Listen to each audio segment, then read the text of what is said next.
The man known to history as Saddam Hussein was born on the 28th of April 1937 in the small village of Al-Auja near Tikrit, to the northwest of the city of Baghdad in Iraq.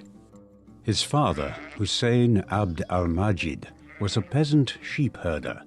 Some accounts state that he abandoned his family before Saddam was ever born, though it is more likely that he died from throat cancer in the winter of 1936 or 1937.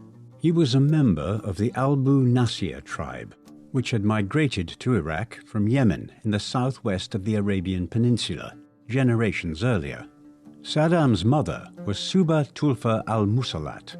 Her family hailed from a more esteemed lineage, an ancestor having been Talfa ibn Musallat, a grandson of the Emir Omar Bey III of Tikrit, a former governor of the region.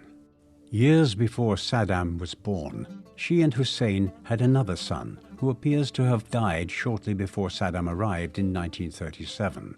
Subha subsequently remarried to Ibrahim al-Hassan Muhammad, and through this union, Saddam had several half-siblings.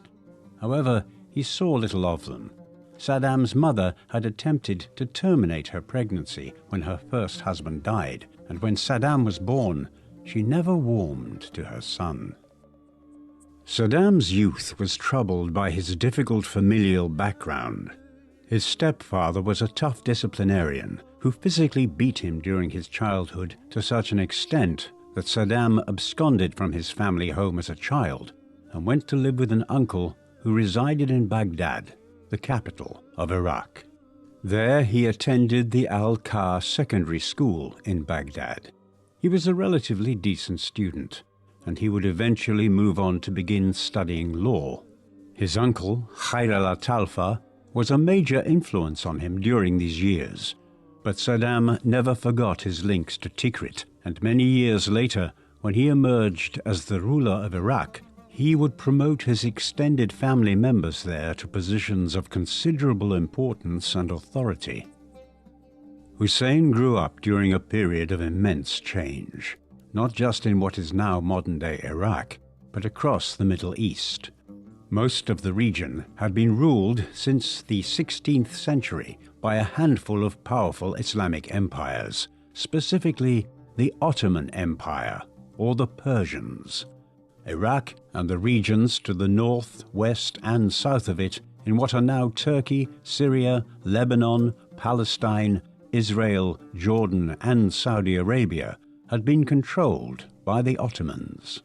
Their control over these territories was already declining rapidly by the early 20th century, but the entry of the Ottoman Empire into the First World War on the side of the Central Powers of Germany and Austria-Hungary led to the collapse of the Ottoman Empire by 1918. In the aftermath of the conflict, the victorious powers in the war, Britain and France, effectively divided up the Middle East between themselves and ruled the region through a series of mandates. These mandates created new nations that incorporated little of the regional differences and identities that characterized the area. Rather, groups were forced together based on the lines drawn in the desert sands by British and French policymakers. Nominal independence was granted to the Kingdom of Iraq under King Faisal I in 1932.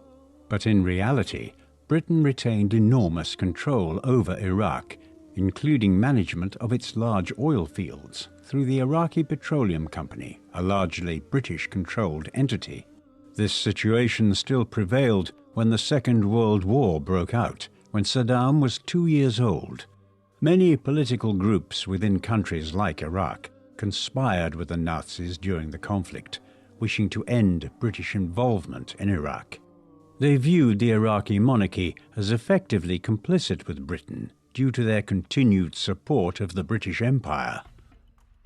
It is not possible to understand Saddam's rise and the politics of Iraq in the second half of the 20th century without assessing the emergence of the Ba'ath Party, which emerged in Syria in 1947.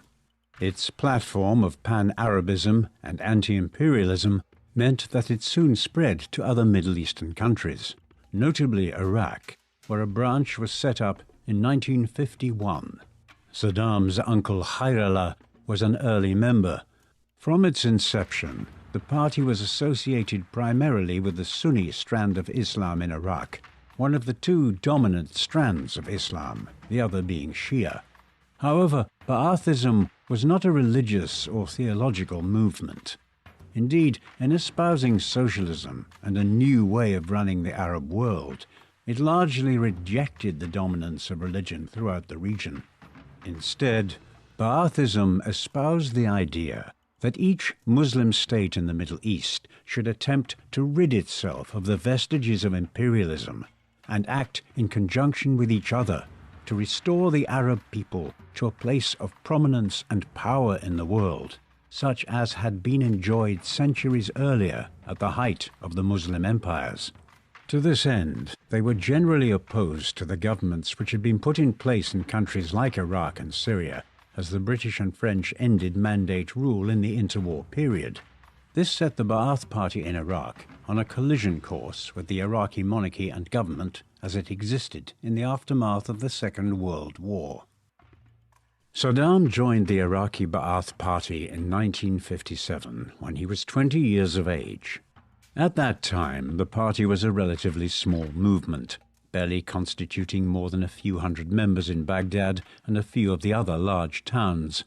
But events in Iraq were about to take a significant turn around the time that Saddam began taking a major interest in the country's politics.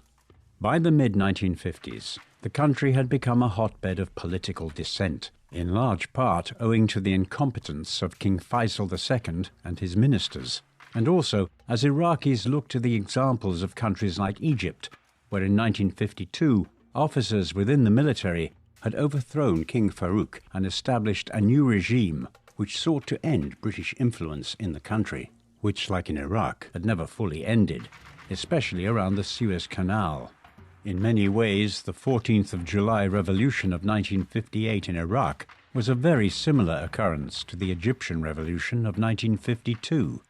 During the Iraqi Revolution, commanders within the Iraqi military, such as Abdul Salam Arif and Abd al-Karim Qasim, led a coup d'etat beginning on the 14th of July 1958, which overthrew the government of King Faisal II. The monarch and several members of his family were murdered. The government was taken over in the space of a few hours, and a new Iraqi republic was proclaimed. Despite its rather modest size, the Ba'ath Party had sufficient connections within Baghdad's politics that a handful of its more prominent members were involved in forming a new government under the army colonels in the summer and autumn of 1958. Consequently, while he was an unknown 21-year-old at this juncture, Hussein was nevertheless on the fringes of the country's high politics by the late 1950s. The government, which was formed in 1958, was wholly unstable. There were numerous different parties and entities competing for power, many of them rabidly opposed to the others. For instance, the Iraqi Communist Party quickly emerged as a strong antagonist of the Ba'ath Party, while Qasim, the army commander who had led the 14th of July revolution and who was the effective head of state of the new republic, was unwilling to join the United Arab Republic, an instrument of pan-Arabism which had been established by Egypt and resulted in a political union with Syria for several years. The Ba'athists were furious at Qasim's unwillingness in this regard and determined to assassinate him. Saddam was chosen as one of the assassins. They struck on the 7th of October 1959, as Qasim was traveling in a car through Al-Rashid Street in Baghdad. But despite Qasim being shot twice, the bullets hit him in the arm and shoulder, and he survived the attack. It has been speculated that the attack failed because Saddam began firing too early. He was shot in the leg himself by Qasim's security detail during the assassination attempt, but escaped from the scene. In the aftermath of the failed assassination attempt, the would-be assassins were smuggled out of Iraq to Syria, where Saddam quickly joined the Syrian branch of the Ba'ath Party. Back home in Iraq, several individuals were arrested in connection with the failed assassination attempt, and show trials were carried out. For a time, Saddam relocated to Egypt and continued his law studies at the University of Cairo, though he would never complete his degree. He was there in 1963 when 2 coups occurred to the east. In March of that year, a branch of the military in Syria, which was controlled by the Ba'ath Party, launched a coup d'etat, which resulted in the establishment of Ba'athist Syria. 8 years later, one of the military officers involved, Hafez al-Assad, would rise to rule Ba'athist Syria. The al-Assad family has continued to control Syria to the present. This was preceded weeks earlier by the Ramadan Revolution in Iraq, when elements within the Iraqi army, led by the Ba'athists, overthrew Qasim's government and seized power. However, they only held power for 9 months before one of Qasim's former allies from the 1958 coup, Abdul Salim Arif, seized power in Baghdad and purged the Ba'athists from the government. By the time the counter-coup of November 1963 occurred, Saddam was back in Iraq, having left Egypt shortly after his party came to power the previous February. Following the November 1963 coup and the purging of the Ba'athists, he elected to remain in Iraq and continued to operate in the capital with cells of the remaining Ba'athist party members. He was duly arrested in 1964 and found guilty of involvement with a prohibited political party, for which he was sent to jail for several years. Saddam was also implicated in a plot to kill Arif, and this led to his imprisonment in October 1964. However, his stint in prison would be shorter-lived than the Iraqi state had intended. He escaped after just 2 years of his sentence in 1966. It was from this juncture that Saddam, now nearing his 30th year, began to rise within the Iraqi Ba'athist movement.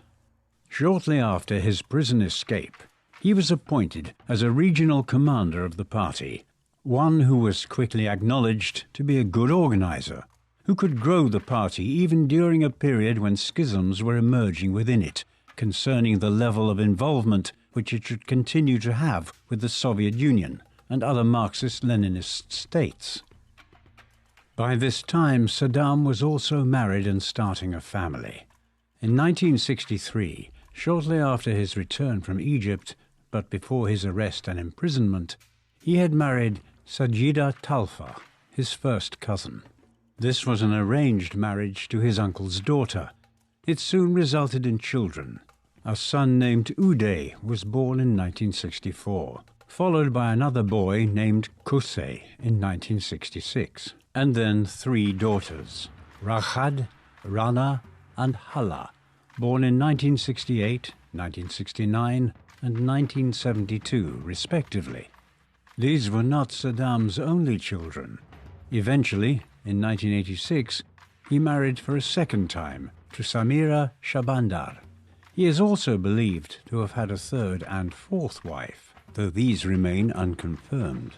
Through these liaisons, Saddam probably had several other children, yet his first marriage and the children which resulted from it were the most significant. He was, despite the brutality of his political career, said to have been a devoted father, the first of many contradictions in an individual who was at once somebody who used chemical weapons as conventional weapons of war and engaged in genocide against sections of the Iraqi people, but at the same time was known on occasions for his philanthropy and charity. The ascent of Saddam Hussein to political power in Iraq might best be said to have begun in 1968 with the 17th of July Revolution, which saw the Ba'athists finally seize complete control of the Iraqi state. Widespread instability had been created across the Middle East by the Six-Day War between Israel and Egypt, the former allied with several other Arab states, including Iraq, Syria, Jordan, and Saudi Arabia. This, combined with the drift of the Republican government in Baghdad towards closer ties with the United States, led many, including the Ba'athists, to believe that a radical change of the political system in Iraq was needed. Accordingly, on the 17th of July 1968, elements within the Ba'athist movement and the Iraqi military led what was effectively a bloodless coup and seized control of the government in Baghdad. The country's growing ties to the US were denounced, and a Ba'athist government was then established, one which was led by Ahmed Hassan al-Bakr. Ahmed was Saddam's cousin, and Hussein was quickly appointed as vice president of the Republic of Iraq, in part for his role in purging the Ba'athist movement of leading figures who were opposed to Ahmed's government program in the late 1960s. It was the beginning of his ascent to become ruler of Iraq. Over the next 10 years, Saddam made himself indispensable in the governance of Iraq under the Ba'athist regime. He was an effective administrator, one who oversaw wide-ranging reforms of the Iraqi economy and began transforming the country into one of the richest nations in the Middle East. Much of this was based on Iraq's oil reserves, the country having some of the largest proven oil fields in the world, ones which continue to make the Iraqi economy overwhelmingly reliant on oil half a century later. Yet when the Ba'athists came to power in 1968, the country's oil industry was still controlled to a great extent by Western interests in the shape of British and American oil companies.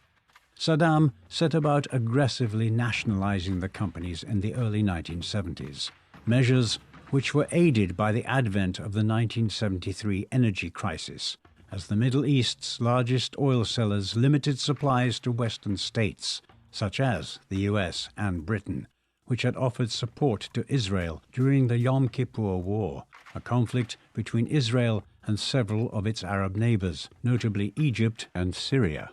Oil prices skyrocketed by nearly 300%, from roughly $3 a barrel to $12. Due to these outside conflicts, and because of Saddam nationalizing the Iraqi oil industry at just the right time, the Iraqi exchequer benefited exponentially from oil profits. With the oil revenue, which began streaming into Iraq in the early to mid-1970s, the Ba'athists were in a position to begin modernizing the country and implementing an ambitious set of social policies, which for a time made Iraq the nation with the best standard of living amongst the Muslim nations of the Middle East. Saddam was responsible for overseeing much of this. For instance, he spearheaded an education campaign, which led to a very significant increase in literacy levels amongst both men and women in the country. He was also in charge of the establishment of a system of universal basic health care. These efforts earned him formal recognition for his actions from UNESCO. Moreover, Saddam attempted to put the Iraqi economy on a more secure long-term footing by using the oil profits made in the 1970s to develop new businesses and a modern infrastructure across the country, the goal being to diversify so that when oil profits declined at some future date, the country would be ready and able to flourish based on its new industries. To this end, the country's agriculture sector was also developed by Hussein, with an emphasis on introducing mechanization to agricultural practices to replace antiquated plows and primitive pre-industrial farming methods. The 1970s were also a period of realignment in terms of Iraq's foreign policy. As a socialist Ba'athist, Hussein was initially committed to drawing Iraq closer to the Soviet Union and away from the US and other Western powers, a drift which had been necessitated in any event by the nationalization of Western oil companies in Iraq in the early 1970s. Then, in 1972, a 15-year pact on economic and diplomatic cooperation was signed between Iraq and the Soviet Union. In retaliation, the U.S. administration of President Richard Nixon began channeling aid to the Kurds of northern Iraq, who wished to obtain their own country in the region. Eventually, this led in 1974 to the outbreak of the Second Iraqi Kurdish War. a continuation of a long-running conflict which had been ubiquitous in Iraq during the 1960s, but which had abated as peace negotiations were entered into between the Ba'athist government and the Kurds, led by Mustafa Barzani, in the early 1970s. Saddam, though, managed to counteract this threat by negotiating the Algiers Accords in 1975 between Iran and Iraq, an agreement mediated by Houari Boumediene, the leader of Algeria. Through this, Iran agreed to stop providing military and logistical assistance to the Kurds of Iraq in return for a small territorial concession to Iran along the Shatt al-Arab River.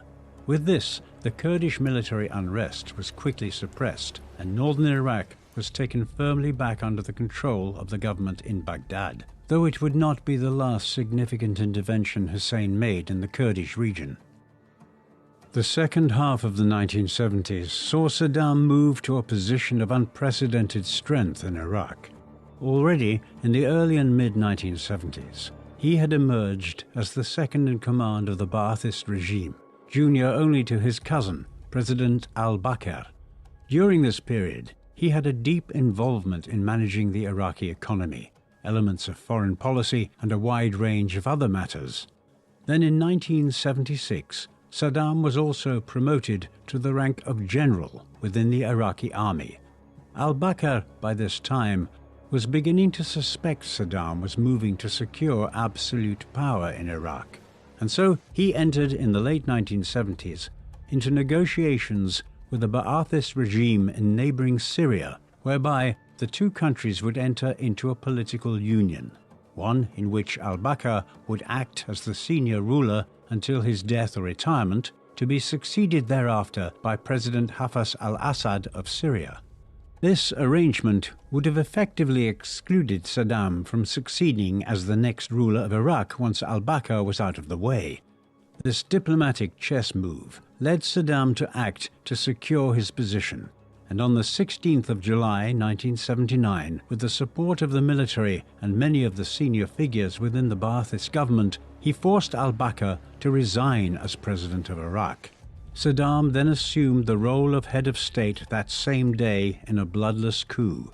He would remain in control of Iraq for the next 24 years. One of Saddam's first acts as the new head of state and of the Ba'athist regime in Iraq was to purge the Ba'athist party of his opponents or any potential rivals for power. This occurred just 6 days after he seized power on the 22nd of July 1979. In line with his assumption of power, Saddam convened a meeting of the Ba'athist party's most senior and mid-ranking officials to meet at the Al-Khuld Hall in Baghdad. When they arrived at the hall, the party's members were met with an unexpected announcement. Saddam addressed them and claimed that he had discovered a fifth column operating within the Ba'athist party, one which was trying to undermine their control of the Iraqi state and ultimately pave the way for the Ba'athist party of Syria to assume control over Iraq. Muhi Abdul Hussein, the former private secretary to al-Bakr, then came forward to confess that he had been involved in this conspiracy since 1975, and then read out the names of 68 other individuals within the party who were complicit. Whether he had been tortured or his family threatened in order to ensure this confession remains unclear. What is known is that Abdul Hussein and the 68 co-conspirators were led away to be detained. A special criminal court was then convened at which show trials were held over the next 2 weeks. Ultimately, 21 individuals were eventually executed, while others were removed from their positions as Saddam rid himself of any and all opposition. The purge of the summer of 1979 also saw a collapse in diplomatic relations between the Ba'athists of Iraq and those in Syria. The purge of the Ba'ath Party and the manner in which Saddam seized power in the summer of 1979 set the tone for his period as ruler of Iraq.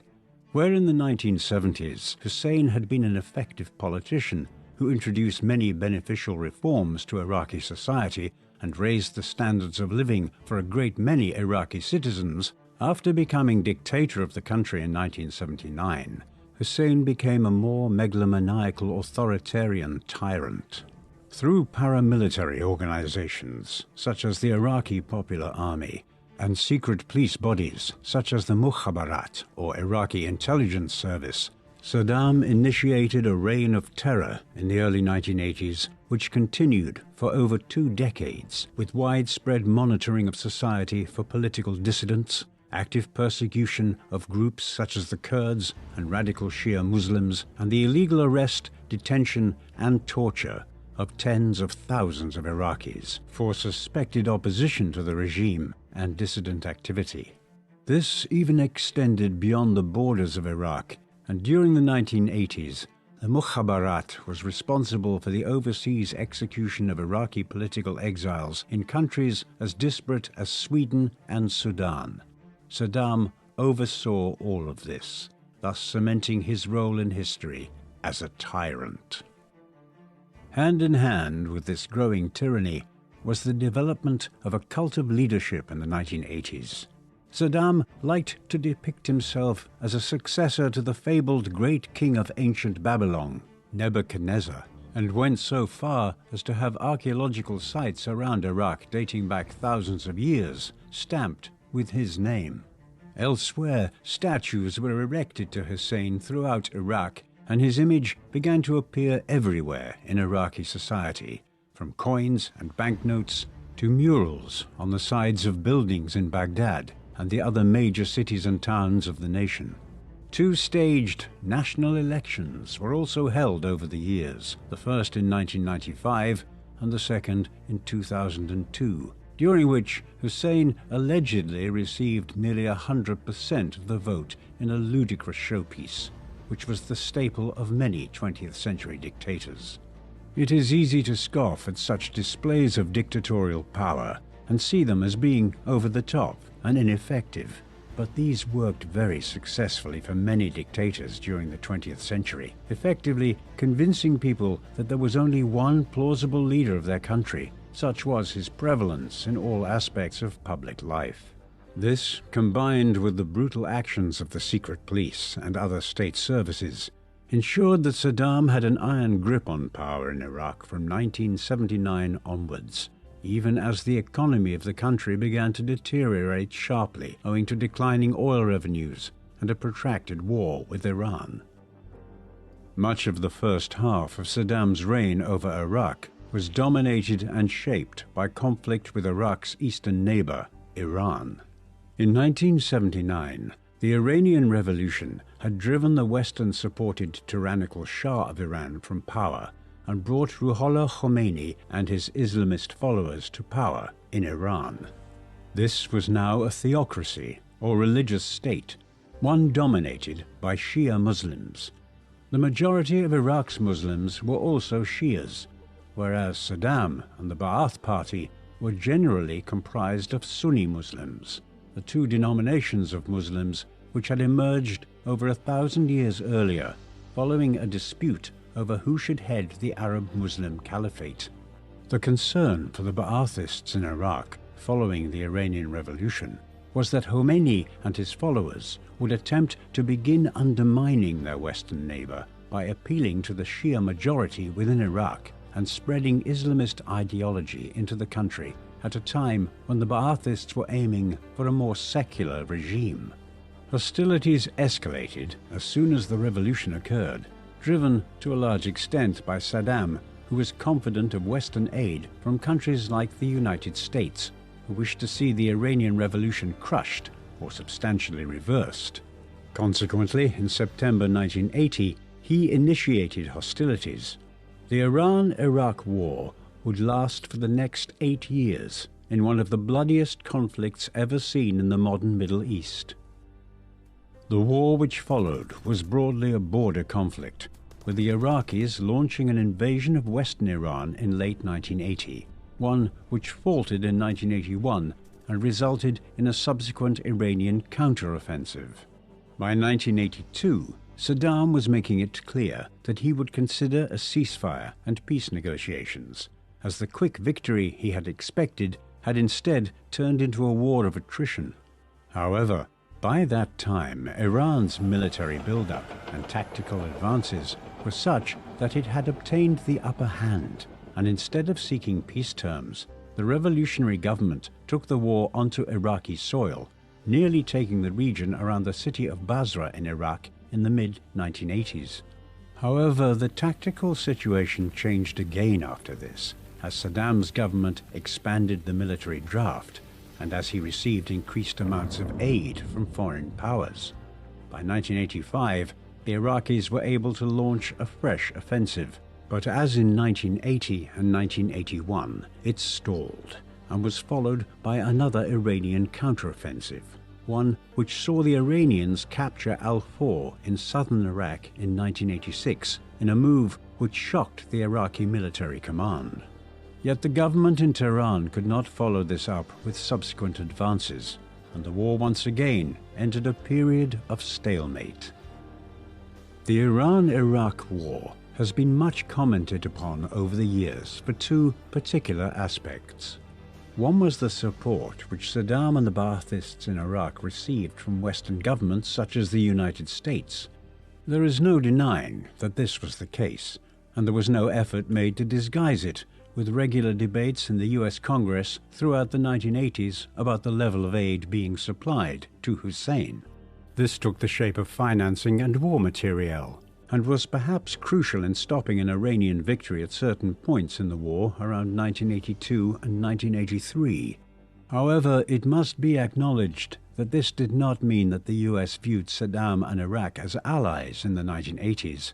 It was more the case that they perceived Iran as the greater of the two evils, and were willing to supply Iraq with support to avoid an Iranian conquest of Iraq. The second major element of the conflict, which has become notorious, was the use of chemical weapons by Iraq in the shape of mustard gas and sarin, particularly in situations when it was existentially threatened by Iranian advances. On the other side, the Iranian widespread use of child soldiers led to the deaths of tens of thousands of teenagers on the field of battle during the war. Eventually, the war came to an end. Although throughout much of the conflict Iran had had the upper hand, and indeed had obtained it again in 1986 and 1987, war weariness was setting in at home, and Iran's resources and sheer manpower were becoming depleted within the army. It also seemed unlikely that a killer blow could be struck against Iraq. It was in this context that Saddam sent a warning to Tehran that he would commence a new bombing campaign and widespread use of chemical weapons in 1988 if Iran did not enter talks. Tehran understood that with Western states seemingly unwilling to temper Saddam's worst instincts, negotiations would have to be entered into. This was compounded by the US's shooting down of an Iranian civilian airliner in July 1988, a measure which worried the Ayatollah and others in Iran that more direct US involvement might be imminent. With this in mind, peace terms were agreed to, and the war came to an end in August 1988. It had lasted nearly 8 years, had resulted in roughly 1 million deaths, though the figures are contested, and had achieved absolutely nothing for either side. Both sides claimed victory, but in reality, the war had been brought to an end in a stalemate.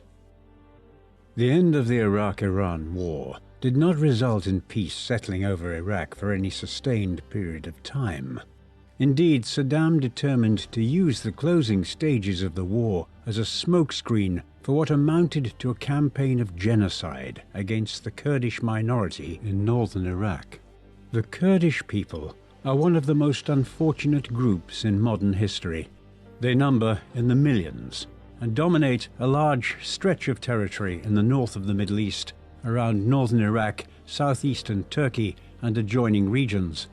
They have never had their own country in the modern era, despite their efforts following the First World War, but because of their desire for self-determination, they have regularly been persecuted by governments in Iraq and Turkey.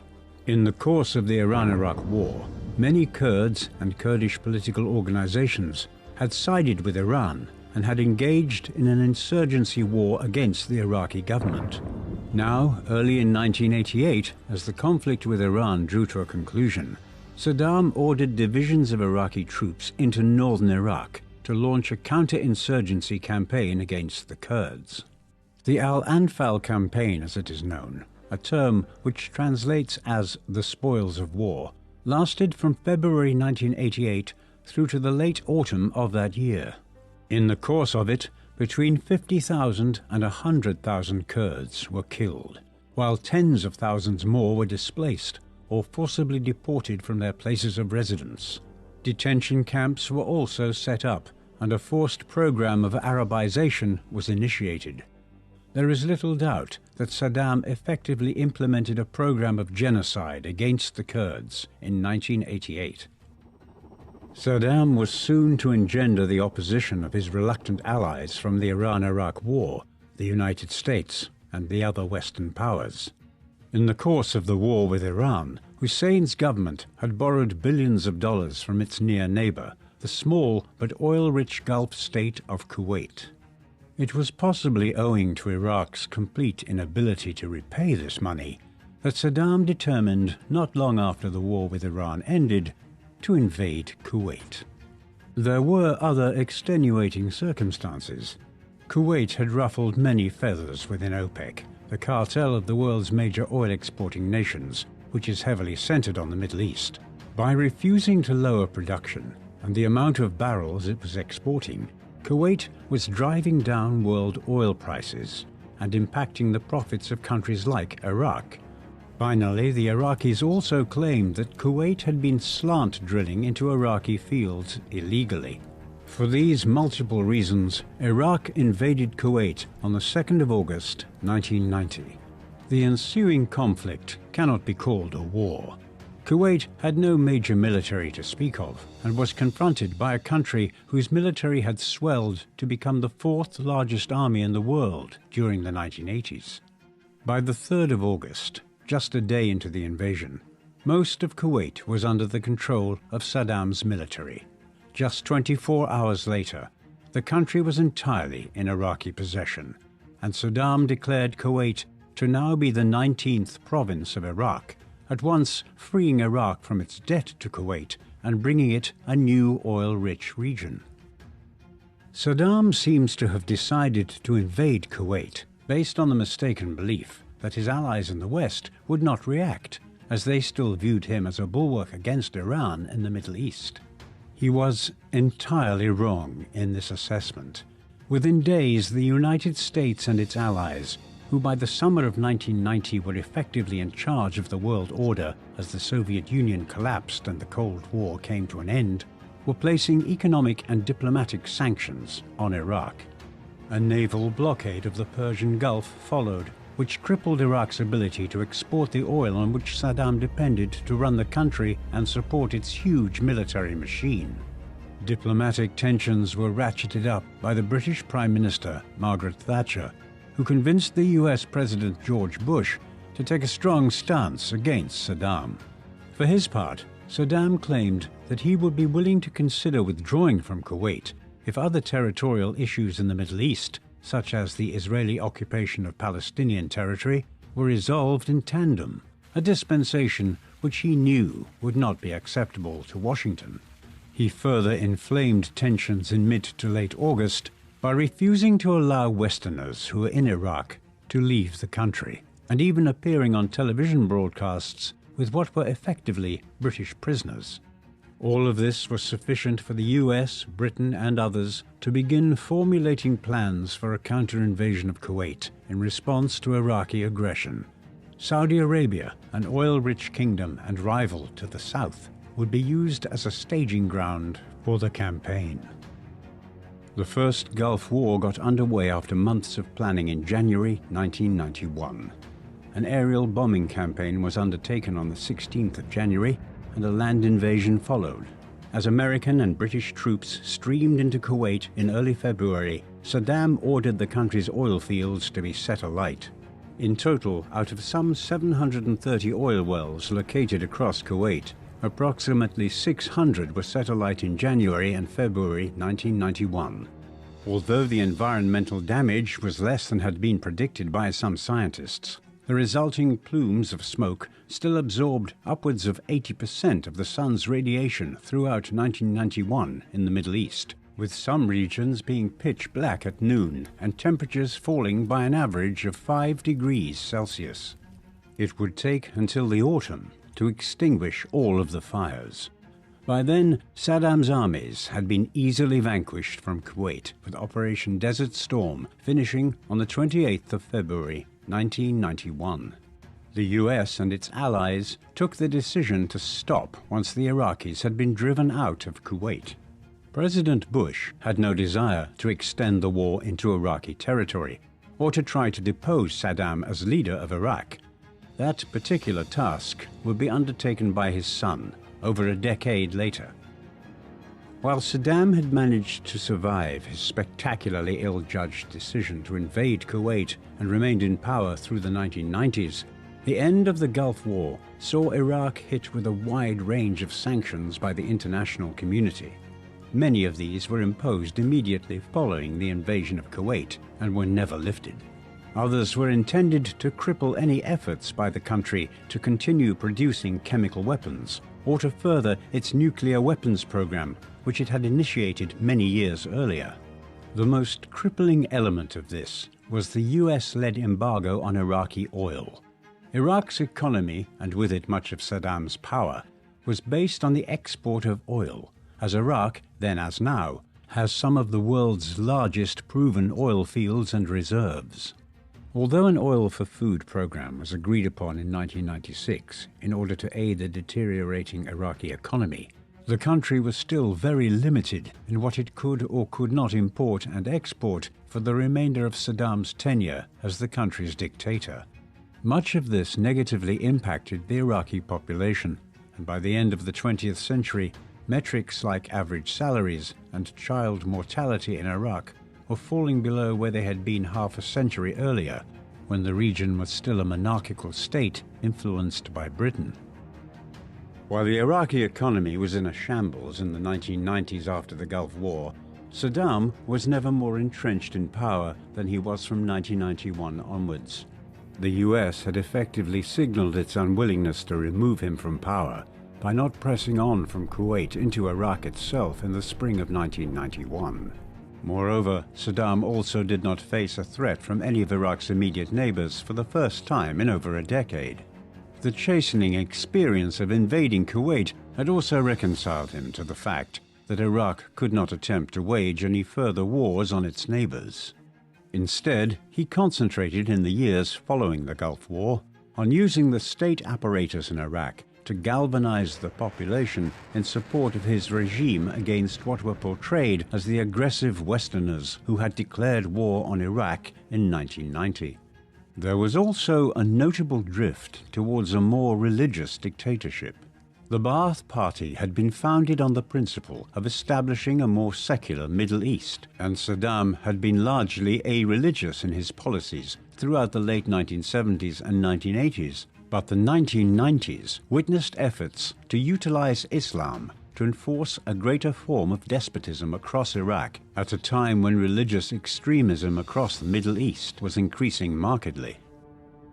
As the Iraqi economy deteriorated in the 1990s, and Iraq turned into a shell of the country which it had aspired to be in the 1960s and 1970s, the Hussein family dictatorship became even more entrenched.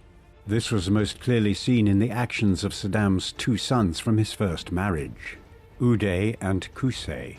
Qusay was the younger of the pair, though after a certain point it seems clear that he was Saddam's probable successor had the dictatorship survived long enough. He was also the head of the Republican Guard. In the early 1990s, directly after the Gulf War, he was responsible for crushing a Shiite Muslim rising in the marshlands of southern Iraq, and thereafter initiated a demographic and ecological disaster in the region by flooding these marshlands to destroy the traditional way of life of the Shiite Arabs, who had lived there for many centuries. Yet, as problematic as Qusay's behavior was, it paled by comparison with that of his older brother Uday.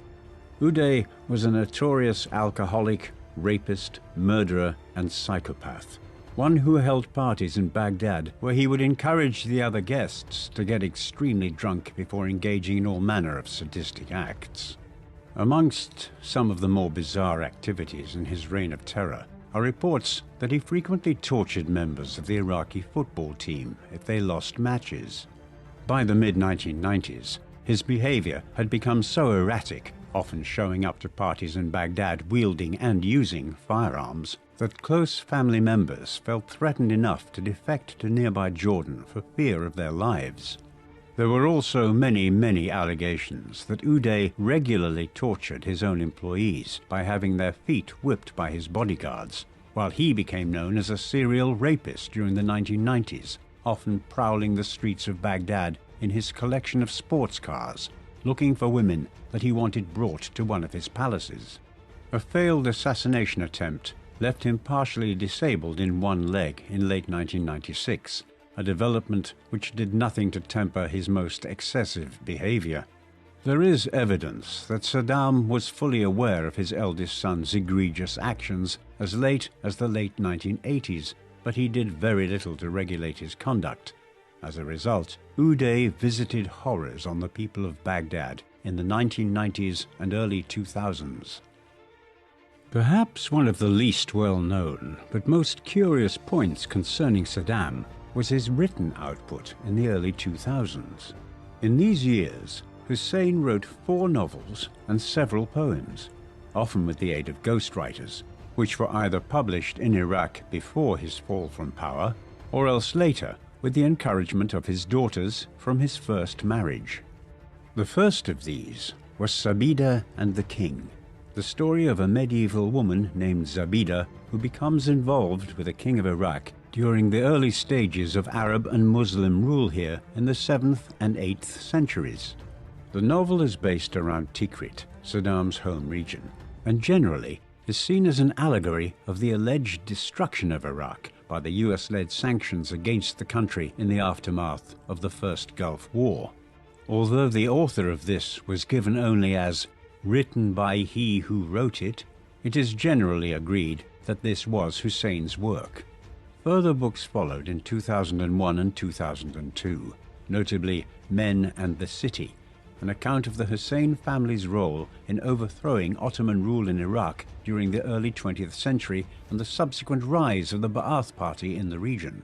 It is generally agreed that this was written almost entirely by Saddam, as a manuscript in his own idiosyncratic handwriting was located after the US invasion of Iraq in 2003.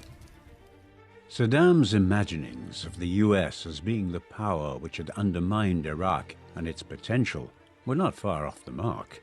There can be little doubt that Western sanctions against Iraq in the 1990s and into the early 2000s led to declining living standards in Iraq, as people were unable to acquire some goods entirely or found them to be incredibly expensive, owing to the restrictions imposed on the Iraq import economy. But there is also little doubt that Saddam and his corrupt family regime also brought this upon Iraq through their failure to be transparent about their efforts to develop weapons of mass destruction. The degree to which economic and political sanctions were to be imposed on Iraq after the First Gulf War was always tied to whether Saddam and his regime would divest the country of all such weapons. Admittedly, in 1991, Hussein's government effectively gave up all of its chemical weapons, but there were lingering efforts throughout the 1990s to produce new weapons of mass destruction, notably biological and chemical weapons such as mustard gas, sarin gas, and anthrax. UN inspectors in the mid-1990s discovered that chemicals and compounds like this had been produced in Iraq in the years after the Gulf War and most likely tested on prisoners from Abu Ghraib prison near Baghdad. Yet subsequent UN inspections were clear that Saddam's regime had no major effective way of deploying weapons of mass destruction of any kind against foreign nations. What would perhaps tip the balance against Saddam in this respect, though, was that following a new UN inspection in 1998, the regime simply became uncooperative with the UN inspectors. Ultimately, whether or not Saddam continued to have any designs on developing a nuclear program or chemical and biological weapons in the 1990s and early 2000s would become a major issue, which would lead to the end of his regime and his life in the mid-2000s. On the 11th of September 2001, the Islamic terrorist organization Al-Qaeda, led by Osama bin Laden, launched a series of attacks on the United States, most notably by hijacking 2 commercial airliners on the east coast of America and flying them into the Twin Towers in downtown Manhattan in New York.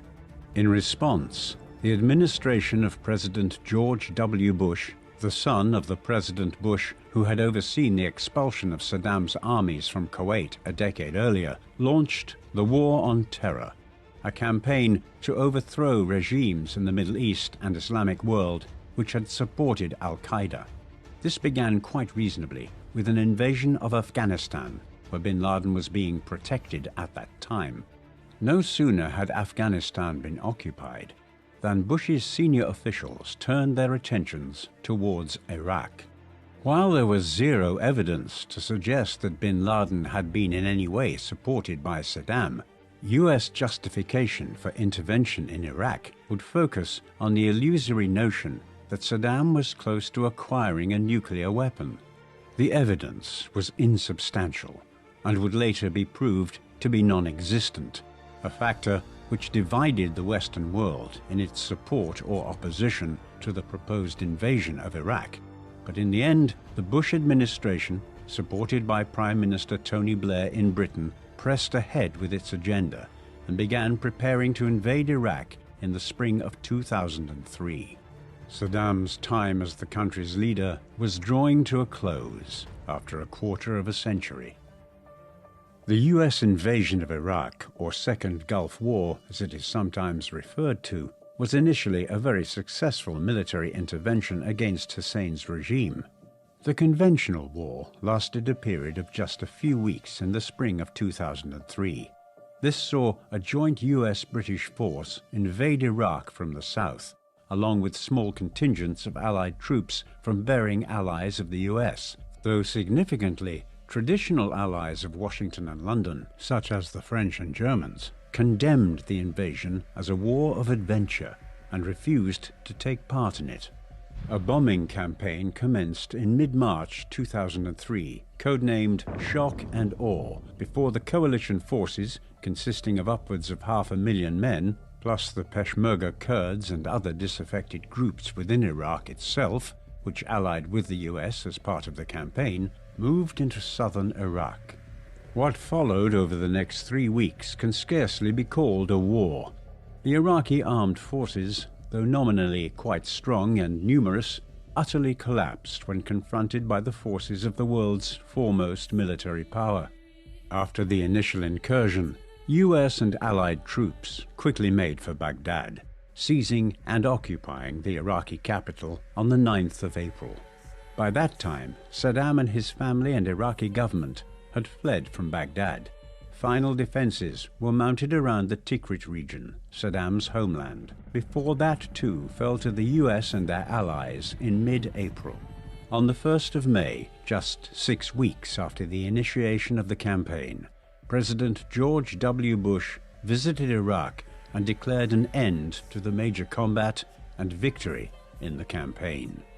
This, though, was wildly premature, and while the Ba'athists might have been defeated in the spring of 2003, the ensuing military occupation of Iraq by the US and British stirred up such an array of political and religious discontents that there would be no peace in Iraq thereafter. As the Allied forces headed for Baghdad, Saddam, his family, and many leading members of the Ba'athist regime fled from the capital and went into hiding. This even led the US Army to issue Marines in Iraq with decks of playing cards which had images of the 52 most wanted Iraqis. In this, Saddam was the ace of spades, while his sons Uday and Qusay featured as the ace of clubs and ace of hearts. The latter two individuals would soon be found. Uday and Qusay were tracked down by American soldiers on the 9th of April 2003 and killed in a military standoff in the city of Mosul, having tried to make it over the border to Syria. Saddam was probably already in the Tikrit region by then, where despite one of the largest manhunts in history, he managed to remain in hiding for over half a year. He was not finally captured until Operation Red Dawn resulted in his capture on the 13th of December 2003, after an acquaintance of Hussein's had divulged his location. It was a humbling last hiding place for the former dictator, with him pulled in a disheveled state from what was little more than a hole in the ground by American troops that day. 4 days prior to Saddam's capture, the U.S. occupation government had already created the Iraqi Special Tribunal to prosecute leading members of the Iraqi regime and the Iraqi military who were deemed to have committed crimes against humanity or been involved in the attempted genocide of Iraq's Kurds. Hussein would now be tried before this tribunal. As he awaited trial, he was transferred to Camp Cropper in Baghdad and held there with nearly a dozen other senior Ba'athists. They would remain there for over a year and a half before Saddam's trial finally commenced on the 19th of October 2005.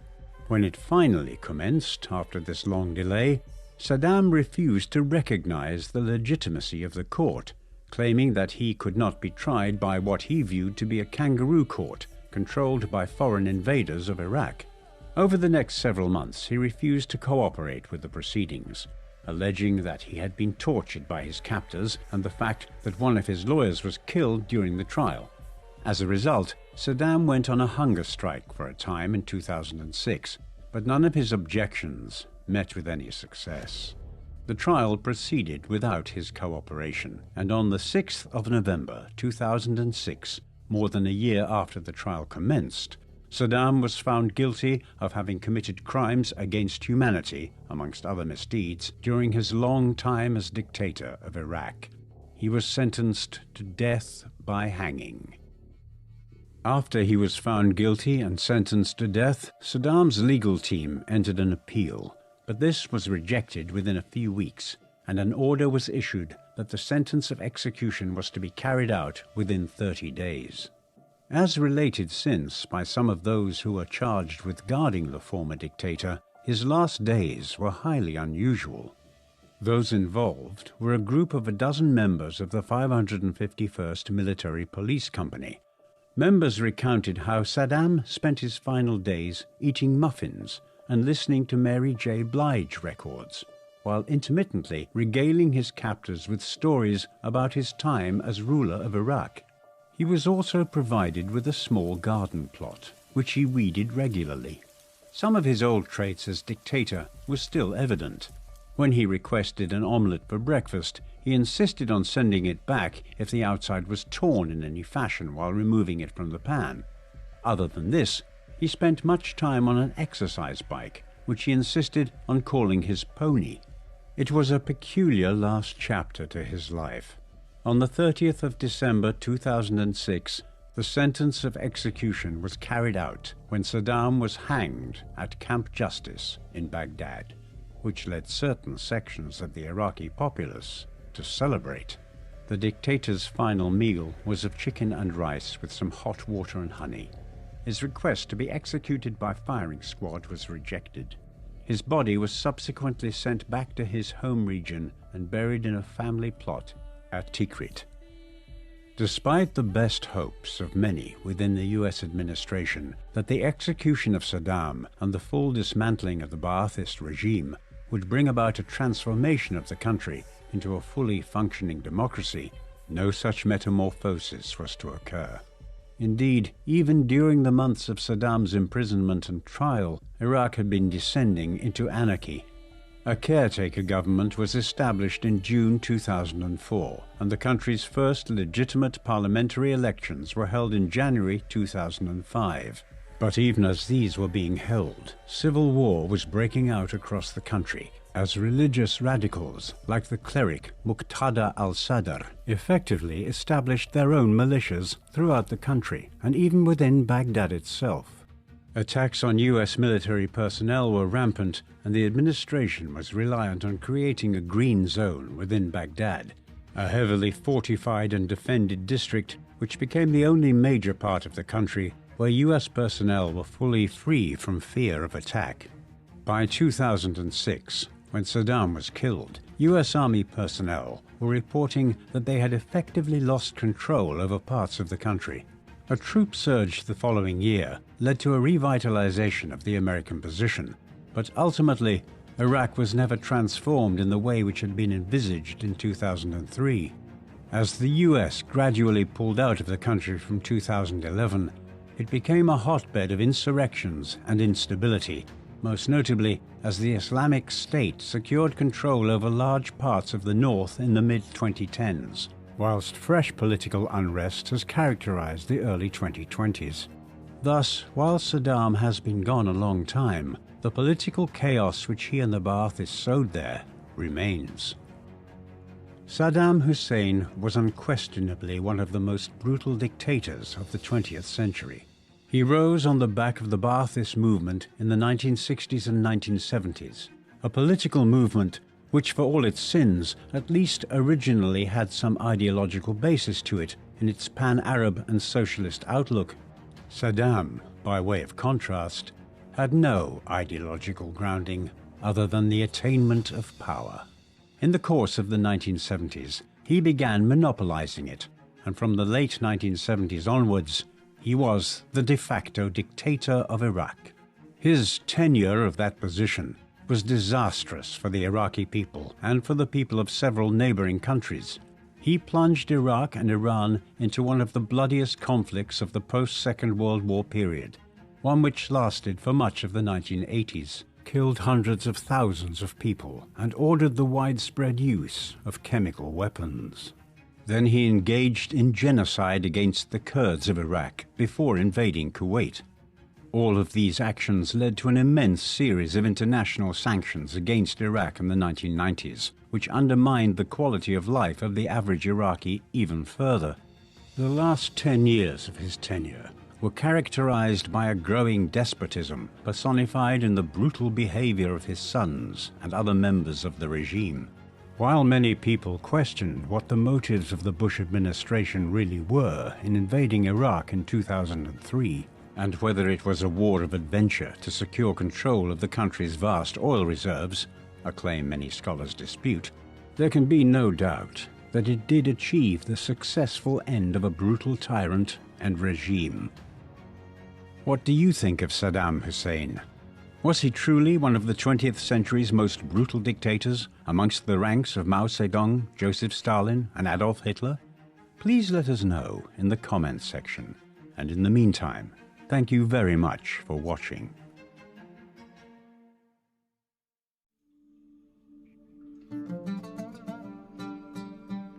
The man known to history as Osama bin Laden was born on the 10th of March 1957. His birthplace is a matter of dispute, with international police organizations believing for years that he was born in the city of Jeddah in Western Arabia, but it is now generally accepted that he was born in the Saudi capital Riyadh. His father was Mohammed bin Awad bin Laden, who was born in Yemen in 1908. When he was a child, his family had emigrated from Yemen north to the Red Coast of Western Arabia in a region which now forms part of Saudi Arabia, but which was, at the time, disputed between the Ottoman Empire and the Royal House of Saud. In the 1930s, he had emerged as a successful construction contractor, working for the first ruler of Saudi Arabia, Abdul Aziz ibn Saud. Under the patronage of the royal family, the company he founded, the Saudi Bin Laden Group, emerged as an enormously successful and wealthy construction company in the fledgling nation, even as it became the world's largest oil exporter and an extremely wealthy nation for successful families such as the Bin Ladens. Osama's mother was Hamida al-Attas, a native Syrian who came from a family of successful citrus farmers operating around the port city of Latakia. She became Mohammed's 10th wife in 1956 when she married the 48-year-old millionaire when she was just 14 years of age. A year later, Osama was born. He was their only child, and Mohammed and Hamida separated soon afterwards. This has caused speculation that they never actually married, and Hamida was just briefly Mohammed's concubine. Osama's youth and upbringing was one of privilege. By the time he was born, his father was a multimillionaire, though his wealth would have stretched into the billions if adjusted for inflation today. Shortly after his parents' divorce, Osama's mother remarried to a business associate of Mohammed bin Laden's, Mohammed al-Attas. They had 4 children together in the 1960s, 3 boys and 1 girl. Osama was sent to live with them, and so he grew up in his mother's and stepfather's household with several step-siblings. But it would be wrong to suggest that he was estranged from his father. Mohammed bin Laden played a major role in his son's development, instilling in him much of his conservative religious fervor. Beginning in 1968, Osama attended the Al-Taga Model School, a secondary school in Jeddah. In 1971, he gained direct experience of the Western world when he was sent to Oxford University in Britain to undertake an English language course. Beyond this, he is believed to have displayed some traits typical of young boys during his childhood and early teenage years, being a football fan who followed Arsenal Football Club and showed an interest in military history. For all that, Osama's younger years had an air of normality to it, whereas there is no doubting that his background was anything but normal. By the 1960s, the Saudi bin Laden Group was one of the most significant corporations in the entire Arab world. Its ties to the Saudi royal family were extremely extensive, and the company had even been granted the contracts to manage the ongoing repairs of the mosques in the 2 most holy cities in the Islamic world, Mecca and Medina. In 1964, the company acquired the contract to reclad the exterior of the Dome of the Rock, the most important Muslim religious site in Jerusalem. By that time, the ties between Mohammed bin Laden and the Saudi royal family had become extremely extensive. However, in 1967, Mohammed was killed at 59 years of age in an airplane accident in Saudi Arabia when the pilot misjudged the plane's landing. Despite this setback, the Saudi bin Laden Group continued to prosper under the leadership of several of Mohammed's sons from his earlier marriages, and indeed, as it diversified in the 1970s and 1980s, it became a multi-billion-dollar company with lucrative contracts all over the Middle East. Osama was not involved in the Saudi bin Laden Group's business activities in the years after his father's death for the simple reason that he was too young. Instead, he was continuing his education. When he was 19 years of age, in 1976, Osama entered the King Abdul Aziz University in Jeddah, where he began studying economics and business administration, no doubt with a view to taking up some sort of position within the family business in years to come. Already, however, he had begun to stray from an interest in business, with reports by people who knew bin Laden there, stating that his primary interests were in religion, poetry, and Arab literature. He certainly didn't need to worry about money, his education, and future work, as Osama stood to inherit upwards of $30 million from his father's estate. He was also married by this time, having wed his first wife, a Syrian woman named Najwa Khanem, in 1974 when he was just 17 years old.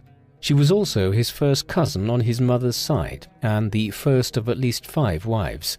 Osama would father over 24 children during his life. Clearly, the mid to late 1970s were a formative period in Osama's life and his ideological views, though much of the evidence concerning these years is frustratingly patchy and sometimes contradictory. Nevertheless, the broad thrust of his views is clear. Osama began to develop a pan-Islamist ideology from early on in his life, a movement which espouses the idea that Muslims in all nations should be unified in defense and promotion of their faith. This view harks back to the age of the Arab Caliphate, which, between the 8th and 11th centuries, ruled most of the Middle East, North Africa, and adjoining regions from the Caliphate's capital of Baghdad. Central to pan-Islamism in the 1960s and 1970s was a commitment to reducing and, if possible, ending Western involvement in the Middle East, a region which had been dominated by the British and French since the collapse of the Ottoman Empire at the end of the First World War, and wherein the United States was becoming an increasingly interested party even as British and French influence declined. The Middle Eastern world, which Osama grew up in, was also one in which the new state of Israel, backed strongly by the United States, was frequently at war with its Muslim neighbors, notably the Six-Day War of 1967 and the War of Yom Kippur in 1973. A particularly strong influence on Osama in the 1970s were the writings of Sayyid Qutb, an Egyptian Islamic scholar and religious and political theorist who had been a member of the Muslim Brotherhood until his arrest and execution in 1966. Qutb's extensive writings were widely taught in schools and universities across the Muslim world from the 1940s onwards, and included arguments that Islamic jihad, or struggle against evil, was entirely justifiable in the interests of a new Islamic caliphate, and that Sharia law, the law based on a rigid interpretation of the Quran, should be imposed across all Muslim states. A strain of virulent anti-Western sentiment also ran through much of Qutb's writings, with him denouncing the United States as materialistic, godless, and lacking in spiritual values of any kind. If there was one defining influence on bin Laden's ideological beliefs in the 1960s and 1970s, it was Qutb. Significantly, Qutb's brother Mohammed, who became a passionate promoter of his brother's ideas, was a teacher at Abdulaziz University in Jeddah, while Osama was a student there in the late 1970s. Osama finished his studies at Abdulaziz in 1979. It is unclear if he finished with a degree or not. The timing was significant as the Islamic world was in turmoil at this moment. Firstly, the Iranian Revolution of 1978 had seen the Western-backed Shah removed from power in Iran, and the creation of a new Islamic state headed by the Ayatollah Ruhollah Khomeini. While this was occurring in Iran, to the northeast in Afghanistan, the country was descending into political chaos. In 1978, the Marxist People's Democratic Party of Afghanistan, or PDPA, had seized power and begun to establish a socialist, non-religious state.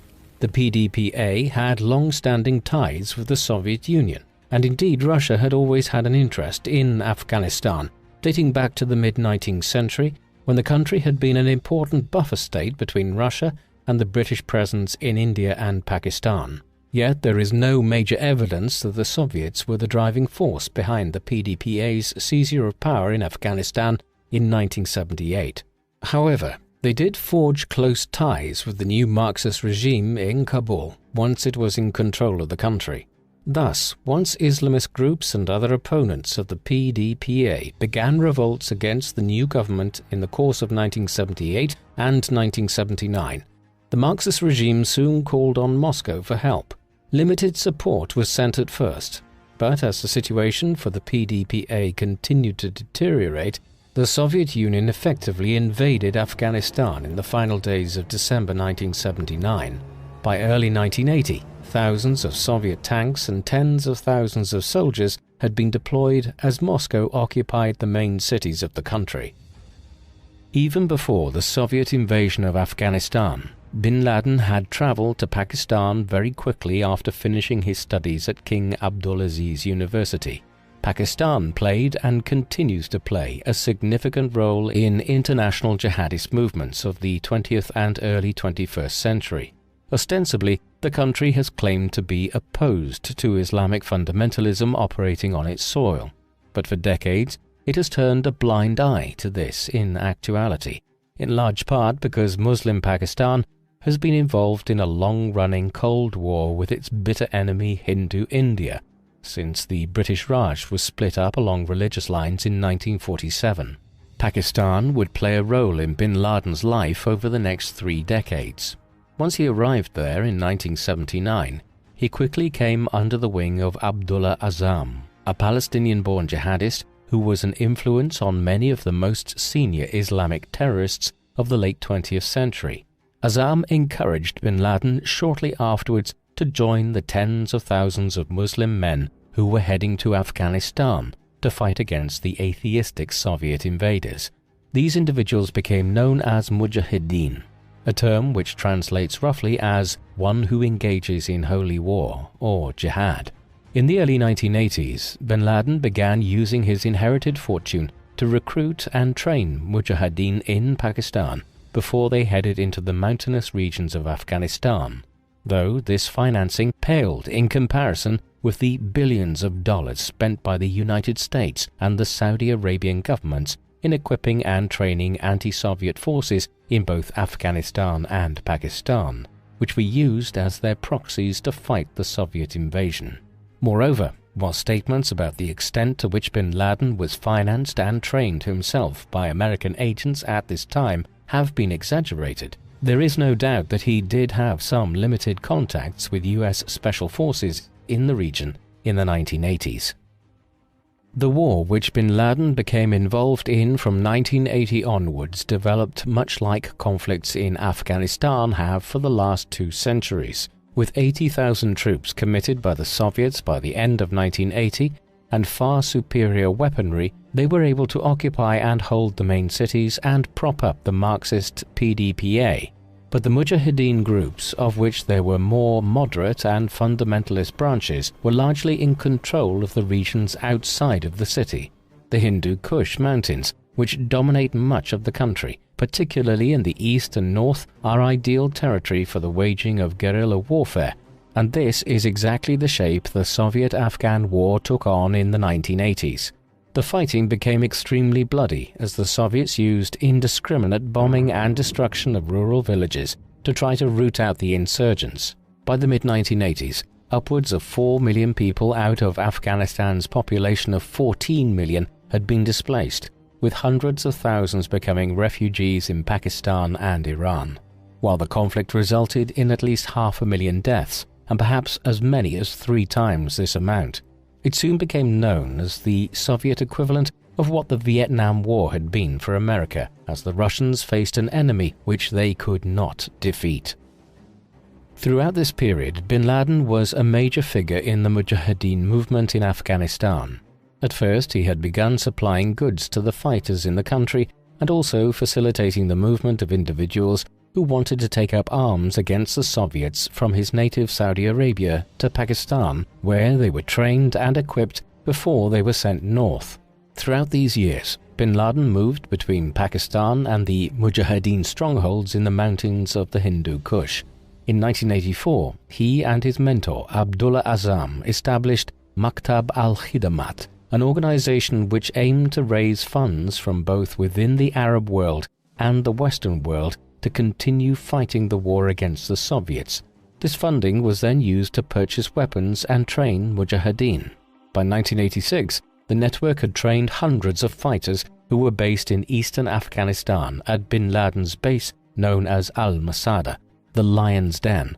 These led the Mujahideen action against the Soviets and the Marxist regime at the Battle of Jaji in the late spring and early summer of 1987.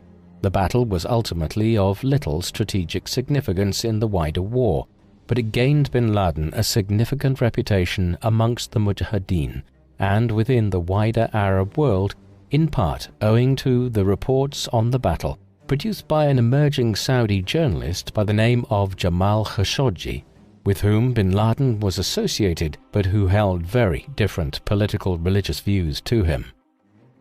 The establishment of Maktab al-Khidamat was significant in the 1980s as it laid the groundwork for the jihadist movement with which bin Laden has become synonymous. As the war in Afghanistan headed towards inexorable defeat for the Soviets and the Marxist regime, which they propped up in the late 1980s, thoughts turned to the future of the organization.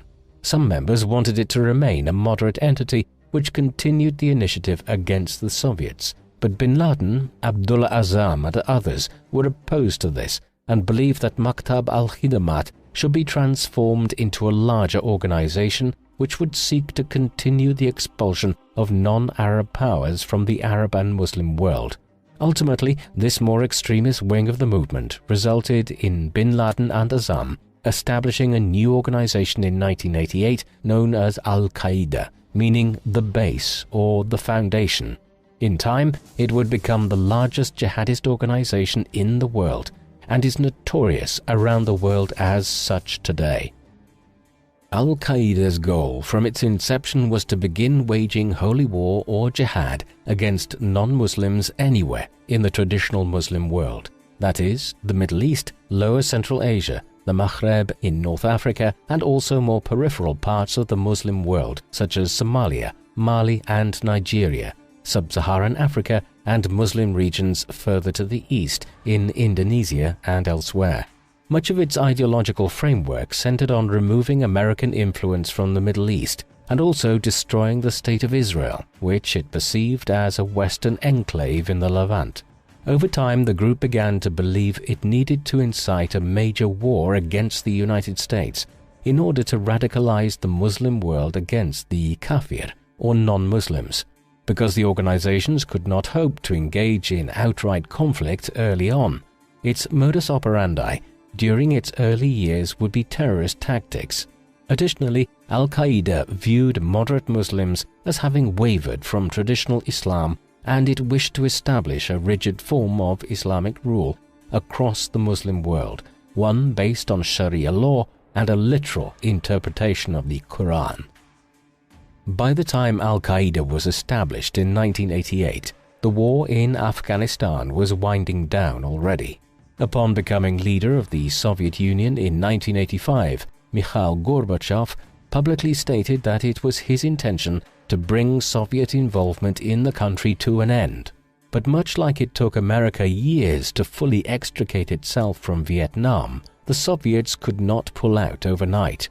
Indeed, in the short term, there was a significant increase in the number of Soviet troops on the ground in Afghanistan, as Moscow attempted to win the war quickly through a troop surge. This did not meet with success, as Ronald Reagan's administration continued to send significant amounts of military and financial aid to the Mujahideen. Indeed, once they were equipped with Stinger missiles to shoot down Soviet helicopters, the Mujahideen guerrilla war entered a period of unprecedented success for the insurgents. Eventually, peace accords were signed by the Afghan government, the Soviet Union, the US and Pakistan in 1988, and in 1989 the last Soviet troops were withdrawn. In the years that followed, the Marxist regime began to lose ever greater amounts of ground to the Mujahideen groups and eventually collapsed in 1992. But no sooner was the communist regime out of the way than the various Mujahideen groups turned on each other. 4 years of civil war would follow before one group, known as the Taliban, emerged victorious in 1996, though they would never acquire complete control of the country, and indeed much of the north was held into the late 1990s and early 2000s by the Northern Alliance. In the aftermath of the Soviet-Afghan War, bin Laden initially returned to his native Saudi Arabia in 1989. He received a hero's welcome for his role in having helped to oust the Russians from Afghanistan. Back in the Arabian Peninsula, he began working with the Saudi bin Laden Group, his father's business, in an effort to leverage its economic might and business ties to help grow Al-Qaeda. In tandem, he began meeting with other leading members of the Islamic jihadist movement in Egypt and elsewhere. During this time, relations between bin Laden and the Saudi government began to deteriorate. Bin Laden was bent on developing an ever more confrontational path against non-Muslims, while the Saudi government continued to foster its position as a key American ally in the Middle East. A point of conflict which arose between bin Laden and the Saudi regime was over the South Yemen civil war. Bin Laden wished for Saudi Arabia to intervene directly to oust the Soviet-backed Yemeni Socialist Party, but the royal government in Riyadh blocked his efforts to do so. Another issue involving another neighbor of Saudi Arabia was soon to cause friction between bin Laden and the Saudi government in ways which would ultimately sever relations between him and the Saudi royal family. On the 2nd of August 1990, Saddam Hussein, the dictator of Iraq, who had spent much of the 1980s fighting a war against Iran, in which he was heavily supported by the United States, invaded the small Gulf state of Kuwait, one of the richest nations per capita on earth, and one which Iraq owed billions of dollars to, which it had borrowed to finance its war against Iran in the 1980s. The invasion, which saw the small city-state conquered within 2 days, caused international uproar, and within weeks the United States was building a coalition of military allies to launch a counter-invasion of Iraq, one which included Britain, France, Germany, and dozens of other countries. It was also supported by several Arab and Muslim countries, notably Egypt, Syria, and Saudi Arabia. By the autumn of 1990, as negotiations to find a peaceful settlement were still underway, American troops began traveling to the Middle East for a military buildup. They headed primarily for Saudi Arabia, which was to be used as the staging post for the liberation of Kuwait and the attack on Iraq if negotiations failed. That is exactly what happened, and so what was termed Operation Desert Storm by the US military was initiated on the 16th of January 1991. Bin Laden was outraged from the very beginning of the military buildup as the Saudi government agreed to a proposal by the US Secretary of Defense Dick Cheney that America should intervene to prevent any extension of Iraq's aggression into Saudi Arabia. In response to this, bin Laden organized a meeting with the Saudi ruler King Fahd and requested that the country should prohibit American troops from assembling in Saudi Arabia and that he would use his own Arab Legion formed in Afghanistan during the war to defend the Saudi border against any Iraqi incursion. This offer was spurned, and the US and coalition troop build-up intensified in the weeks that followed. As it did, bin Laden began publicly denouncing the Saudi government, engaging in a hostile propaganda campaign in which he stated that the royal family was inviting Western infidels into the kingdom, which was the defender of the holiest sites in Islam, Mecca and Medina. He also attempted to convince the ulama, the senior Saudi religious scholars, to issue a fatwa, or religious declaration, condemning the American incursion into the Arabian Peninsula. All of this combined to cause a fatal breach between bin Laden and the Saudi government, and in 1991 they expelled him from the country. Meanwhile, Operation Desert Storm had resulted in a swift defeat of Iraq and the liberation of Kuwait in the spring of 1991. Rather than try to pursue regime change, the US left Saddam Hussein in charge, pulled its troops out of the region, and imposed crippling sanctions on Iraq. Following his expulsion from Saudi Arabia in 1991, bin Laden headed for Sudan, settling there in 1992. In 1989, Colonel Omar al-Bashir had seized power in a largely bloodless military coup. He quickly implemented a form of Sharia law across Sudan, making the country a suitable haven for bin Laden to continue his activities from. The Saudi Mujahideen was invited to Sudan personally by Hassan al-Turabi, the Speaker of the Sudanese National Assembly and the second most powerful figure within Sudan, next to al-Bashir. Here bin Laden was soon established in his own well-defended compound, with his followers within al-Qaeda defending the site with advanced weaponry. New training bases for Mujahideen were established near the capital of Khartoum, and bin Laden had a manor in the city. As a result of the free rein he was given in Sudan, the country was designated as a state sponsor of international terrorism, as in the aftermath of the Gulf War, bin Laden and al-Qaeda had come under increasing observation by the American Intelligence Service and the State Department. Thus, while bin Laden remained in Sudan from 1992 to 1996, the US was monitoring his activities on an almost daily basis, with flyovers of his compound and other intelligence gathering. By 1996, US sanctions against Sudan over its harboring of bin Laden and many other prominent Islamic fundamentalists and terrorists had begun to damage considerably the country's economy. Moreover, the president Omar al-Bashir had outflanked bin Laden's primary supporter within the government, Hassan al-Turabi. Consequently, it was made clear to bin Laden by 1996 that Sudan was no longer a safe refuge. As a result of the expulsion, he headed that year back to Afghanistan, where the Taliban had just cemented its control over much of the country. There he became the personal guest of Mullah Muhammad Umar, the first leader of the Taliban government after seizing power.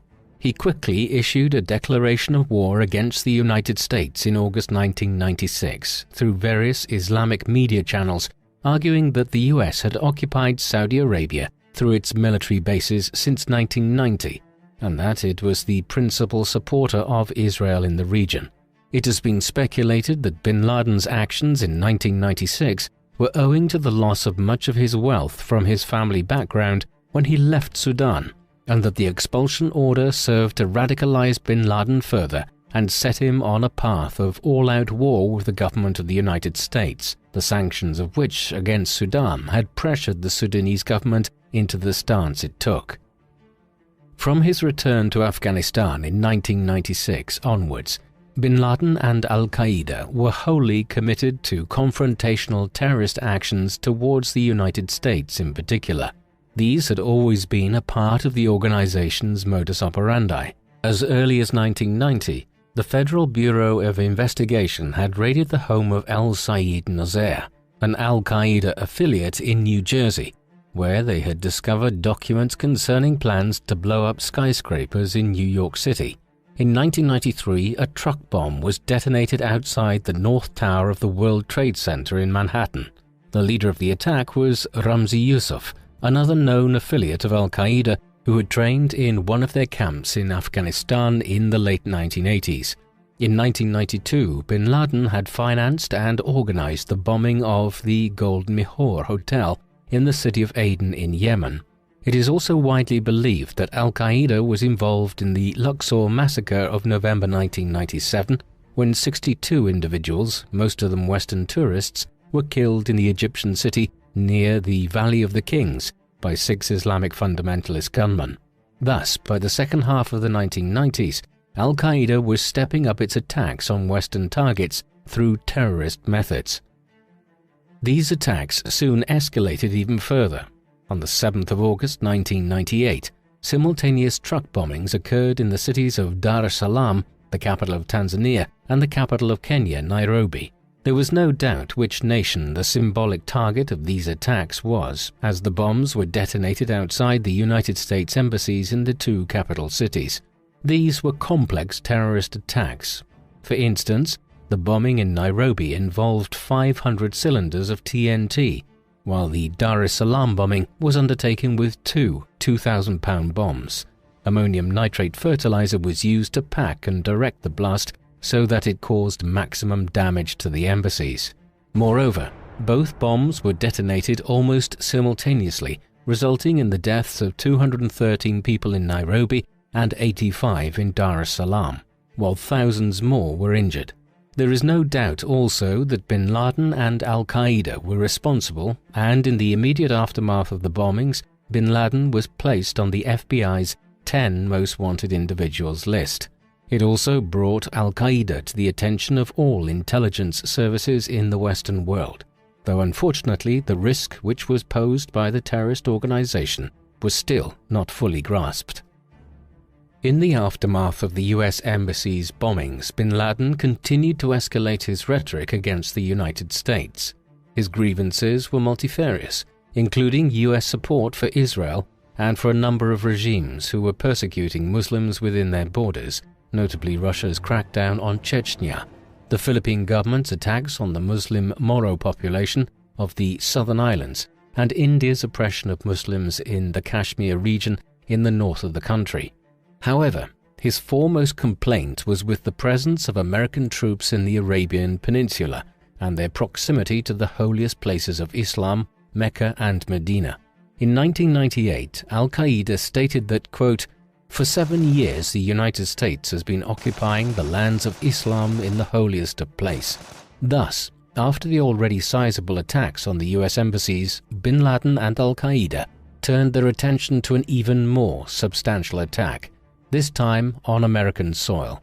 Remarkably, they decided to target the World Trade Center in New York City, which associates of al-Qaeda had already tried to attack with a truck bomb back in 1993.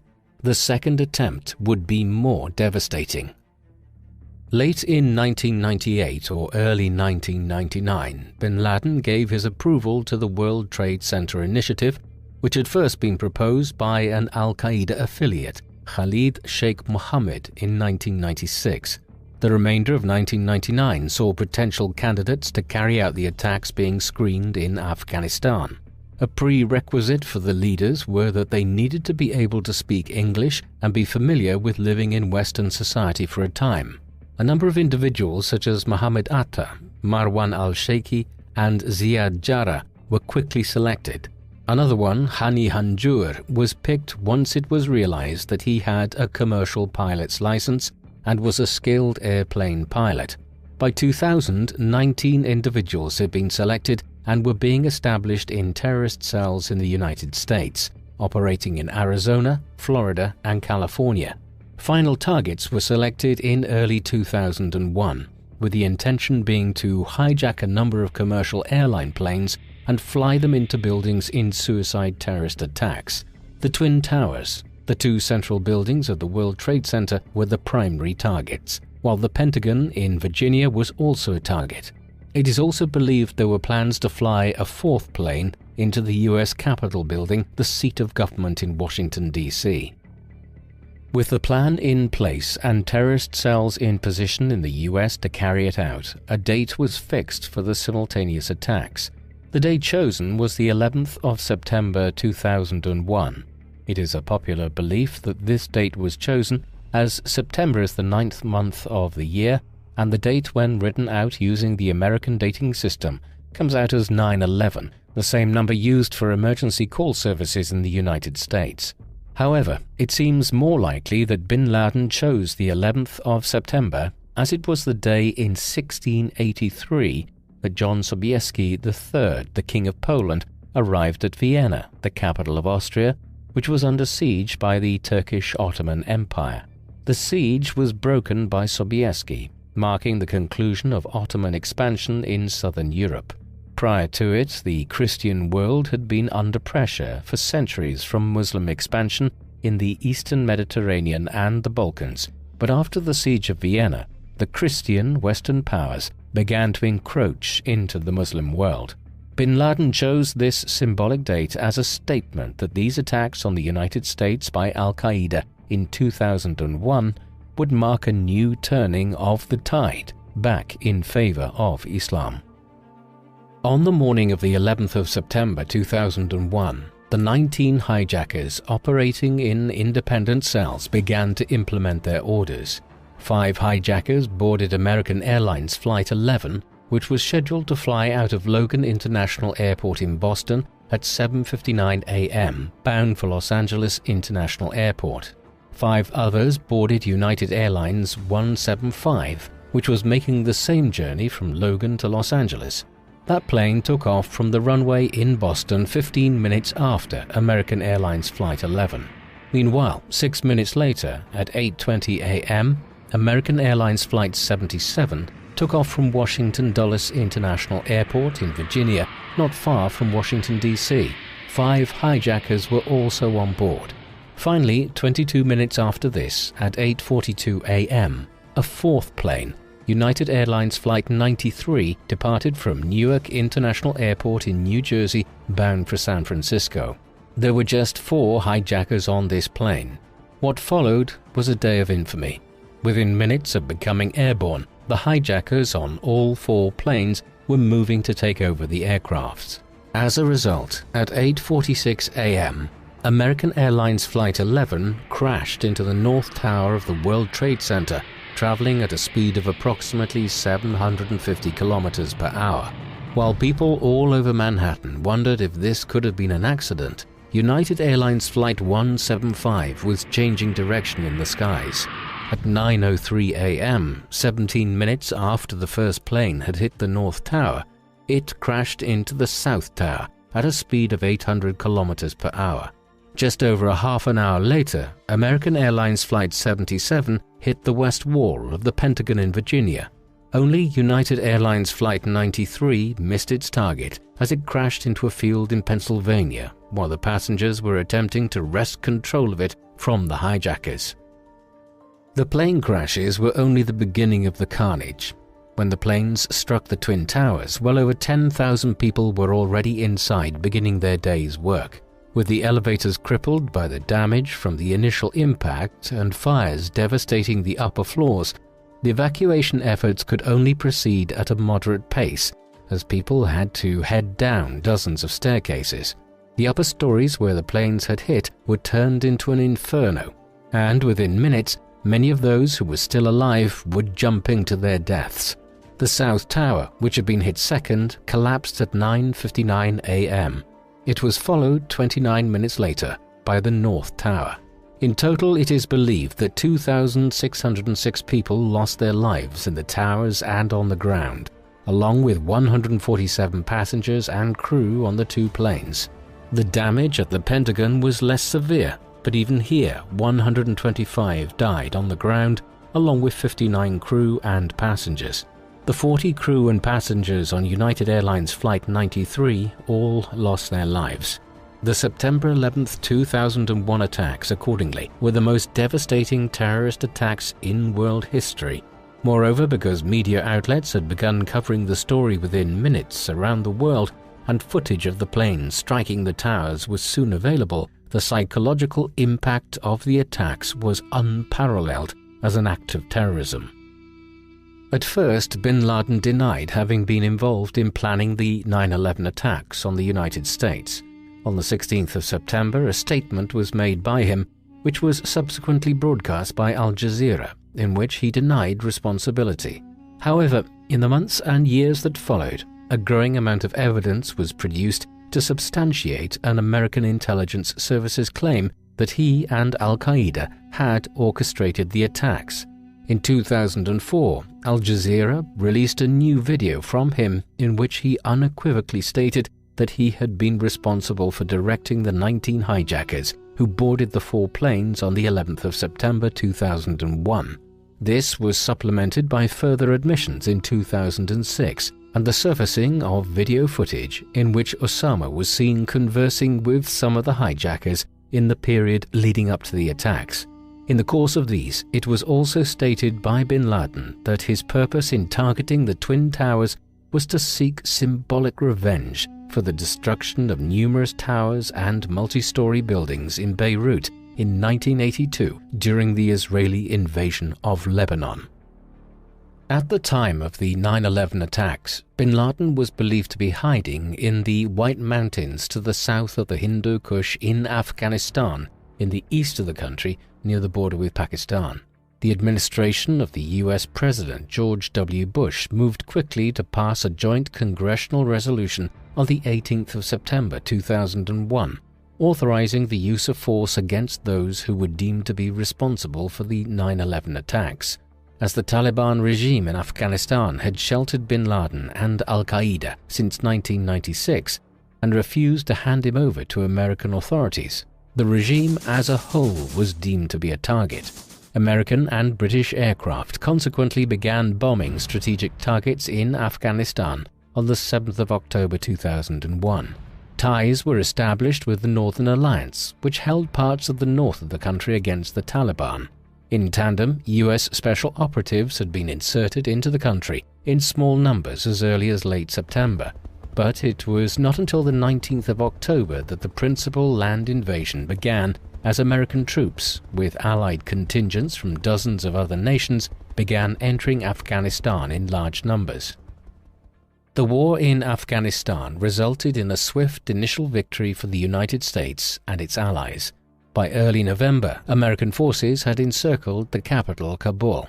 An airstrike on the city on the 12th of November succeeded in killing one of bin Laden's closest allies, the number 3 figure within Al-Qaeda, Mohammed Atef. The following day, Northern Alliance and US troops began entering the city as the Taliban either fled into the mountains or towards the southern city of Kandahar. It was in the latter city that the Taliban made their last major stand in late November. The remaining forces there surrendered in early December, ostensibly bringing the war to an end. It was also in early December that a new interim administration was established with Hamid Karzai as the first president of a new Afghanistan. However, this initial victory was effectively a false dawn, and Afghanistan would soon be riddled with insurgent revolts which the US would never be able to defeat. The invasion of Afghanistan had also failed to bring bin Laden to justice. The US, though, had come tantalizingly close. Just as Kandahar was falling to the west, a group of several hundred Allied fighters, including 70 US Special Forces and dozens of other special operatives, along with a few hundred Northern Alliance fighters, conducted a campaign in the Tora Bora cave complex in the White Mountains, where bin Laden and many other al-Qaeda members were believed to be hiding. A near 2-week battle followed in the mountains and caves, a conflict which has become known as the Battle of Tora Bora. American intelligence services believe bin Laden was present during these clashes, but that he escaped as the Allied military presence was insufficient to apprehend him. He is believed to have made his way over the southern border into Pakistan in the days or weeks that followed. By now, bin Laden was the most wanted man in the world, with a bounty of $25 million on offer by the US government for information leading to his capture or death. That figure would be increased to $50 million in 2007 as the manhunt for the leader of al-Qaeda and the architect of the 9/11 attacks continued. However, bin Laden and al-Qaeda would pose a threat to America and the Western world for many years to come. Bin Laden's whereabouts in the years following his escape from Afghanistan in the winter of 2001 have been a matter of widespread speculation. By this time, he was the world's most wanted man and well known all over the world. As such, his movements were secretive, and even the US intelligence services today can only patch together some of his whereabouts during the 2000s. Evidently, he, along with many other senior al-Qaeda affiliates, spent the vast majority of these years in Pakistan. His presence here was not officially tolerated by the Pakistani government. Successive regimes in the capital Islamabad had been effectively supporters of Islamic terrorist organizations over the years. But in bin Laden's case, it was not possible for them to approve of his presence on Pakistani soil. Nevertheless, a light-touch approach to apprehending bin Laden, even when it was clear that he was in hiding in the country, was adopted, one which meant that the US intelligence services had to try to locate the terrorist leader within the country, with lukewarm support from the Pakistani security services at best. For much of the time after his initial flight from Afghanistan, he is believed to have been in Waziristan, the mountainous region of northern Pakistan near the Afghan border. Reports in the second half of the 2000s sometimes placed him as having moved over the western border to Iran, but these were probably spurious, and the reality is that bin Laden and al-Qaeda were able to live in Pakistan largely unharassed and in some comfort for years, with the tacit support of powerful elements within Pakistan's politics and security services. During this time, bin Laden and al-Qaeda continued to organize terrorist activities throughout the wider Muslim world. Attacks on the United States became much more difficult in the aftermath of 9/11 as a massive security apparatus was put in place in American airports and other locations. However, there was no shortage of Western targets now in the Middle East. Firstly, Afghanistan had been occupied by American, British and other Allied troops in late 2001, and they would remain there in one form or another for the next 20 years. But the more intense Western presence was soon to be found in Iraq. Following the initial victory over the Taliban in Afghanistan, the administration of President George W. Bush in the US began making it clear that it intended to engage in further regime change in the Middle East, targeting states which it deemed to be supporters of terrorism. The regime of Saddam Hussein in Iraq, who had clung on to power following the Gulf War, was a noted priority. This policy would not meet with as much support from America's allies as the invasion of Afghanistan, with countries like France arguing that the Bush administration was now using the 9/11 attacks as a smokescreen for regime change in oil-producing countries and a form of US neo-imperialism in the region. Despite these reservations, the US and Britain, with several other smaller allied nations, invaded Iraq in March 2003, claiming that Hussein's regime was trying to obtain weapons of mass destruction and was a supporter of bin Laden's. Bin Laden had often cited the crippling economic sanctions which the US had imposed on Iraq following the Gulf War as one of his grievances against America, but there is no substantive evidence to show that the Hussein regime had ever materially supported bin Laden in any significant manner. The invasion proceeded much as it had in Afghanistan. A swift victory was won over the Ba'athist regime of Saddam Hussein, and within 2 months, President Bush announced US victory in the war. But it was not so simple, and as in Afghanistan, a vicious counterinsurgency campaign began in the summer of 2003 and lasted for years as many elements within Iraq tried to remove US forces from the country. Bin Laden and Al-Qaeda were involved in this internecine conflict. Their methods focused on trying to sow divisions between the Sunni Muslim minority and the Shiite Muslim majority in an effort to foment a civil war across Iraq. Traditional terrorist methods were employed, such as the bombing of the Al-Askari shrine in the city of Samarra on the 22nd of February 2006. While this action did not result in widespread loss of human life, it did see the destruction of one of the holiest places in Iraq for Shiite Muslims and triggered days of sectarian violence in Baghdad and elsewhere, in which at least 1,000 people lost their lives. Eventually, by the late 2000s, the war in Iraq began to stabilize as a significant American troop surge in 2007, combined with political reforms, served to quell the worst of the violence. Nevertheless, Al-Qaeda continued their campaign, and from Pakistan, bin Laden sanctioned bombings in Baghdad and a suicide bombing on the Shiite Imam Hussein shrine in the city of Karbala in March 2008. Which resulted in 42 deaths and the injuring of dozens of others. Meanwhile, back in Pakistan, bin Laden had moved into a new purpose-built compound in the city of Abbottabad in northern Pakistan. Construction on this had evidently begun shortly after bin Laden arrived in the country at the beginning of 2002, and it was completed in 2005. The compound was laid out on a 38,000 square foot estate and was surrounded by a concrete perimeter fence up to 5.5 meters high and topped with barbed wire. There were few windows here and many screens to block vision of the interior, including a screen on a third-floor balcony tall enough to ensure privacy there for bin Laden, who was 6'4" tall.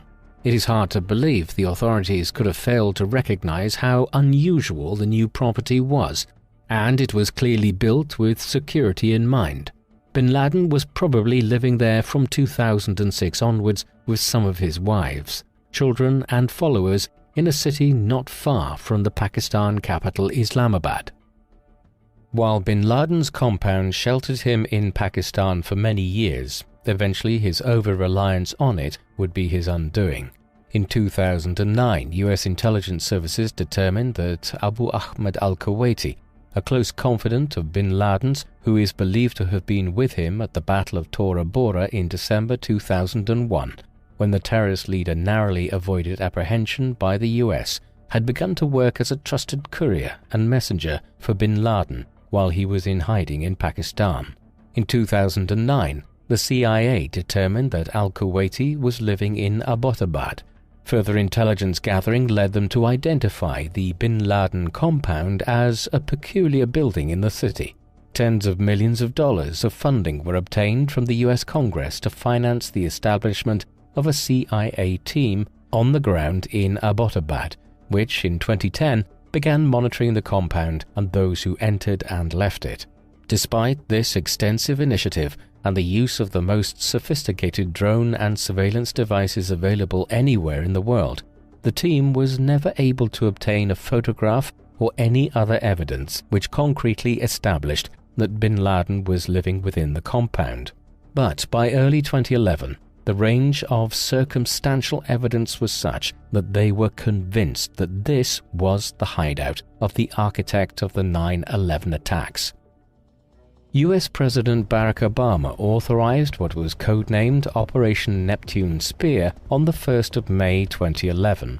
It was lunchtime in Washington, D.C., but only half an hour later, at nearly 11 p.m. at night in Afghanistan, 2 Black Hawk helicopters carrying 24 Navy SEALs took off from an American airbase in Afghanistan and flew over the border to Pakistan.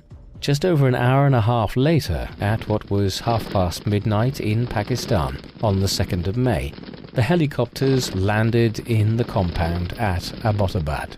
One of the helicopters crashed during the landing, but none of the Navy SEALs were injured.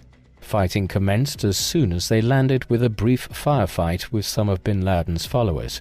Then the Navy SEALs proceeded into the main compound.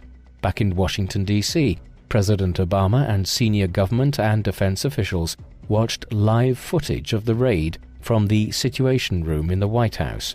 On the second floor, the Navy SEALs encountered and shot one of bin Laden's many adult sons, as well as another follower, Abu Ahmed al-Kuwaiti, whose presence in Abbottabad had first suggested to security services that bin Laden might be sheltering in the city.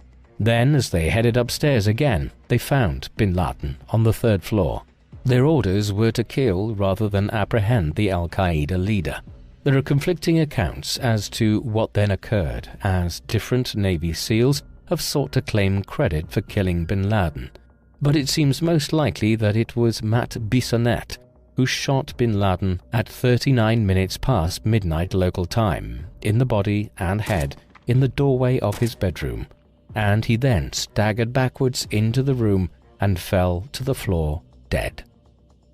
Bin Laden was found to have €500 and 2 mobile phones sewn into his robes, no doubt for use if he found himself fleeing an attack on the compound, such as the one which led to his death. It was a rather pathetic demise. A decision had been taken in advance that bin Laden's body would be disposed of quickly, somewhere where his resting place would never be identified, and turned into a shrine for Islamic fundamentalists and jihadists. Thus, shortly after he was killed and the compound was fully secured, the Navy SEALs placed the al-Qaeda leader's corpse in a body bag and then brought it out to the helicopter that was still intact. After a sweep of the compound to gather any intelligence which might be useful for offsetting further terrorist attacks or establishing a more concrete idea of what bin Laden had been doing over the years, the team exited the compound with the body on the sole functioning helicopter. A backup helicopter was called in to collect some of the remaining Navy SEALs.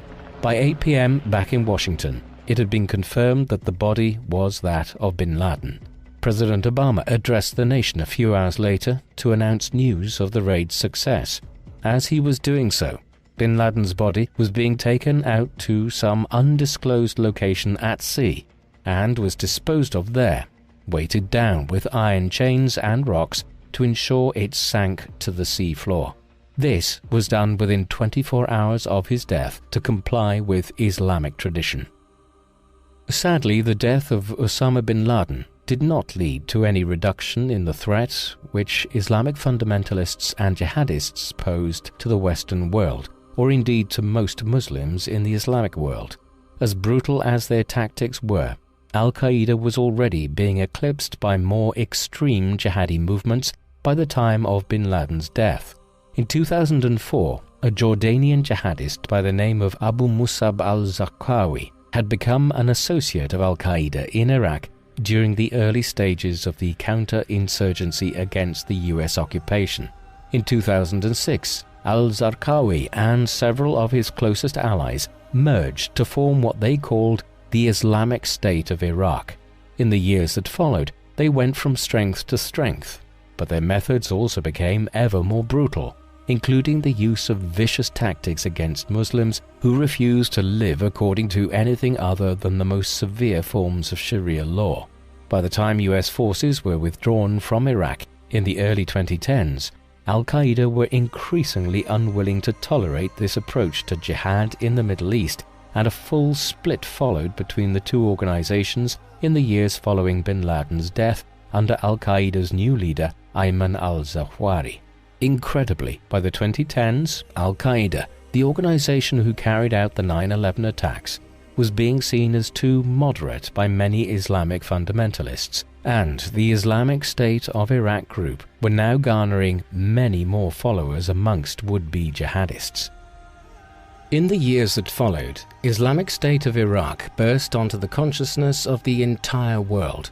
Following the Arab Spring of 2011, a brutal civil war erupted in Syria, while the US departure from neighboring Iraq saw significant parts of the country fall out of the control of the government in Baghdad. In this environment, Islamic State under its new leader Abu Bakr al-Baghdadi was able to begin taking direct control over a vast swathe of territory across northern Iraq and eastern Syria.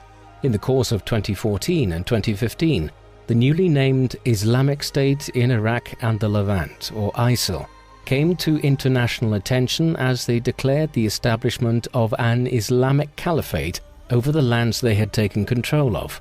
ISIL brought Islamic Jihad to a new level of brutality, which even Al-Qaeda distanced itself from. Gradually, control over eastern Syria and northern Iraq was wrested from ISIL between 2014 and 2017, as the US sent troops back into the region. As of the early 2020s, Islamic fundamentalism would seem to be on the decline, driven in part by rapidly improving living standards in the Middle East, a reduced inclination towards nation-building by the United States in the region, and a warming of relations between Israel and many of its Muslim neighbors. Indeed, the main threat of Islamic fundamentalism seems to have shifted from the Middle East to the Sahel, the region along the southern edge of the Sahara Desert, where jihadi groups have undermined the stability of nations like Mali, Niger, Chad, and Burkina Faso. The Taliban has also returned to power in Afghanistan following the US withdrawal in 2021. Osama bin Laden was arguably the most significant figure in the history of modern Islamic fundamentalism. Beginning in the 1970s, he was gradually radicalized through his exposure to the ideas of Islamist scholars such as Sayyid Qutb. This growing radicalism, combined with the financial power available to him through the enormous bin Laden business empire in Saudi Arabia and the connections he enjoyed throughout Saudi society, ensured that when the Soviet invasion of Afghanistan commenced in 1979, he was able to bring extensive powers to bear in training and equipping mujahideen to fight the Russians throughout the 1980s. Had his career of opposition to non-Muslim incursions into the Islamic world ended there, he would simply be a footnote to history. But once the war against the Soviets wound down, he committed himself to a wider program of Islamic fundamentalism. His actions during the Gulf War highlighted his growing anti-Americanism and his willingness to split with Muslim regimes such as that of the Saudi royal family if they engaged in actions which he deemed antithetical to Islam. Thus, by the 1990s, a more extreme version of bin Laden and Al-Qaeda was emerging, as reflected in the increasingly brutal bombing campaigns being launched, the most severe being the US Embassy bombings of 1998, which killed hundreds and injured thousands. But it is ultimately the 9/11 attacks on the United States which bin Laden and Al-Qaeda have become most infamous for. On that fateful September morning in 2001, 19 hijackers acting on bin Laden's orders launched attacks which killed over 2,700 people in the space of a few hours, while thousands more had their lives cut short in the years that followed as a result of ancillary injuries. Just as damaging was the psychological impact. Most people have clear memories of where they were and what they were doing on the 11th of September 2001, as news of the attacks emerged and footage of the planes striking the Twin Towers surfaced on news outlets. Life changed in many ways that day, as additional security measures were imposed across the Western world to combat future attacks. Wars followed in the Middle East, and for years there was hardly a week went by when news of a major incident in Afghanistan, Iraq, or somewhere was on the front pages of newspapers. All of this culminated in the rise of ISIL and a migrant crisis in the Mediterranean as millions of people sought to flee from Syria and Iraq. By that time, bin Laden was dead, killed in a rather ignominious end in a fortified compound he had been holed up in Abbottabad for half a decade. But the world had been changed immeasurably by his violent extremism. What do you think of Osama bin Laden? Would it have been better for him to have been captured alive and placed on trial for his crimes? Please let us know in the comment section, and in the meantime, thank you very much for watching.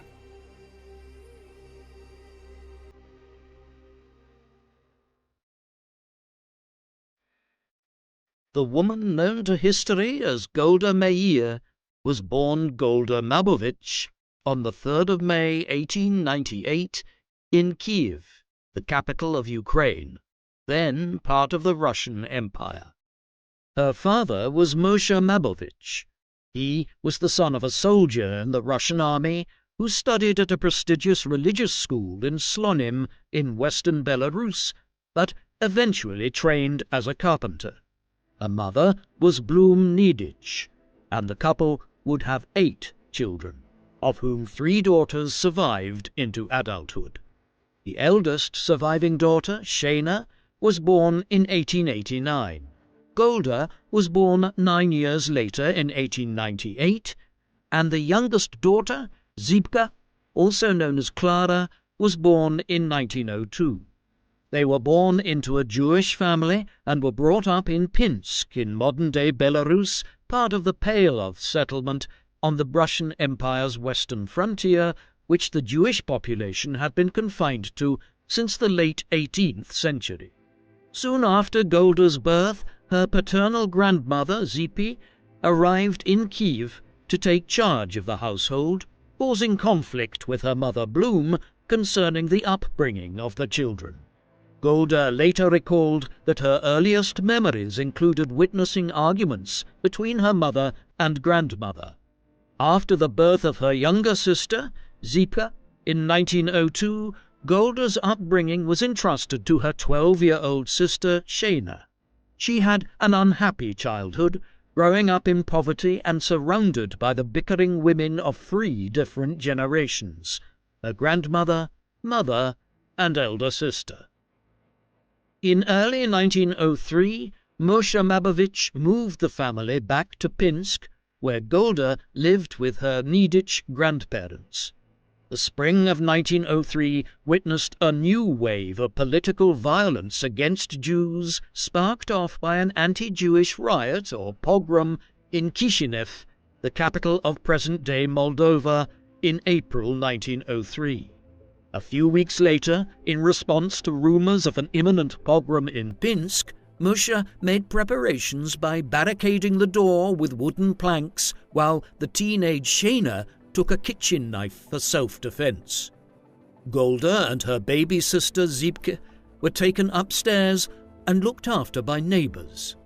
Although the pogrom never materialized, the fear and trepidation experienced by the 5-year-old Golda during the ordeal remained with her for the rest of her life. Not long afterwards, Moshe made the fateful decision to join tens of thousands of fellow Russian Jews in emigrating to the United States. As was the custom at the time, he would leave alone, find a job, and save up money to bring the rest of his family across the ocean. While the family awaited word from Moshe, Shana joined a group of politically active high school students who discussed what the Jews could do to end the anti-Semitic discrimination they were facing. A tiny minority of Jews were drawn towards Zionism, the ideology championed by the journalist Theodor Herzl from Vienna, who called for the establishment of a Jewish state in Palestine then ruled by the Islamic Ottoman Empire, which governed Turkey and the Middle East from its capital in Constantinople, modern-day Istanbul. Following the Kishinev pogrom, Herzl wrote to the British colonial secretary Joseph Chamberlain about the creation of a temporary Jewish state in Uganda, but the proposal was not taken forward. In the meantime, many Jews were drawn to socialist and Marxist doctrines which aimed to unite the working class and overthrow the Russian monarchy under Tsar Nicholas II, creating a new state free of prejudice and discrimination.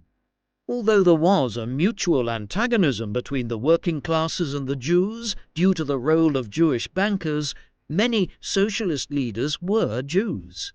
Shainer and her group were supporters of both Zionism and socialism and had a great influence on Golda's political upbringing. Although Blum was concerned about Shainer's political activities and feared that the family might be targeted by the Tsarist state, the teenager defied her mother and continued to attend political meetings. Shainer was also responsible for teaching her sister to read and write, alongside basic arithmetic. When Herzl died in 1904 at the age of 44, Shainer wore black in mourning for over 2 years. In the meantime, after first arriving in New York, Moshe Mabovich moved to Milwaukee in the state of Wisconsin, where he adopted the name Morris and found a job working on the railroad. By 1906, he was in a position to send for his wife and daughters. Traveling with forged documents, Golda accompanied her mother and sisters out of Russia initially to Vienna, before taking a train to Antwerp in Belgium and boarding a steamer across the Atlantic. After arriving in Quebec 2 weeks later, the family continued by train until they arrived in Milwaukee in June 1906. 8-year-old Golda Mabovich was not unhappy to leave Eastern Europe behind and would have much fonder memories of the United States, where she would spend the next 15 years of her life. Within days of arriving in Milwaukee, Blum decided to open a grocery store assisted by Shainer while the 2 younger daughters went to school. Between 1906 and 1912, Golda attended the 4th Street School, now known as the Golda Meir School after its most famous alumna. While Golda was happy enough to be among Milwaukee's Jewish community without the risk of being targeted by pogroms, Shainer resented having to work with her mother and briefly escaped to Chicago to work at a clothing factory. By contrast, Golda was enjoying her studies and soon came to be top of her class. She was also gaining recognition outside the classroom, and in 1909, at the age of 11, she and her best friend Regina Hamburger set up the American Young Sisters Society to raise money to buy textbooks for their poorer classmates. As the only fluent English speaker in her family, she helped recently arrived Jewish immigrants find jobs and encouraged them to join labor unions.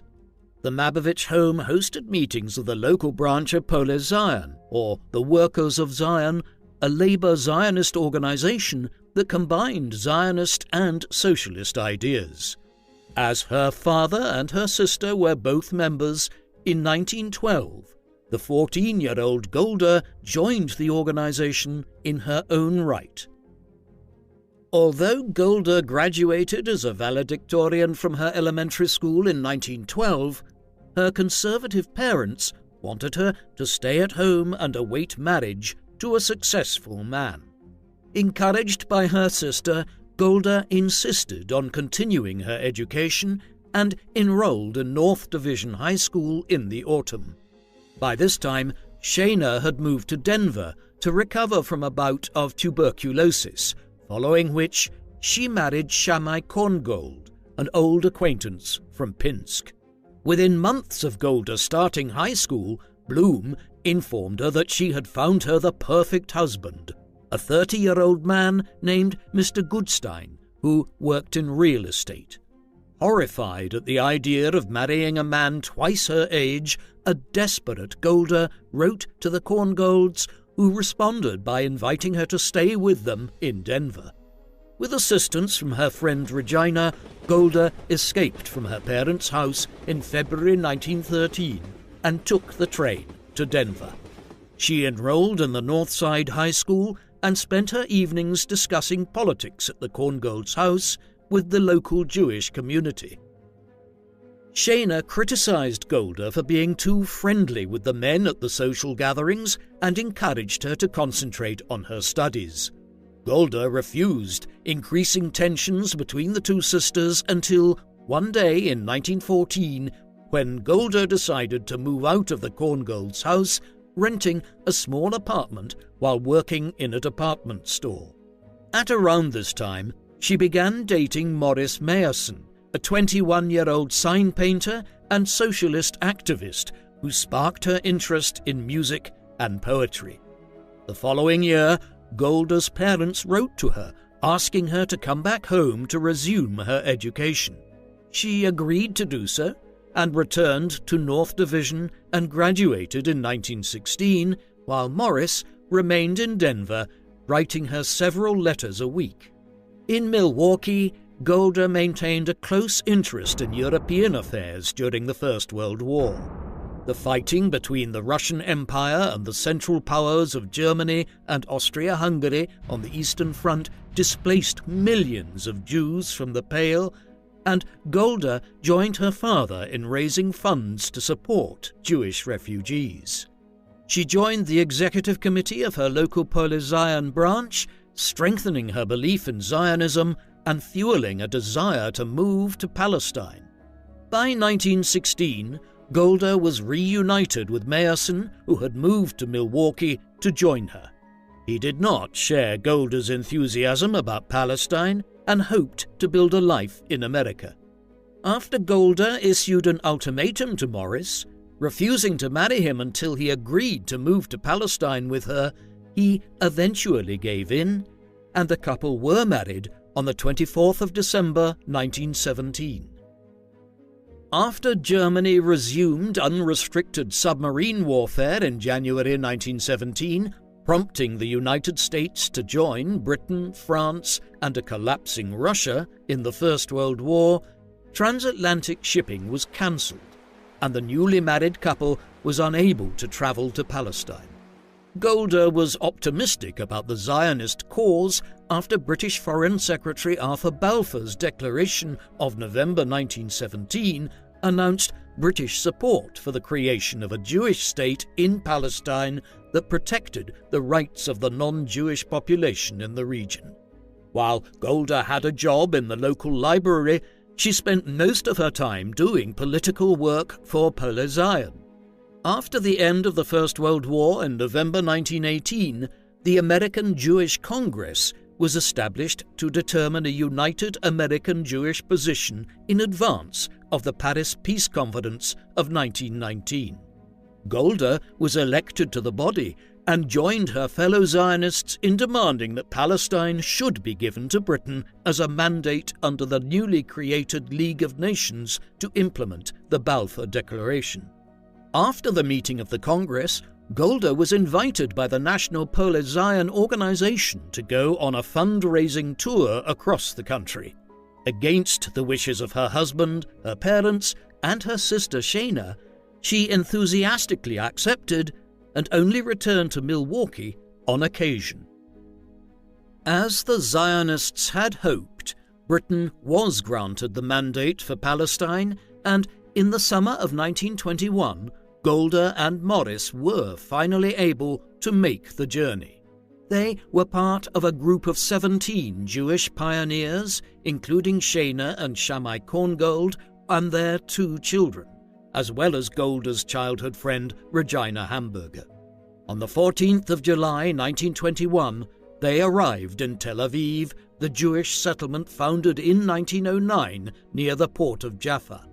In contrast to the picture of Palestine Golda had painted for her American audiences, Tel Aviv was a ramshackle little town in the desert.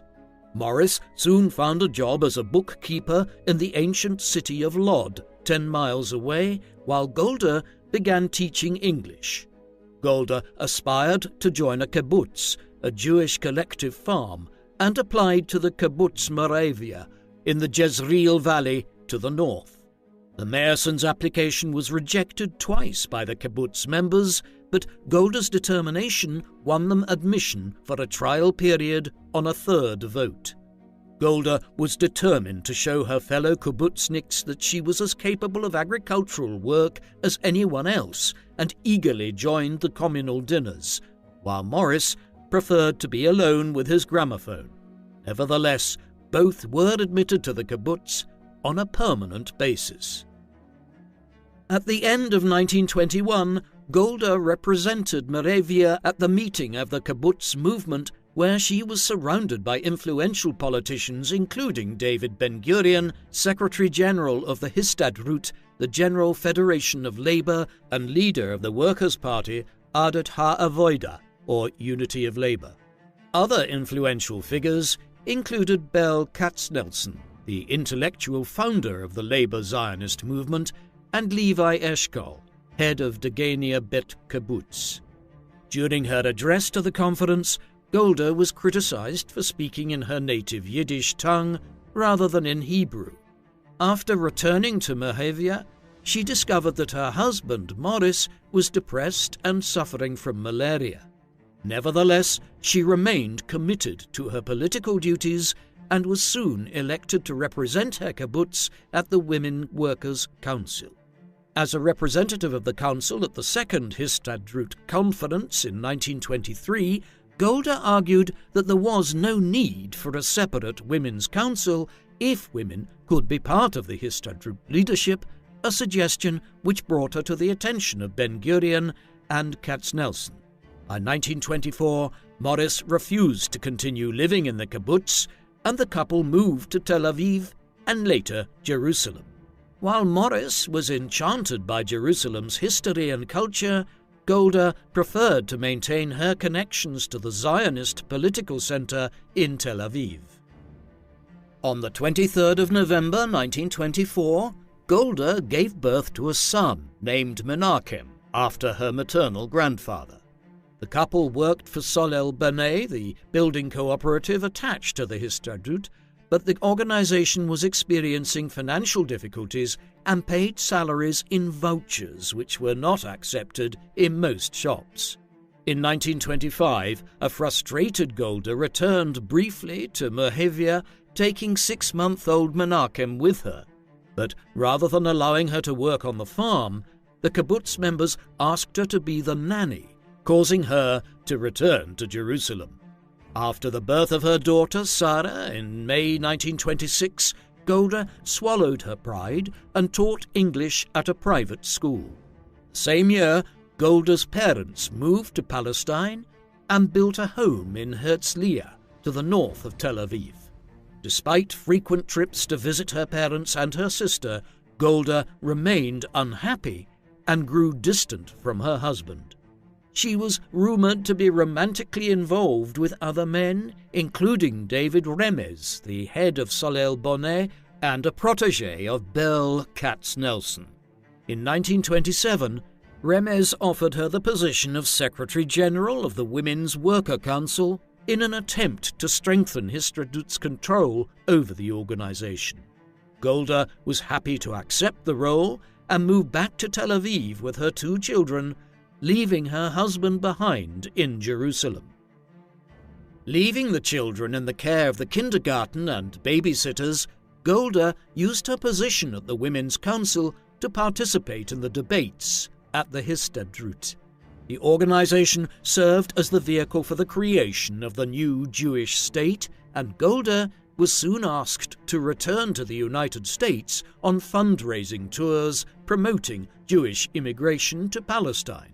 Her American upbringing ensured that she received a popular welcome, and her efforts were recognized by the Histadrut leadership, which also sent her to Western Europe to win the support of socialist organizations in Britain and France.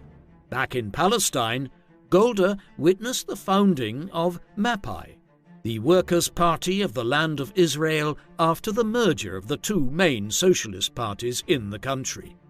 In 1932, Golda went to the United States to seek treatment for her daughter's kidney illness and to revitalize the labor Zionist movement. For the next 2 years, Golda traveled throughout North America, promoting the Zionist cause, describing the exploits of the pioneers who emigrated to Palestine in biblical terms.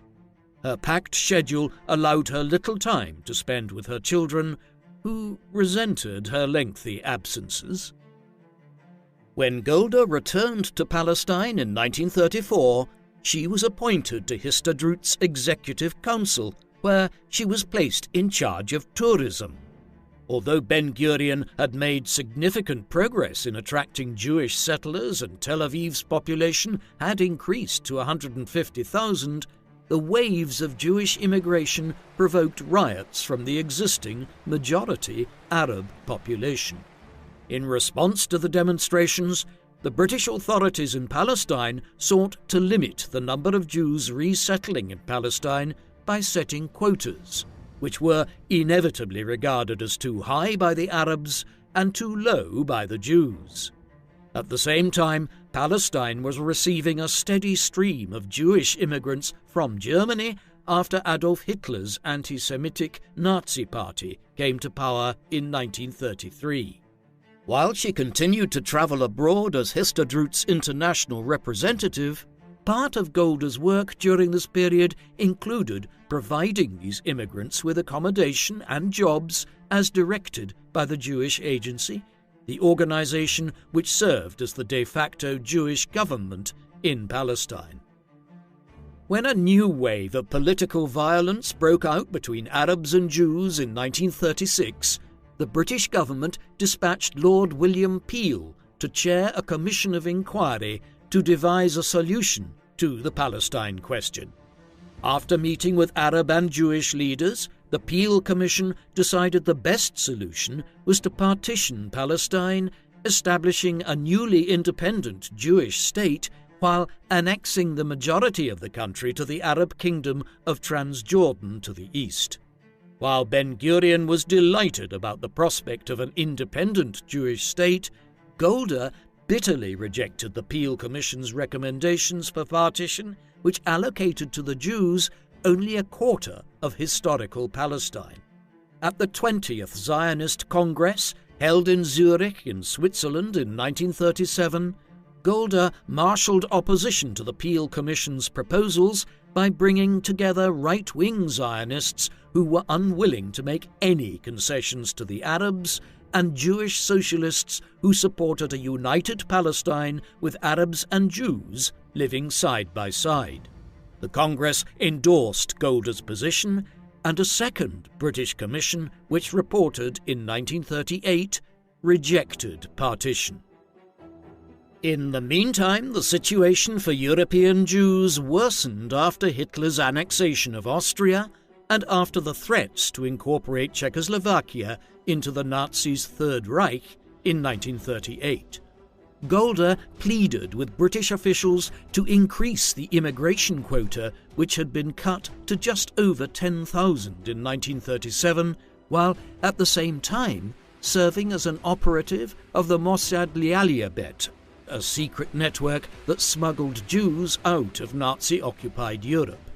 In the summer of 1938, U.S. President Franklin D. Roosevelt called the Evian Conference, bringing together representatives of 32 nations to discuss the situation faced by European Jews.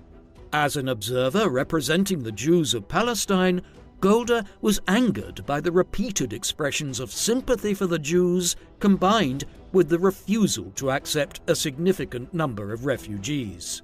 In May 1939, British Prime Minister Neville Chamberlain published a final plan for Palestine which confined the Jewish population to 5% of Palestinian territory and restricted Jewish migration to 75,000 over the next 5 years. An independent Palestinian state would be established within 10 years, jointly governed by the Arabs and the Jews.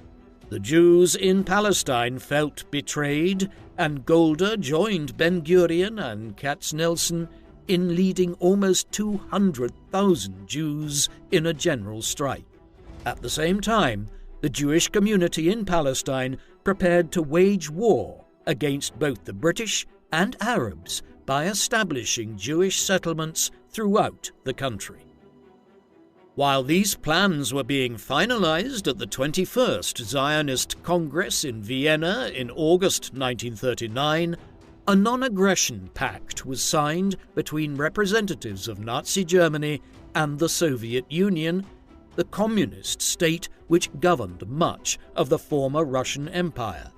On the 1st of September, Hitler invaded Poland, a country of 4 million Jews, leading to the outbreak of the Second World War after Britain and France declared war on Germany. Golda and her colleagues found themselves in the awkward position of encouraging Jews to join the British Army against a possible German invasion while illegally smuggling Jewish refugees into Palestine. As one of the senior leaders of the Jewish community, she served on the British War Economic Advisory Council to help enforce wartime rationing measures among the Jewish population, while also serving as head of Histadrut's political department with responsibility for resolving labour disputes. While the British attempted to crack down on Jewish immigration into Palestine, Hitler's armies were rolling through Europe, forcing the surrender of France in 1940 and launching the invasion of the Soviet Union in June 1941, occupying large parts of Belarus and Ukraine. In the summer of 1942, German and Italian forces in North Africa threatened to strike Egypt and Palestine. When rumours reached Palestine in 1942 that the Germans were sending Polish Jews to concentration camps and exterminating them in gas ovens, Golda was one of the few Jewish leaders who believed them. She attempted to raise funds to provide Jews under Nazi occupation to fight back, and after the Warsaw Ghetto Uprising in April 1943, she offered the services of the Haganah, the Zionist paramilitary organization, to support British secret agents behind enemy lines. Following General Bernard Montgomery's defeat of German and Italian forces at the Second Battle of El Alamein in the autumn of 1942, Palestine was no longer at risk of German invasion, but the war in Europe continued until the Nazi surrender in May 1945. When the Allied armies liberated over 600,000 Jews from concentration camps across Europe, Golda and her colleagues sought to find a new home for them in Palestine. The Zionists were encouraged by the British Labour Party's election victory in July 1945, bringing to power a party that had consistently supported a Jewish state in Palestine. When Prime Minister Clement Attlee and Foreign Secretary Ernest Bevin sought to retain their conservative predecessors' policy in Palestine, the Jews felt betrayed once again. To Golda's dismay, the Haganah had joined two right-wing guerrilla groups in the Jewish resistance movement, but after Bevin had announced his policy, Golda endorsed violent resistance, sparking a civil war between Jewish fighters and British authorities. The United States government was far more sympathetic to the Zionists, and following American intervention, the British agreed to establish an Anglo-American commission which met in early 1946. On the 25th of March 1946, Golda addressed the commission, describing the persecution and terror the Jews had faced in Europe even before Hitler's rise to power, and argued that the only solution for the senselessness of Jewish life and Jewish death lay in creating an independent Jewish life in a Jewish homeland. On the 1st of May, the Commission recommended the continuation of the British mandate in Palestine, while calling for the British to approve 100,000 visas for Jews. When the British government refused to grant the visas, the conflict on the ground in Palestine intensified. After a British crackdown on the leadership of the Jewish Agency, Golda became head of the organization's political department in June 1946. While she struggled to reconcile her revulsion to terrorist activity and her determination to resist the British presence in Palestine, in February 1947 the Attlee government changed course and referred the Palestinian question to the United Nations. In September, the United Nations Special Committee on Palestine proposed partition with the city of Jerusalem under international jurisdiction. Under the proposals, the Arabs would receive a 43% share of the Palestinian land, with the Jews obtaining 56%, a large part of which included the uninhabited Negev desert. While the Zionists were happy to accept these proposals, most of Palestine's Arab neighbors rejected the UN plan, with the exception of King Abdullah of Transjordan, who aspired to the leadership of the Arab world and was prepared to support a Jewish state in return for Jewish support of Jordanian annexation of Arab Palestine. When the Jordanian king proposed secret negotiations with the Palestinian Jews in November 1947, he was surprised that the Jews had sent a female envoy in the form of Golda Meirson. While Abdullah hoped to annex the whole of Palestine before carving out an autonomous Jewish state, Golda was pleased to hear that he had no desire to join his fellow Arab leaders in resisting a Jewish state by military force. When the UN General Assembly met at the end of November, Golda held the fort in Palestine while her colleagues were in New York, and on the 29th of November, the General Assembly passed a resolution endorsing the partition plan with 33 votes in favor, 13 against, and 10 abstentions. While the Palestinian Jews cheered their victory, Arab guerrilla fighters began to attack Jewish settlements.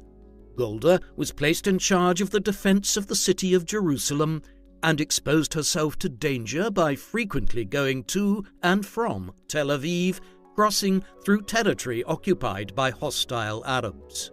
In January 1948, Golda once again returned to the United States to lead a fundraising campaign to acquire weapons for the Haganah. Referencing the 6 million Jews killed by the Nazis during the Holocaust, she persuaded wealthy Jewish businessmen to contribute to the cause, raising $15 million by the beginning of February. By the time she returned to Jerusalem in March, she had raised over $50 million, allowing the Haganah to continue its resistance and enabling Ben-Gurion to order a counter-offensive in April that broke the siege of Jerusalem.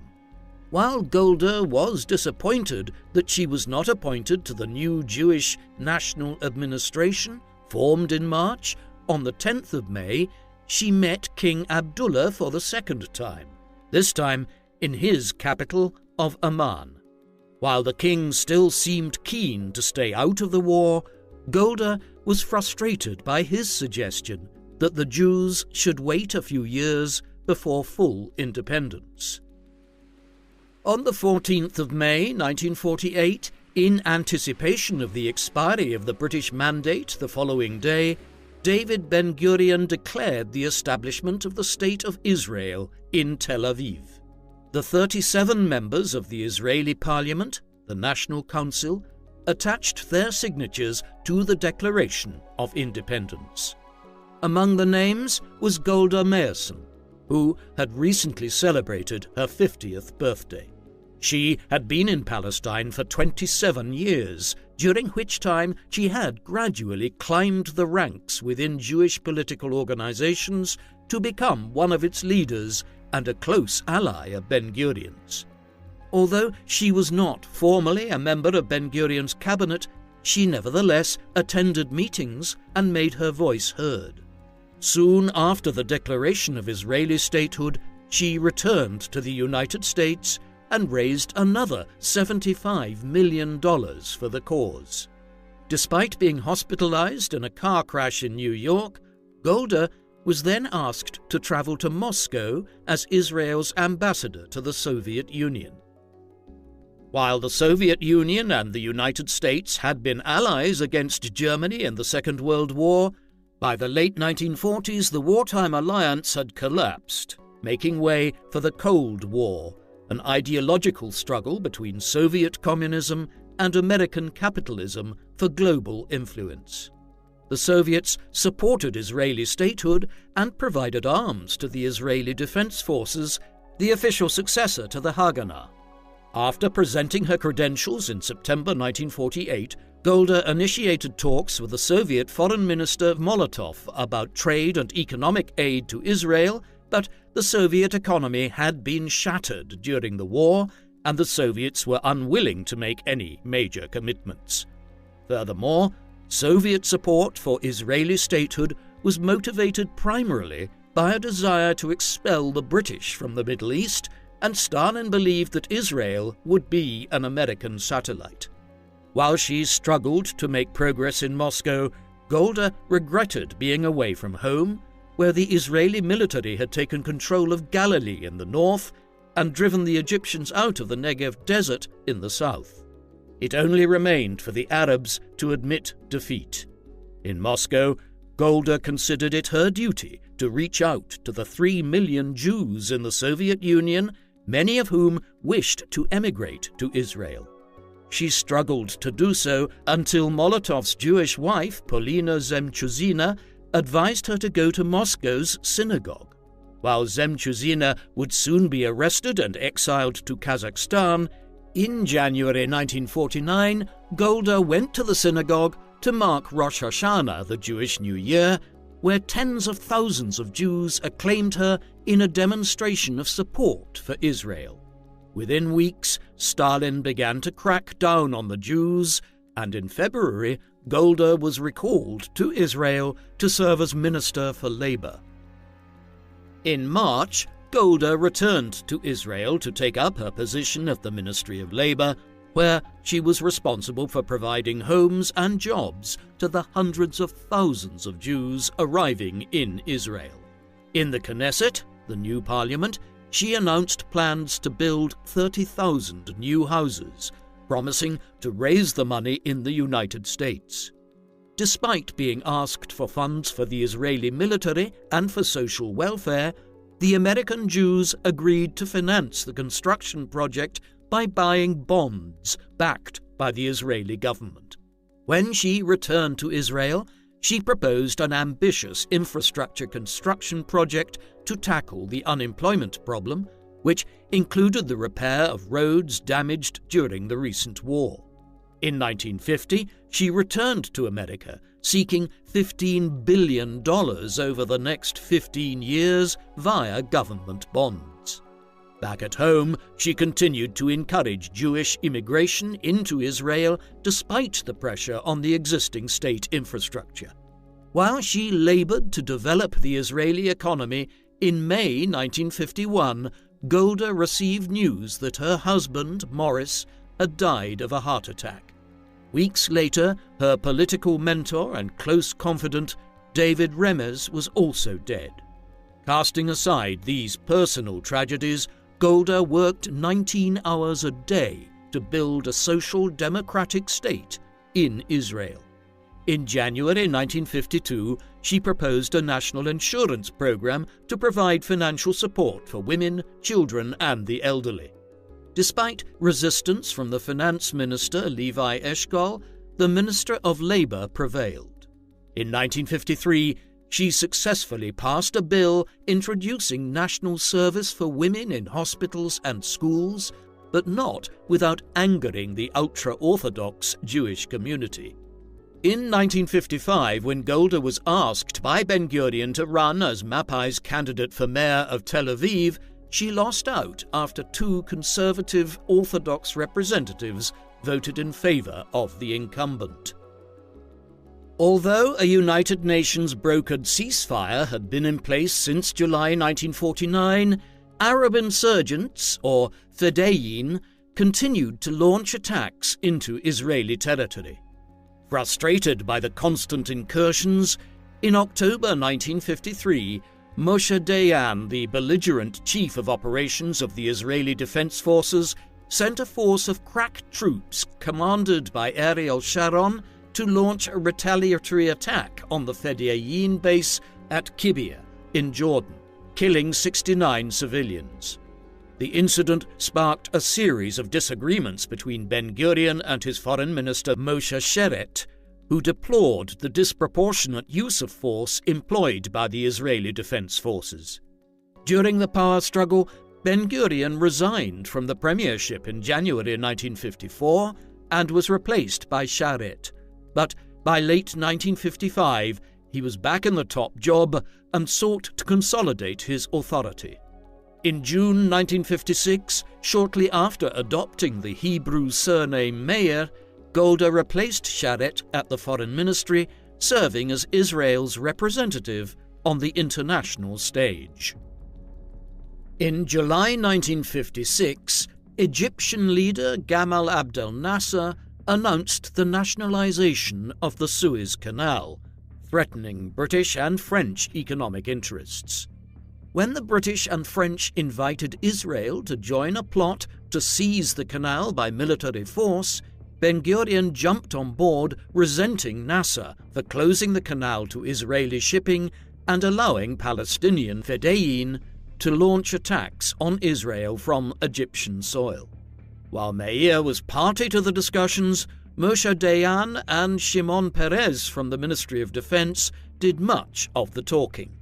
The three parties developed a plan for Israel to launch an invasion of Egypt, while Britain and France would intervene under the pretext of acting as peacekeepers while accomplishing their true intentions of occupying the canal.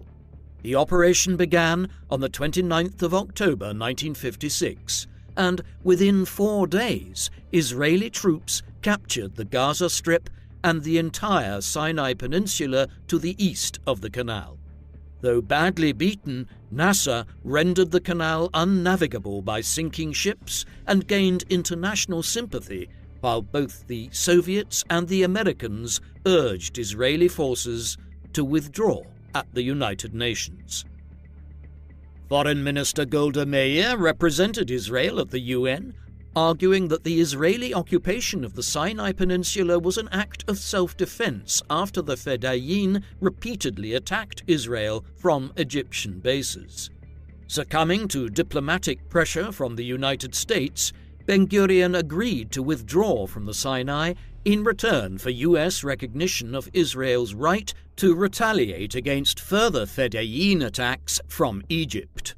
Meir reluctantly gave a speech to the UN to this effect, but was disappointed when the Americans did not acknowledge Israel's right to retaliate.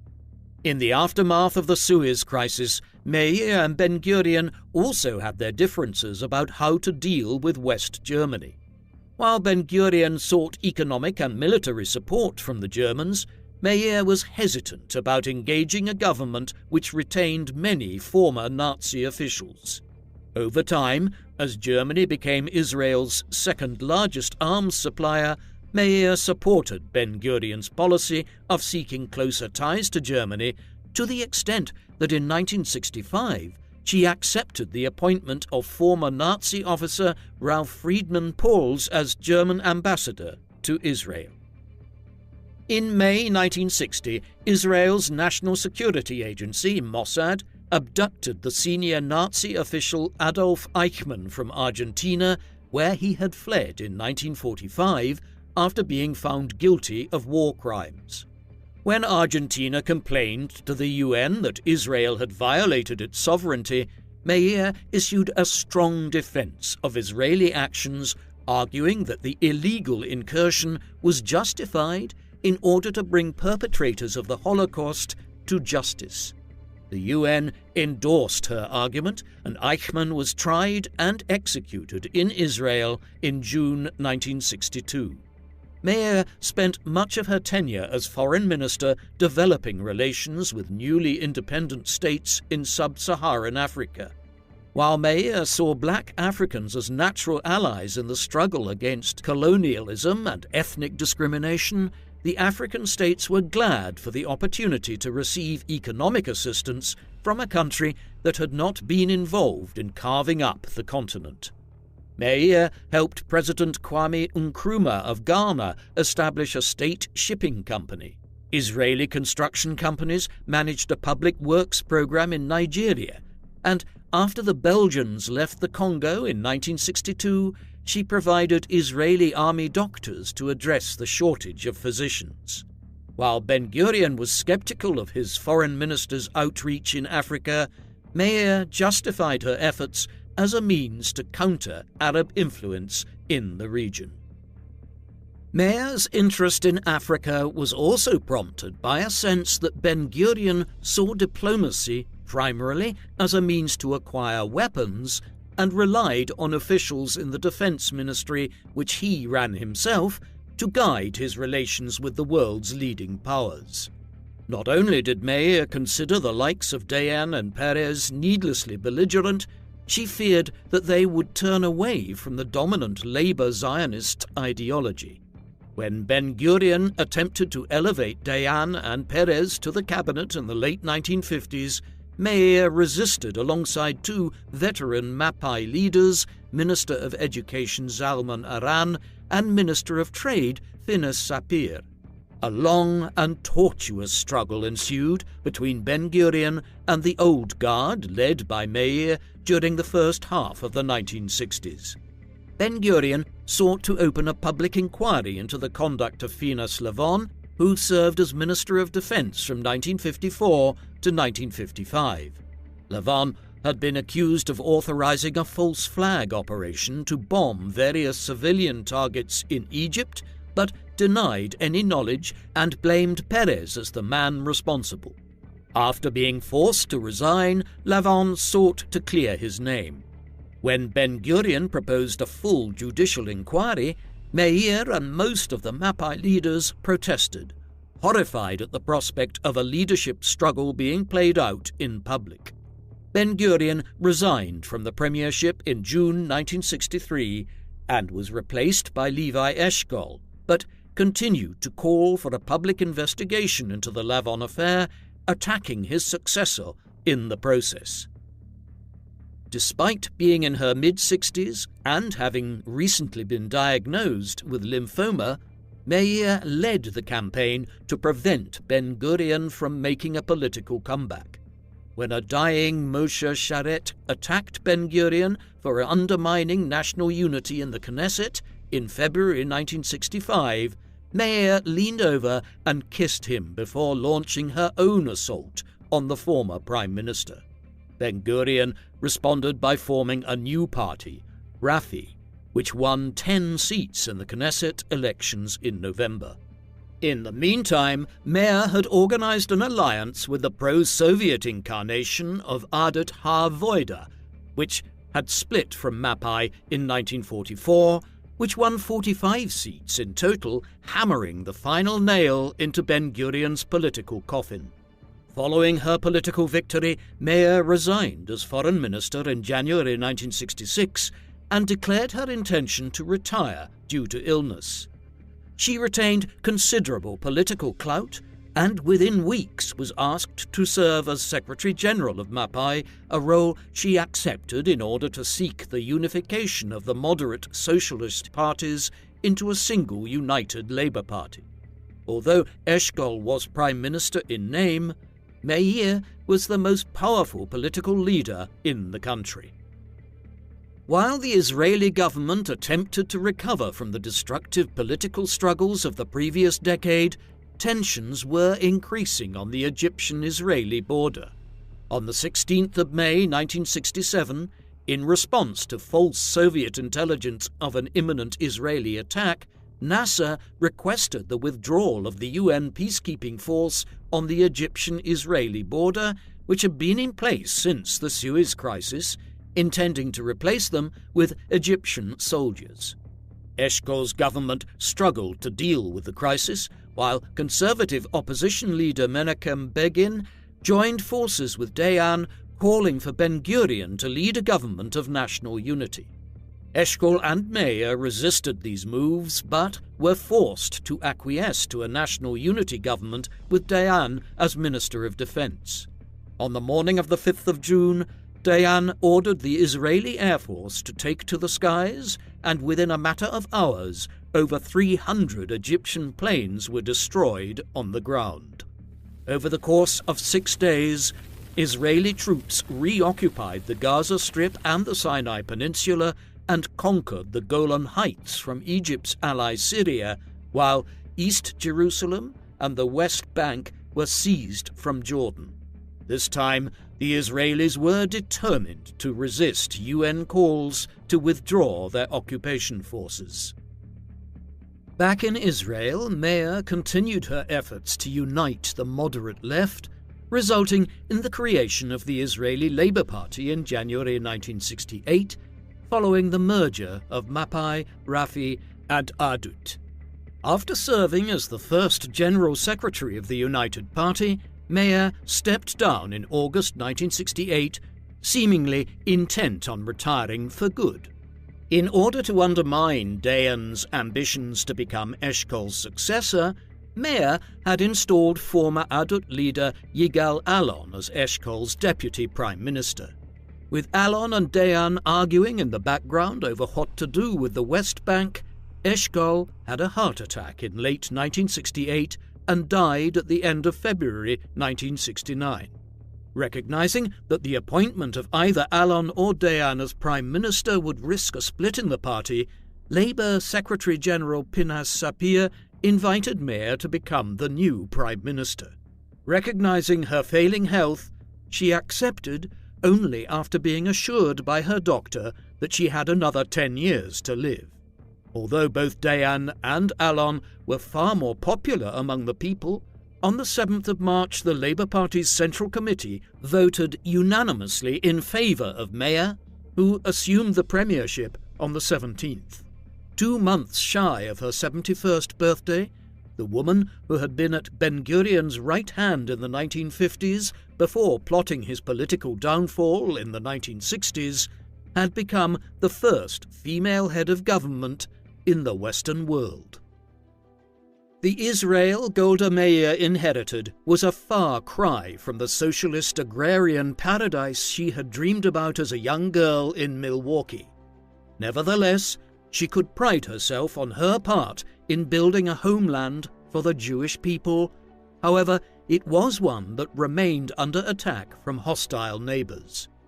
In 1968, following the humiliating defeat in the Six-Day War, Nasser launched the War of Attrition by firing missiles from the western bank of the Suez Canal into Israeli-occupied Sinai.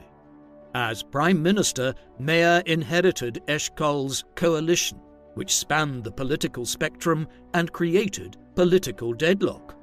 Thanks to her modesty and her down-to-earth style, by July her approval rating soared to 90%, and in October 1969 she led an alliance of Labour and the left-wing Mapam party, which won 56 seats in the Knesset.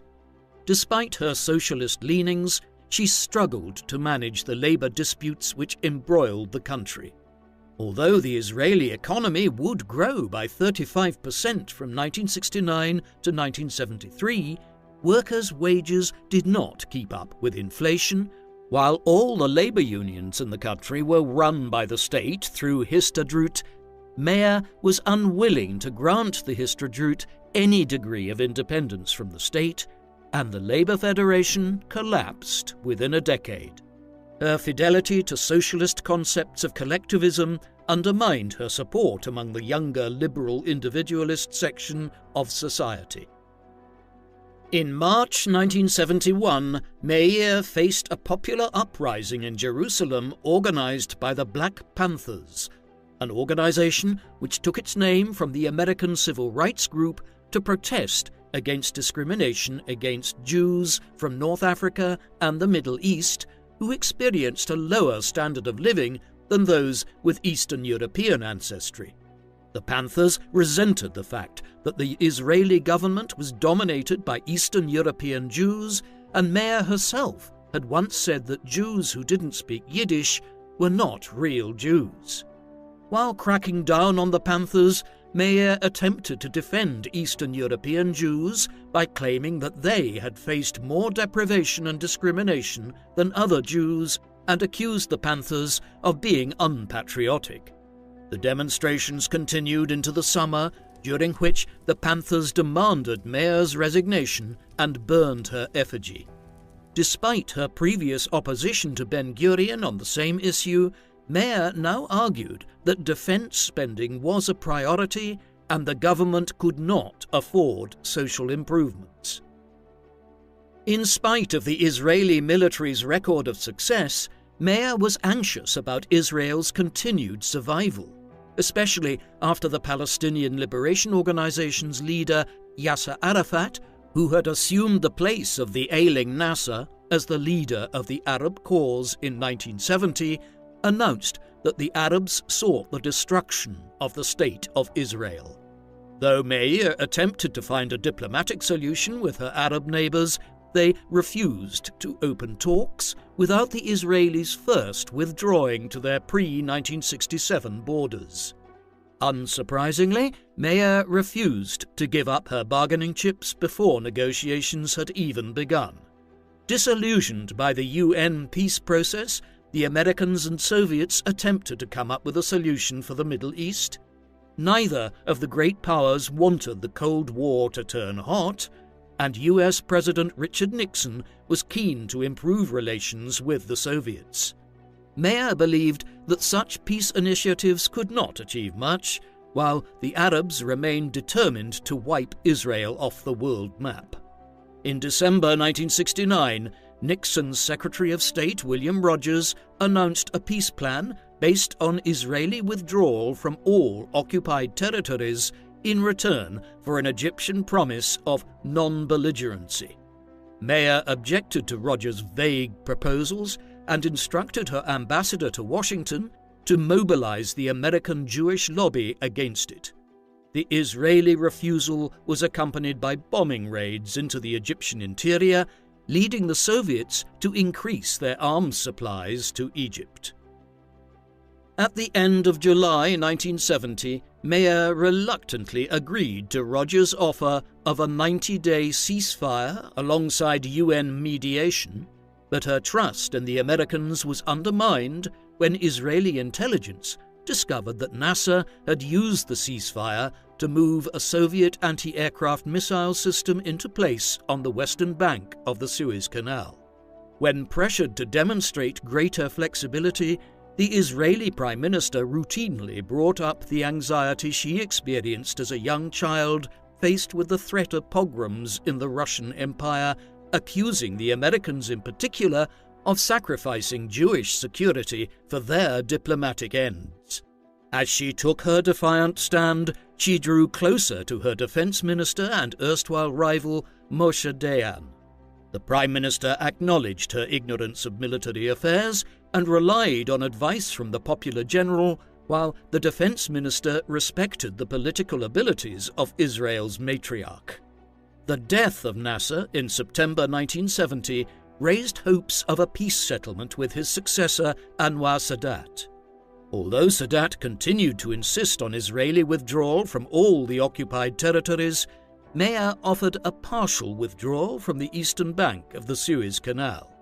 Though Sadat's counter-offer was unacceptable, Meir sketched out a plan which would see Israel keep the Golan Heights, Jerusalem, and the Egyptian port of Sharm el-Sheikh on the southern tip of the Sinai, while Israeli troops would withdraw from the rest of the peninsula.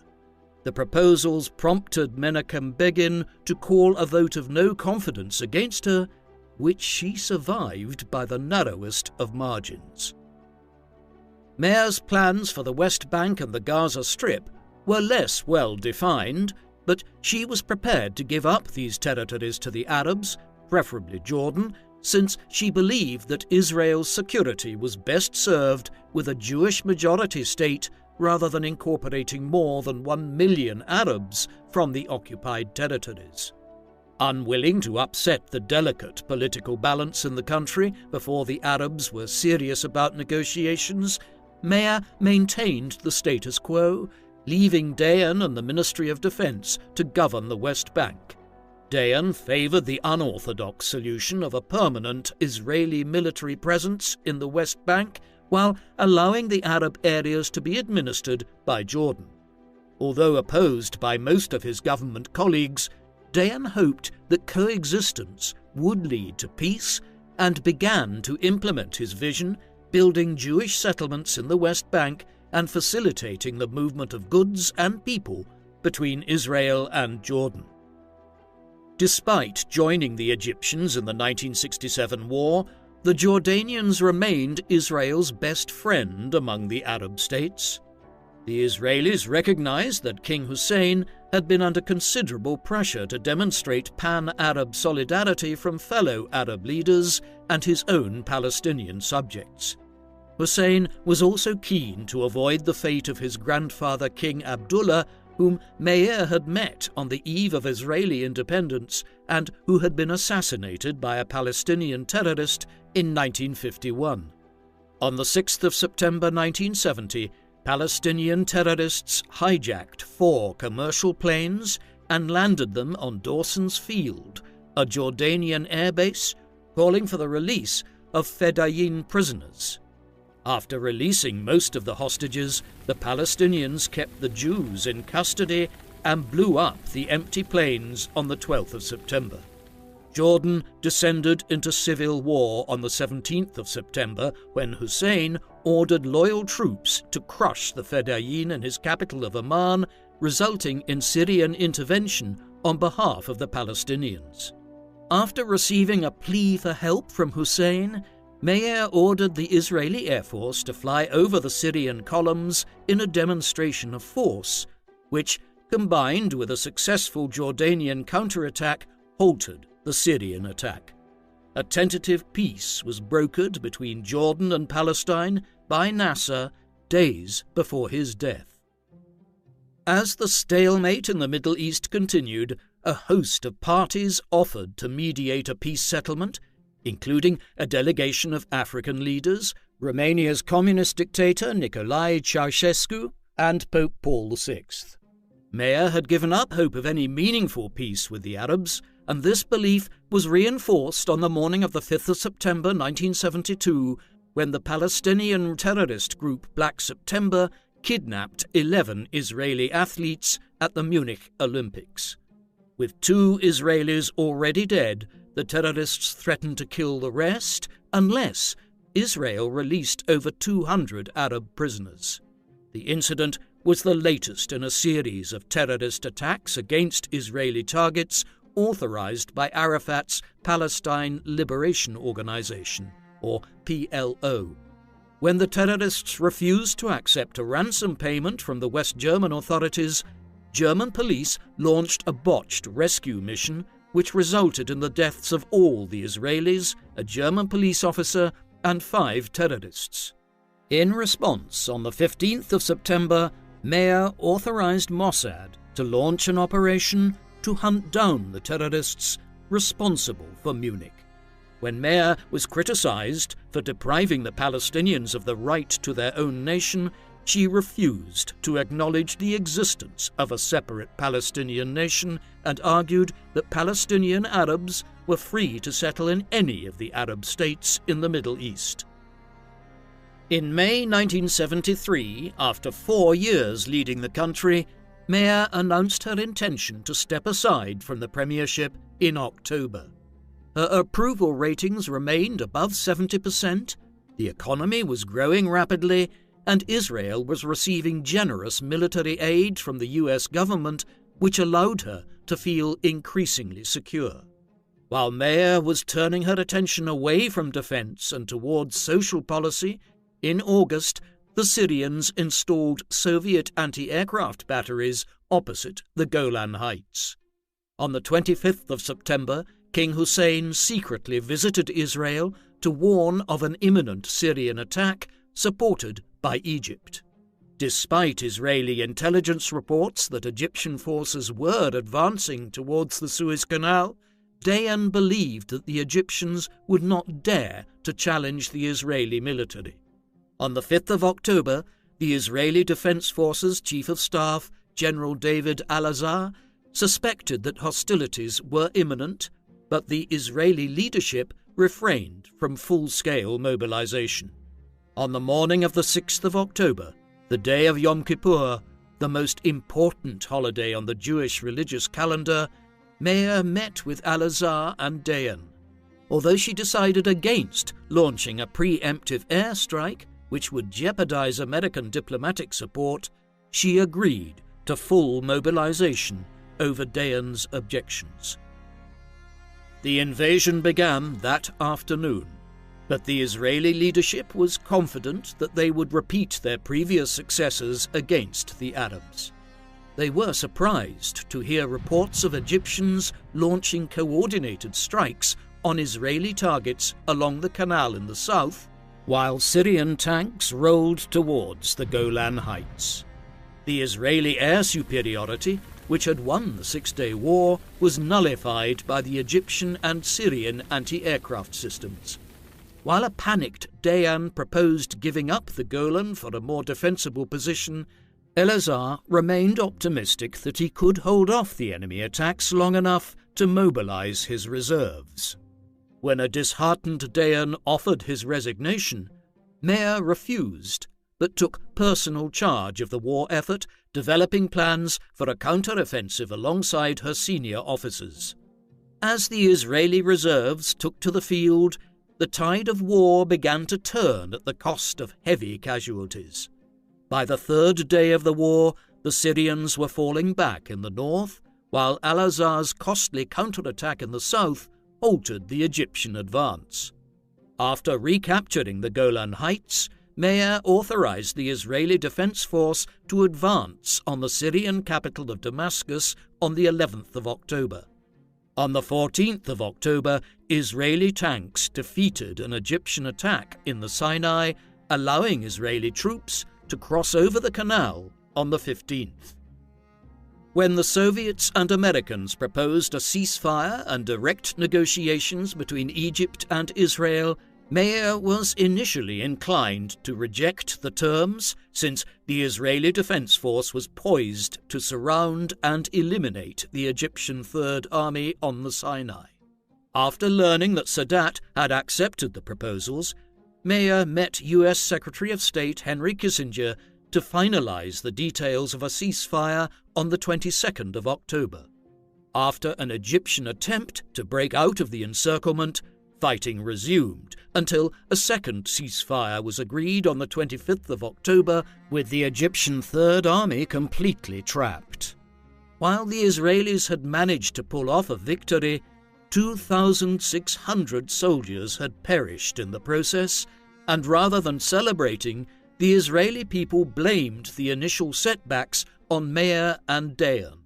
Though she acknowledged her responsibility for the debacle, Meir went to America to discuss peace proposals with Kissinger and Nixon.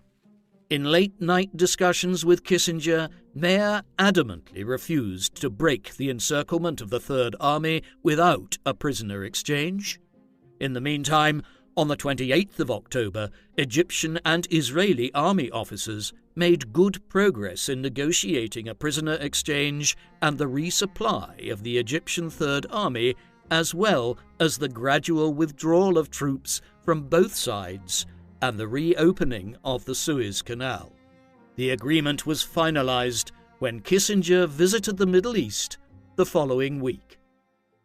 As a result of the war, the Knesset elections scheduled for the 31st of October had been postponed to the 31st of December. Despite her previous commitment to resign, Meir hoped to hold the Labour Party together while denying power to Begin's Likud party. While Dayan had been blamed for the failure to prepare for the war, Meir kept her defence minister in his post, causing her own popularity to decline. On the 21st of December, Israeli Foreign Minister Abba Eban attended the Middle East Peace Conference in Geneva alongside the Jordanian and Egyptian delegations, but the meeting lasted one day without being reconvened. When voters went to the polls on the 31st, Meir's Labour won 40% of the vote against 29 for Likud. While Labour remained the largest party, Meir was disappointed that she had lost support. As she attempted to cobble together a new government, Meir realized that whether she retained Dayan or sacked him, a faction of the Labour Party would refuse to support the government. On the 11th of April, she resigned as party leader, throwing her support behind Yitzhak Rabin, who narrowly emerged as the party's choice. Meir retained the premiership until she was able to secure a disengagement agreement with Syria, brokered by Kissinger on the 31st of May. On the 3rd of June, she left the Prime Minister's office and was succeeded by Rabin. At the age of 76, Golda Meir was a legend in her own lifetime. When her ghost-written autobiography was published in 1975, it became a global bestseller. On the 14th of November 1977, Meir attended the opening of Golda, a Broadway play by William Gibson, only to be thoroughly disappointed by Anne Bancroft's performance in the title role. Days later, she returned to Israel to meet Anwar Sadat, who was visiting Israel after declaring his willingness to make peace. When Meir asked the Egyptian president why he could not have met her several years earlier, Sadat replied that the time was not right. Earlier in the year, Menachem Begin had become prime minister after defeating Labour in the Knesset elections in May. Meir was disappointed that the conservative Begin, who appointed the rehabilitated Dayan as his foreign minister, was taking the credit for making peace. In September 1978, Begin, Sadat, and U.S. President Jimmy Carter negotiated the Camp David Accords, paving the way for Israeli withdrawal from the occupied territories. While Begin and Sadat were in Oslo to receive the 1978 Nobel Peace Prize, Golda Meir died of lymphoma at the age of 80 on the 8th of December 1978. Golda Meir had lived an extraordinary life spanning 3 continents. After being born into poverty in the Russian Empire, with the threat of pogroms hanging over her, she spent her formative years in the United States, where she became a passionate believer in the Labour Zionist movement. After struggling to balance her life ambitions with her parents' demands, she prevailed upon her reluctant husband to move to Palestine, anticipating the establishment of a Jewish state following the Balfour Declaration. After a difficult first decade in the kibbutz and struggling to make ends meet in Jerusalem and Tel Aviv, Meir began her gradual climb up the ranks of the Jewish political leadership, becoming an invaluable advocate for the Zionist movement in the United States, neglecting her children and leaving her husband in the process. After working tirelessly to assist European Jews who fell under Nazi occupation in the 1930s and 40s, Meir emerged as the right-hand woman of David Ben-Gurion, the father of the State of Israel, founded in 1948. When Israel survived the Arab invasion that year, Meir was instrumental in raising funds to enable the Israeli military to continue the resistance. As Minister of Labour in the early 1950s, she championed ambitious housing, construction and social welfare programs before being appointed Foreign Minister on the eve of the Suez Crisis. Serving almost a decade as Foreign Minister, she helped to continue the flow of military aid from the United States while strengthening relations with African states. After toppling Ben-Gurion in the mid-1960s, Meir united the Labour movement and wielded power behind the scenes during the Six-Day War in 1967, before her appointment as Prime Minister in 1969 following Levi Eshkol's death. Though Meir spent much of her premiership seeking a peace agreement with Nasser and his successor Sadat, She was caught off guard by the Yom Kippur War in 1973 and struggled to manage its consequences despite successfully organizing successful counteroffensives against Egypt and Syria. It was only during the final months of her life in 1978 that her rivals, Begin and Sadat, made a significant step in the Middle East peace process. However, the issue remains unresolved still in the 21st century. What do you think of Golda Meir? Was she a formidable leader who demonstrated to the world that women could stand up to men on the international political stage and ensured the continued survival of the State of Israel? Or did she miss several opportunities to make peace with the Arabs as a result of her intransigence and lack of flexibility? Please let us know in the comment section. And in the meantime, thank you very much for watching.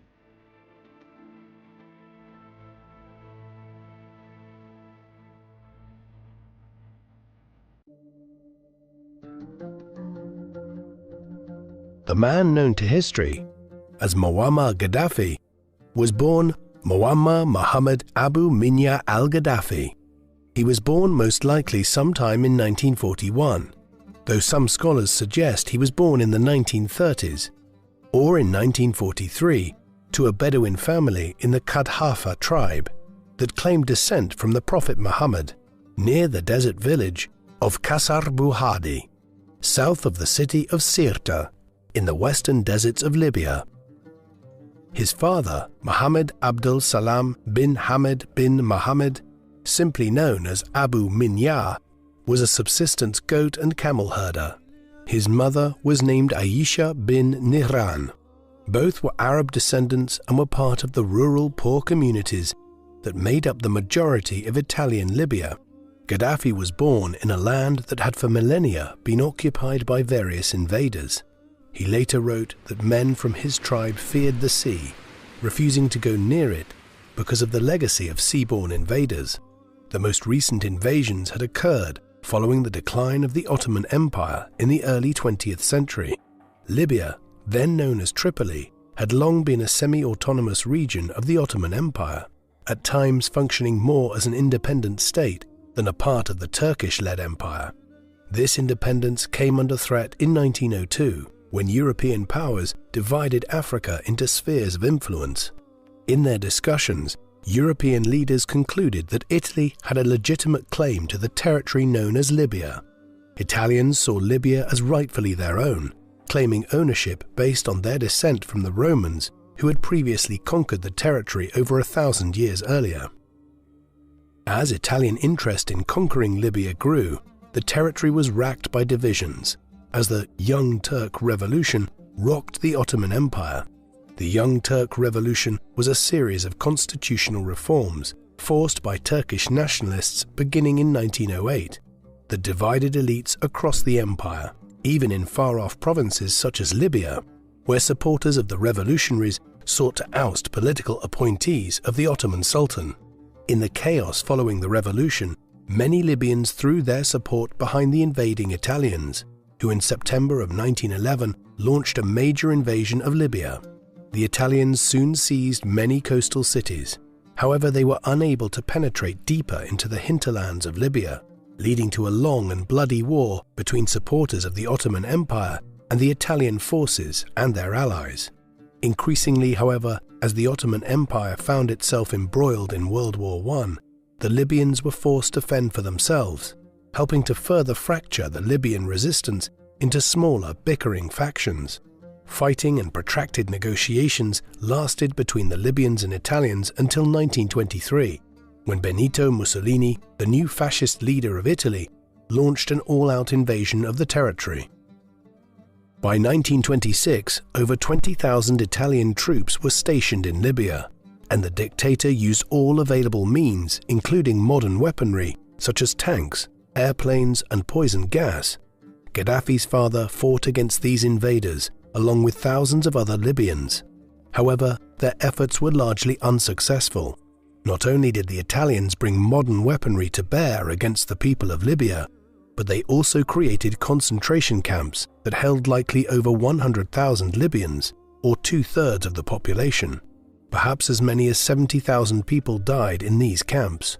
The Italians also engaged in all-out warfare, destroying local wells and killing livestock in order to subdue resistance fighters. They even constructed a tall, 4-meter-thick, barbed wire fence from the city of Bardia to the town of Jagbub in an effort to halt supplies flowing in from British-occupied Egypt.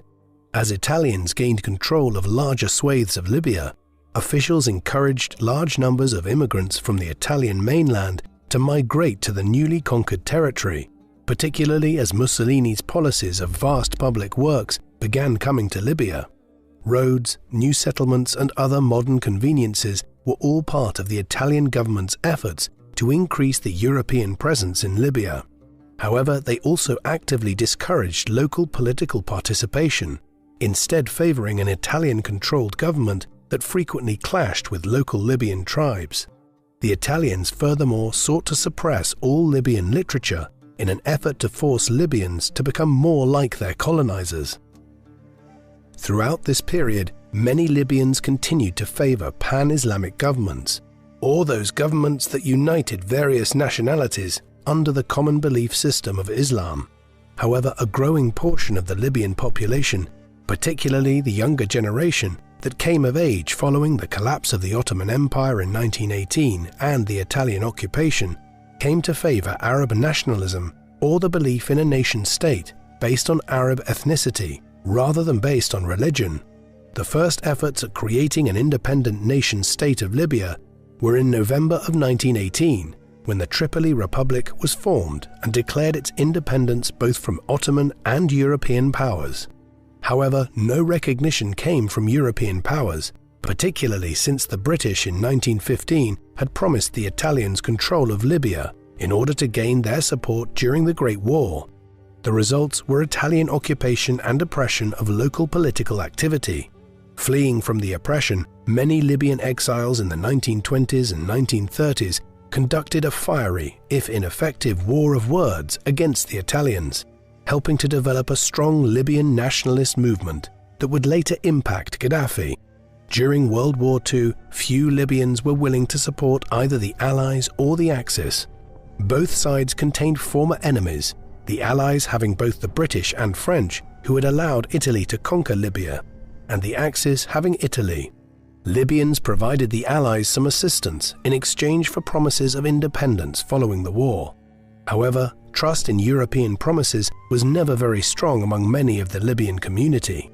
Following the war, Libya was divided into spheres of control by the British and French. Gaddafi, as a child, perhaps even saw some of the soldiers of these two allied powers. Over the next 10 years, British, French, Italian, and American negotiators continued to debate the future of the Italian colony. Italian and British officials initially favored a return of the colony to a divided colonial status. However, these plans failed when they were opposed by the other parties. Though Libyan politics remained divided by region, with some favoring a division of Libya into 3 separate nations, a growing outcry for independence was recognized by the United Nations General Assembly on the 21st of November 1949.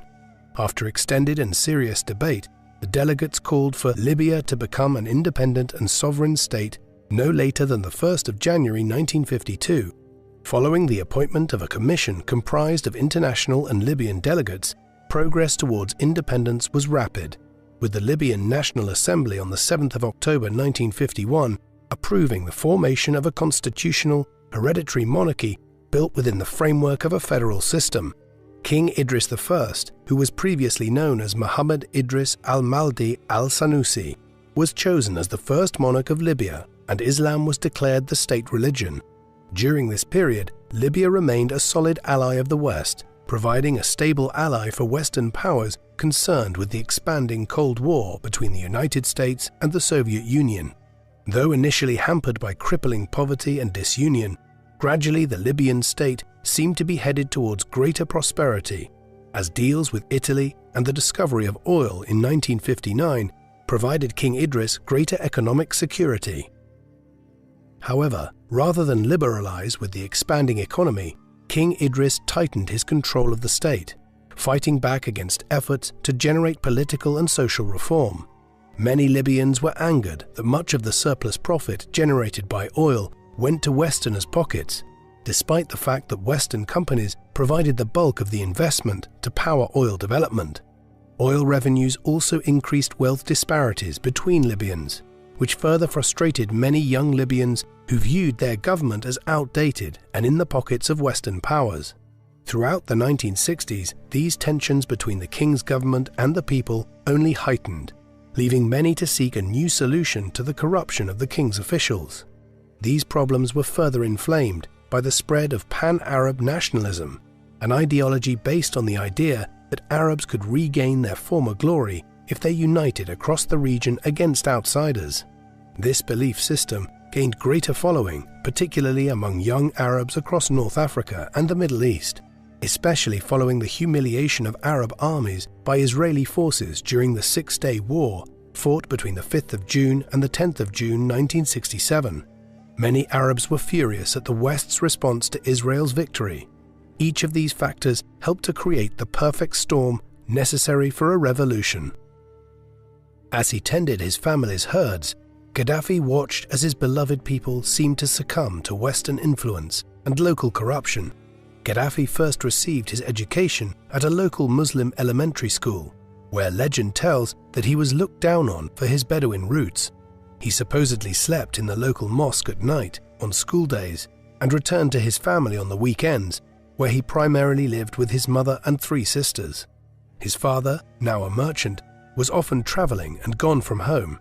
Gaddafi was fiercely proud of his people and his Muslim Arab heritage.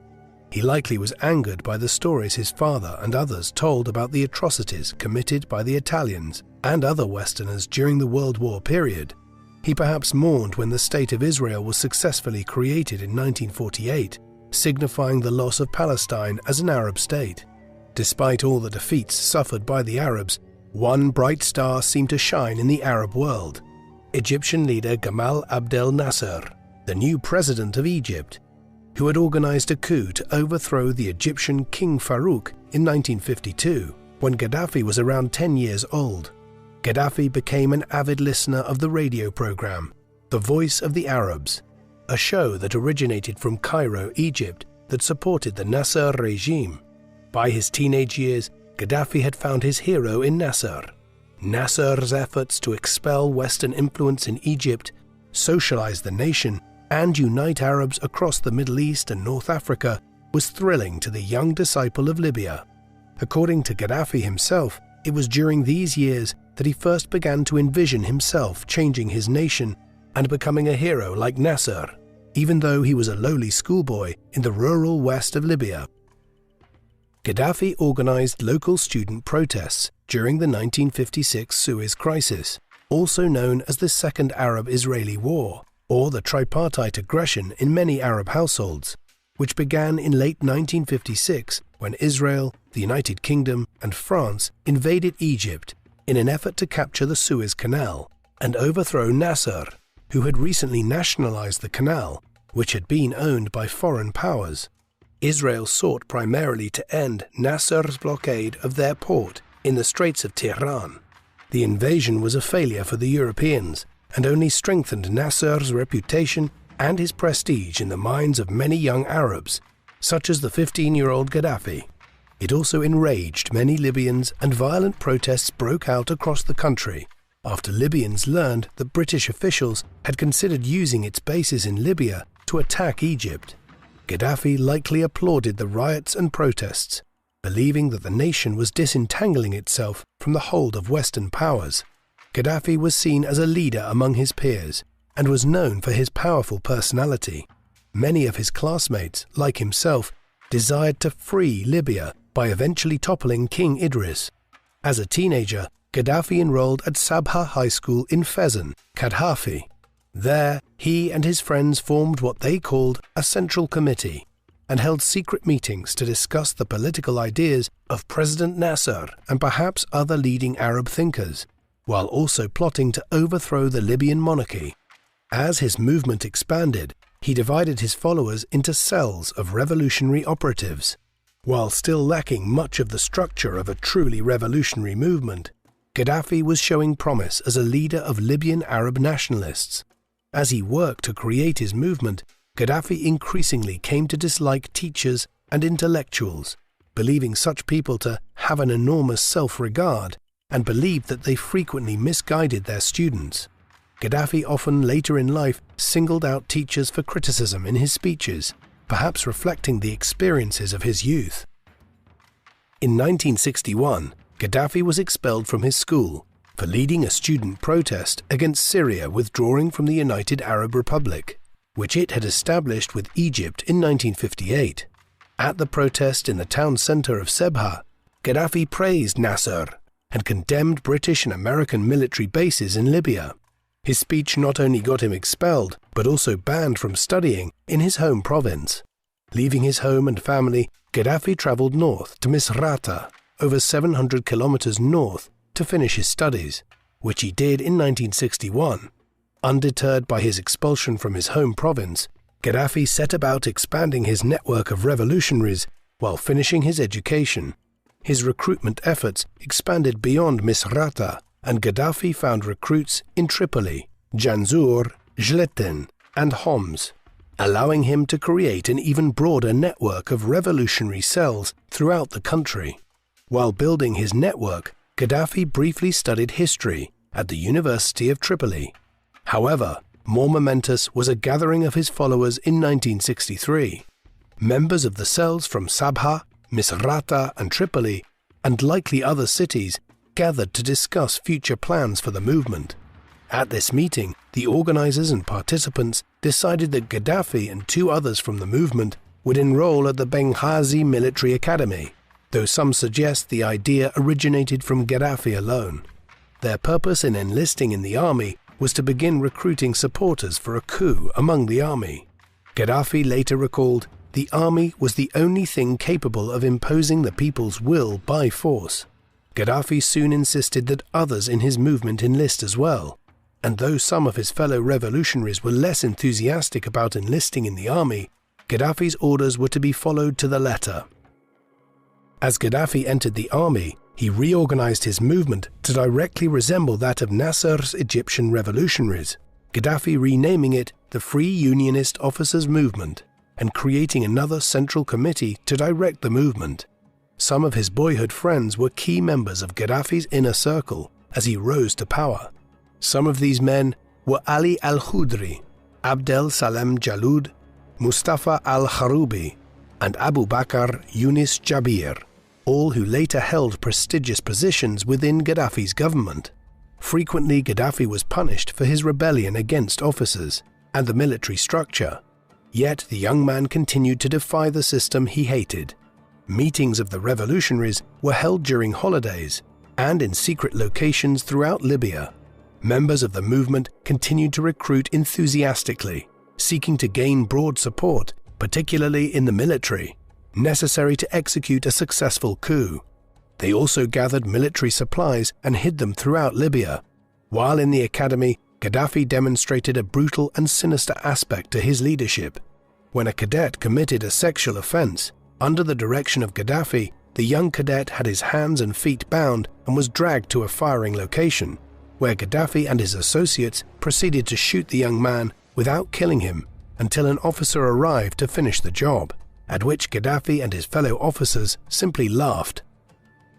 Gaddafi himself graduated from the academy in 1965. During his training, Gaddafi briefly traveled for further education to Turkey and the United Kingdom, where he learned advanced communications techniques. While in England, Gaddafi mocked the British and everything the West stood for, which he saw as corruption and conquest. From 1965 to 1969, recruits steadily poured into Gaddafi's movement, as did stolen government ammunition and supplies. By early 1969, Gaddafi was done with dreaming about revolution. He was ready to enact it. He and his inner circle believed they had enough support throughout the Libyan military structure to successfully stage the dreamed-of coup. Multiple coup dates were planned. However, each time events arose that necessitated it being pushed further back. Loyal military leadership had also heard rumors of a potential plot, and Gaddafi himself was questioned multiple times and placed under surveillance. Many times, Gaddafi and his fellow leaders were nearly captured during secret rendezvous. Perhaps it was youthfulness and the lack of tight control that spared the movement from a quick suppression by military authorities.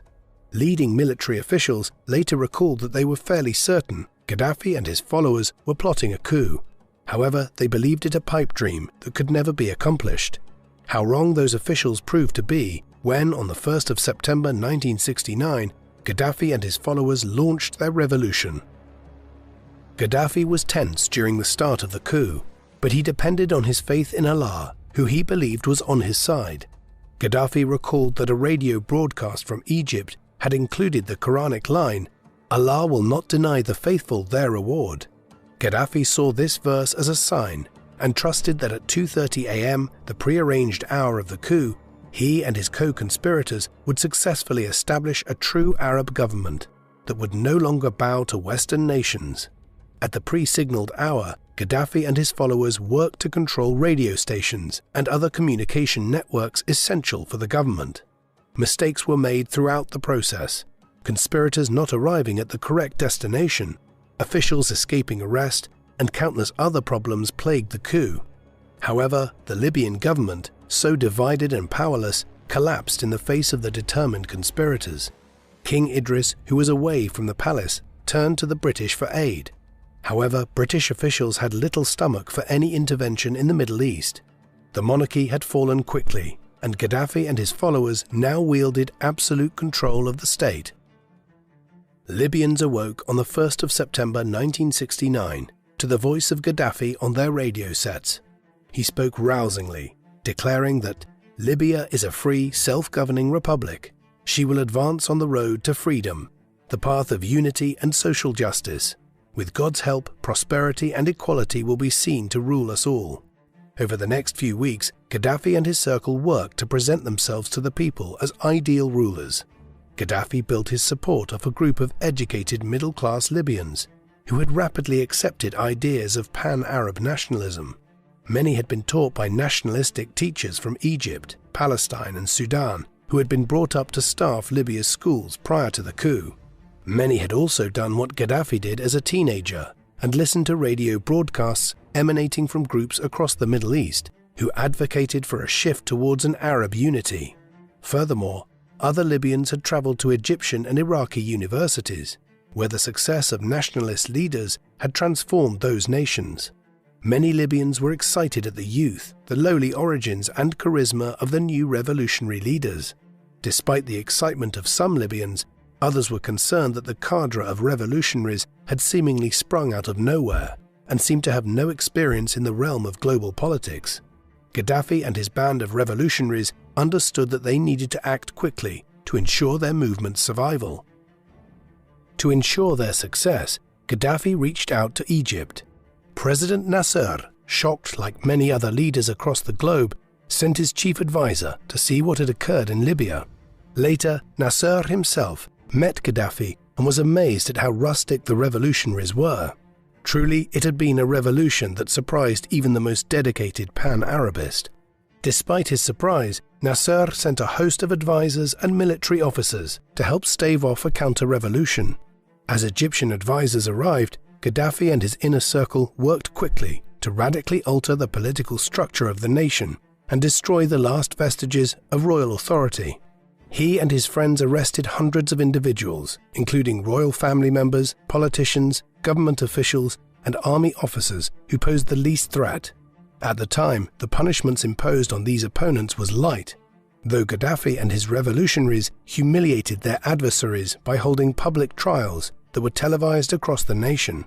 Furthermore, Gaddafi helped to break Libyan tribal leaders' hold on politics by redrawing administrative borders to intentionally break up traditional tribal boundaries, and by replacing city officials with his own supporters. The Islamic University at Al-Baida, a place of opposition thought, was closed and the army was strengthened. While cracking down on the opposition, Gaddafi moved to strengthen his own position. Taking on the rank of colonel, the same rank Nasser held, Gaddafi seized command of the army at the same time that a civilian government was formed. His fellow conspirators, who had been promised that after the coup the power would be returned to the people, began to recognize that Gaddafi had no intention of giving back his power. Some of the newly appointed civilian leaders attempted to stage another coup in December of 1969 to overthrow Gaddafi. However, they were met with dismal failure. Even some of his close allies were angered by Gaddafi's actions, especially Mohammed Najim, a man who was a strong proponent of democracy. Other revolutionaries were troubled by Gaddafi's public attacks on his fellow conspirators, and for his efforts to blame the failures of the revolution on his allies. By and large, however, the majority of Gaddafi's supporters remained awed by their leader, and his brilliance in surmounting all odds to overthrow the king and his Western-backed supporters. While some Libyans were terrified at Gaddafi controlling the nation, many were giddy with glee at the attacks on the Western institutions in the country. Foreign military bases were closed, and the British were finally expelled in March of 1970, the Americans following a few months later. The last of the Libyan Jewish community was also banished alongside Italian settlers. The property and assets of those who had been expelled were seized by the Gaddafi regime, who declared that it was merely anti-imperialism that prompted the seizures. Foreign banking capital in Libya, as well as oil facilities, were seized, the oil facilities being nationalized for the Libyan state. Gaddafi, always a deeply religious man, also launched a brazen assault against Western cultural influence, attacking and closing casinos and nightclubs, while also banning alcohol in accordance with certain Islamic teachings. In 1972, Sharia law, or Islamic religious law, was established in place of the king's secular system. Gaddafi also established the Islamic Call Society, a Muslim missionary body funded with Libyan oil money that produced propaganda in favor of Islam and Libya.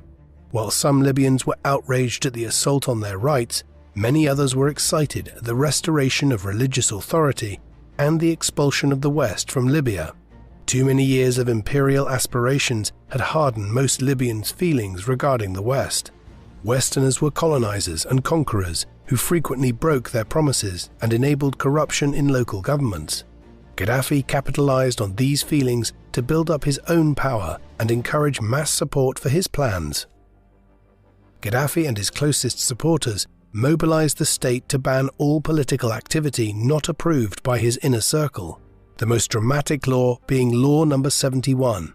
This law, created in 1972, ordered the death penalty to be imposed on any Libyan engaging in party politics, a law which remained in force until Gaddafi's fall in 2011.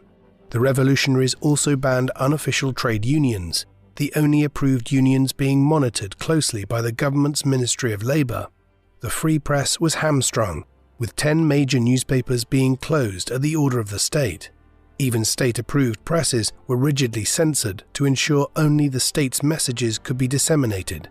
However, even in the midst of these changes, there was little formal planning on how to reconstruct the nation or stimulate the economy.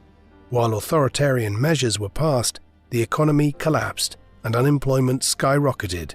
Chaos seemed to be descending rapidly on Libya, and many Libyans began to grow distrustful of the young revolutionaries. It was one thing to talk of ideals of Arab nationalism, it was another to make it a reality. Even a once popular government began to lose its appeal when progress seemed stalled. As these crises threatened the nation, Gaddafi began to assert his control over his fellow revolutionaries. More and more of his former allies were offended by the lauding manner of Gaddafi and his tyrannical attitudes. A greater number of his allies began to complain about Gaddafi and his frequent childish outbursts in meetings when anyone opposed him. For those who remained loyal, they were incorporated into a new political movement that Gaddafi was gradually organizing to sideline the Free Unionist officers. Many of the members of the new order included family members and other groups that had not initially participated in the revolution. While he had gained political control, Gaddafi was disappointed that the revolution he wanted to occur in the social fabric of society was not occurring. Many Libyans, while liking his anti-Western and pro-Muslim rhetoric, were unwilling to dramatically alter their lives to support Gaddafi's vision of dramatic social change. This led Gaddafi in 1972 to threaten to resign, after which he travelled to Egypt for a brief time. When he returned, his fellow revolutionary leaders informed Gaddafi that they had accepted his resignation. Enraged, Gaddafi reminded the Central Committee that they had not been elected, to which they reminded Gaddafi that he had not either. Infuriated, Gaddafi retorted, "I have popular support, and I will give my resignation directly to the people." The committee, perhaps sensing a moment to oust their leader, agreed with Gaddafi's proposal and set up a special meeting near Tripoli on the 16th of April 1973 for the people to hear Gaddafi's public resignation. The meeting was to be held in the quiet town of Zawara. On the appointed day, Gaddafi took his place on the stage, and as he rose to speak, he shocked all his listeners. Rather than resign, Gaddafi brazenly called for a change to save the revolution and change the laziness of the Libyan people. Gaddafi declared that it was time for a cultural revolution. In launching his new revolution, Gaddafi, in the words of one historian, began an intense personalization of politics that became the staple of Libyan society till 2011. In his program, Gaddafi declared that there would be 5 major points. First, all existing laws were to be replaced by revolutionary enactments. Second, all anti-revolutionary elements of society were to be suppressed by the state. Third, a revolution would be supported that would destroy the current administrative state and all aspects of bourgeois society. Fourth, the people would be armed in mass to form a large militia to protect the revolution. And finally, the removal of all ideas that contradicted the Quran. In every town, committees were to be formed which would be elected by the people and were to control all aspects of society. Purged from leadership positions were those mayors, school administrators and local leaders who had survived the previous purges. Gaddafi urged his supporters in universities to tear up all the imported books which do not express Arabism, Islam, socialism and progress. By August of 1973, over 2,000 committees had been formed and numerous regime opponents arrested, as well as scores of those accused of sedition by personal rivals on the committees. Rather than slim down the bureaucracy, the government had nearly doubled in size, enabling it to control almost all aspects of social life. While the state apparatus was expanding rapidly, Gaddafi's proposed militia had enlisted over 40,000 new recruits in the first year, giving Gaddafi a deadly and loyal band of supporters. Gaddafi was ready to compel the masses to march into revolution with him, regardless of whether they wanted to or not. This societal revolution, and Gaddafi's articulation of it, came to be known as the Third Universal Theory. This theory was first announced to an international conference of Arab and European youth, at which Gaddafi stated his theories would serve all humanity and be based on truth.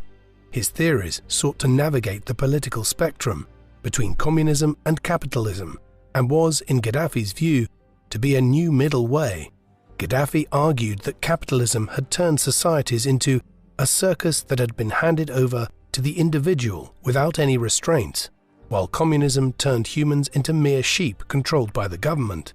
Gaddafi argued that his theories would work best for the countries deemed to be the Third World, and could help those nations have the best chance of fighting back against stronger and more oppressive nations. Gaddafi's ideas were deeply tied to his Islamic faith, and the prevailing assumption of the Third Universal Theory was that in order to succeed, humanity had to return to the kingdom of God. However, Gaddafi's theory largely was socialism, with a heavy dose of Islam added to the mix, and Gaddafi was confident that his new invention was the only way for the Third World to resist imperialism and the pull of capitalism and communism. While his followers praised it, the theory drew significant criticism for its lack of originality and its confused nature. Gaddafi later articulated his ideas even further in his work entitled The Green Book, a 3-part series first published in 1975, which articulated Gaddafi's ideas of how to construct a better world in politics, economics, and in social issues. The book argued that in order for society to have a true democracy, it must be stateless. Gaddafi believed that parliaments and parties obstructed the progress of people and created division. Instead, Gaddafi suggested the best approach was to have a government made of small committees, in which every citizen participated, something he believed Libya was achieving. He also argued that wages should be abolished, and anything that could possibly exploit another human to be expressly forbidden. In the Green Book, Gaddafi also stated his views on society, promoting the family as the core foundation of a utopian world. He also argued against discrimination of women, but also asserted men and women had differing roles, with the woman primarily responsible for children. The Green Book received criticism as well, yet the theory worked for Gaddafi in that it provided him and his supporters with an articulation of the convoluted revolution they were enacting in Libya. Gaddafi believed his political theories to be something akin to a new gospel for the modern age and the masses. While some viewed his views as confusing, others celebrated this young man heading a revolution that promised to free an Islamic state from the grasp of Western powers. Gaddafi gave speaking tours in other Arabic states and spread the message of his revolution to any and all who would listen. From the popularity he received, some believed that Gaddafi had let the praise go to his head, leading him to believe that he was the leader of not just Libya, but also the Islamic world.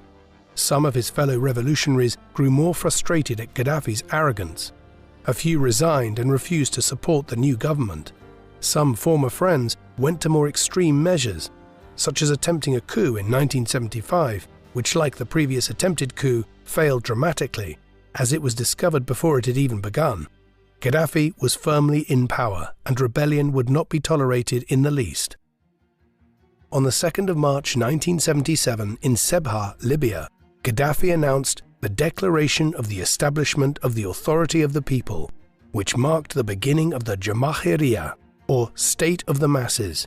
This announcement created, at least in theory, the state envisioned by Gaddafi in his Green Book. In conjunction with the monumental event, Gaddafi renamed Libya the Socialist People's Libyan Arab Jamahiriya and changed the flag to be a plain green flag. Fidel Castro, the Cuban dictator, was invited to be the special guest of honor during the ceremonies. Castro praised the Libyans, and crowds filled the streets celebrating the start of a new era in Libya. Despite all his talk of allowing the people to lead, Gaddafi continued to remain at the head of the state. As the thousands of local committees began to function, problems quickly arose. Lack of participation by the majority of Libyans and ambiguity over what the responsibilities even were of the local governments resulted in chaos. Furthermore, the government confiscated all private lands and only leased to individuals what they needed for their subsistence needs. Corruption was rampant, and few had faith in the new system. Furthermore, resistance was growing to Gaddafi's system. Students took to the streets in protest, just as Gaddafi had years earlier, but this time to protest against the man who was supposedly the savior of Libya. A year prior to Gaddafi's transformation of the state into his ideal society, students had been detained and arrested en masse in Tripoli and Benghazi for minor protests. Following the change to the Libyan state in March of 1977, Gaddafi turned even more aggressive against the students by publicly hanging a number of students involved in the protest the year before. The hangings took place on Tripoli's Al-Fateh University campus, with university students being forced to watch as their classmates were killed. But the demonstration of power was not just for those in Tripoli. The events were broadcast throughout the nation, alongside several other public executions of alleged spies and participants in the 1975 attempted coup. April the 7th would remain the day of public executions for the rest of the Gaddafi reign. However, even as Gaddafi demonstrated his willingness to use brutal force to suppress dissidents, he also created ways to heighten his power and protect his revolution. In September 1978, Gaddafi announced to the people that in the future a separation of power would occur between revolutionary authority and the people's authority. In March of 1979, Gaddafi and his remaining members of the original Central Committee resigned from their government positions to devote themselves to maintaining the revolutionary spirit of 1969. Gaddafi retained his role as commander of the armed forces and took on the title of Leader of the Revolution, or Brother Leader. Despite Gaddafi formally leaving his official role in the state, he and his inner circle continued to wield complete control of Libya. In essence, Gaddafi had moved the real state power in Libya beyond the control of the people and into the select group that was Gaddafi's inner circle. To further support himself and his regime, Gaddafi began forming the Revolutionary Committees movement, a paramilitary body that was officially organized in 1979, but had already been partially formed as early as 1976. Initially on university campuses, these groups were formed out of students filled with fervor for the revolution and given the task of rooting out and removing dissidents within Libya's several universities, regardless of whether they were staff or students. Gaddafi declared in 1978 that these revolutionaries were to be everywhere, secret or public, to carry out the duty of urging the masses to revolt in order to seize power and to destroy any organization that stands in the way. In sum, Gaddafi had created his own secret police, who, armed with devotion to Gaddafi's revolution, would root out any and all detractors of the regime before they became a threat. Gaddafi christened these new recruits the prophets of the age of the masses. Soon, Gaddafi endowed these committees with absolute control of selecting leadership of the local people's committees and congresses. In order to carefully manage these revolutionaries to protect himself and the regime, Gaddafi created the Revolutionary Committees Liaison Office, a supervisory board filled with family members and members of his family's tribe, all people who had a deep-seated interest in Gaddafi's survival. Shrewdly, Gaddafi placed one of his relatives and most loyal supporters, Mohammed Majtoub, at the head of this office and barred communication between the revolutionary cells. Everything had to come through the central office, thus protecting Gaddafi from an internal revolt. The former revolutionary was not interested in dealing with a coup against himself. As revolutionary committees spread throughout Libyan society, they infiltrated schools, committee rooms, the workplace, and media centers. The decline of the free press resulted in a state-controlled stream of propaganda into the homes of ordinary Libyans. No one reporter or news broadcaster was allowed to gain too much popularity before their removal by Gaddafi. In essence, Gaddafi and his new band of revolutionaries had reformed society to create a world where Libyans were disconnected from the outside world and the reality of their own world. By 1980, the isolation of Libyans was almost complete, as Gaddafi's revolutionary committees were instructed to liquidate any and all opponents of the revolution. Gaddafi's followers launched a wave of terror in an effort to root out opposition. Thousands were arrested and a climate of fear settled onto the populace of Libya. Not even the various imperial colonizers had been able to achieve such absolute control of Libyan society. Countless horrific stories could be told of the oppression and the terror that faced Libyans throughout the rest of Gaddafi's reign. Public executions and televised interrogations cemented in the minds of many the understanding that to fight was to suffer and to die. No one, it seemed, had the capacity to challenge the regime. As his agents worked to quash any resistance, Gaddafi's economic policies were further crushing the minimal prosperity that had been gained prior to his rise to power. The devaluation of the Libyan dinar, the confiscation of private property, and the destruction of private commerce and trade caused untold havoc on the Libyan economy. Under Gaddafi's instruction, the state moved into occupying all aspects of Libyans' lives. Consumer shortages were common, and what little imports made their way into the state-run supermarkets were often poor quality. Gaddafi and his regime also banned private doctors or lawyers, forcing all within those professions to work for the state. As private sector jobs were crushed and squeezed out by Gaddafi's policies, the majority of Libyans turned to the state for jobs. Controlling all of the oil revenue, Gaddafi and his followers were more than happy to expand the state apparatus to provide more jobs, many of which were pointless desk jobs. The government provided everything: work, healthcare, welfare, a home, a car. Yet the people were still poor, and public servant salaries were frozen in 1981 and remained so until the late 2000s. The result of Gaddafi's state-run economy was poverty and astronomical amounts of waste of public funds. Gaddafi's policies not only hurt the cities, but also the rural regions of the country, as he encouraged increased production, which resulted in depleted water stores and overused lands. Libyans throughout the 1980s and into the 21st century suffered from their leader's ideas and revolution. As Gaddafi set to transform the economy in the 1980s, he used the military as part of his toolkit. Having long been a heavy spender when it came to weapons, buying large amounts of weapons from the Soviet Union, Gaddafi sought to strengthen his nation and regime by militarizing the majority of Libyans, beginning in the schools. Military uniforms and military topics were compulsory at the nation's schools. Students were in essence drafted into the military. Whether it was attempting to buy nuclear weapons, or irrigating miles of desert for farmland, or buying off segments of the population, Gaddafi ploughed forward with a relentless determination and pride. He ruled Libya with an iron fist, creating official positions, removing positions, merging government offices, establishing new ones. All came under the direct command of the brother leader, and Libyans throughout the nation understood that they depended on Gaddafi for survival. Gaddafi was not content with only controlling Libya. A true radical, he believed that his revolution and his forces ought to make their power felt abroad.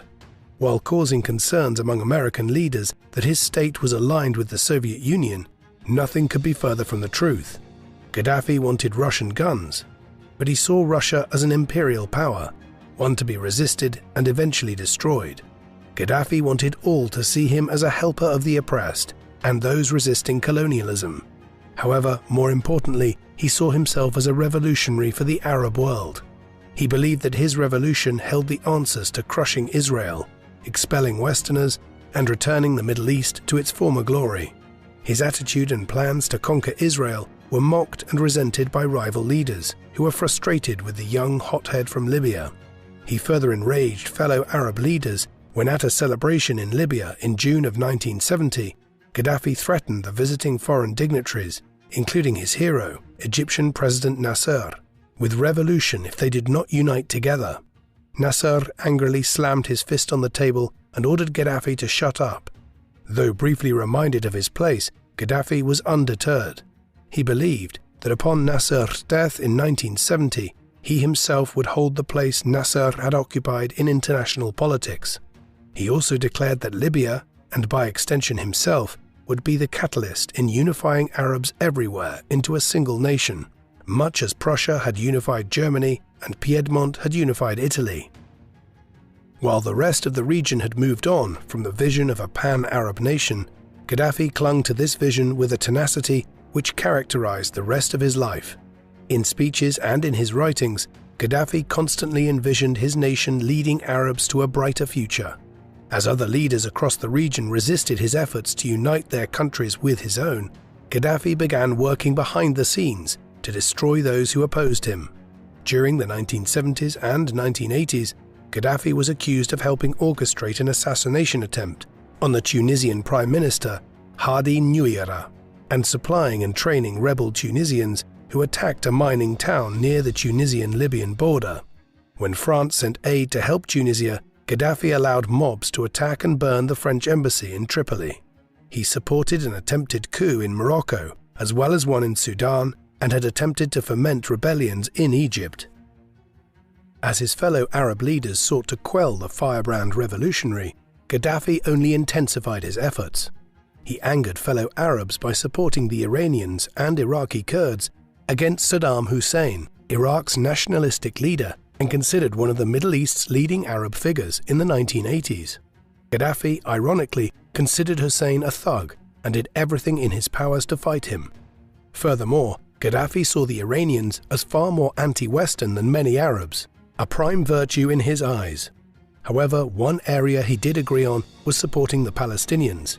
With his oil money, Gaddafi bankrolled a wide range of Palestinian groups and sought to particularly support the most radical and militant groups during the 1970s and 1980s. He founded camps dedicated to training Arabs from across the Middle East in fighting the State of Israel, and established what he termed the Jihad Fund to finance military action by Palestinians. For Gaddafi, terror was a legitimate weapon to be used in fighting the State of Israel. Even in his views on the Israeli-Palestinian conflict, Gaddafi was too radical and led many Arabs to view him as a ludicrous and insane leader.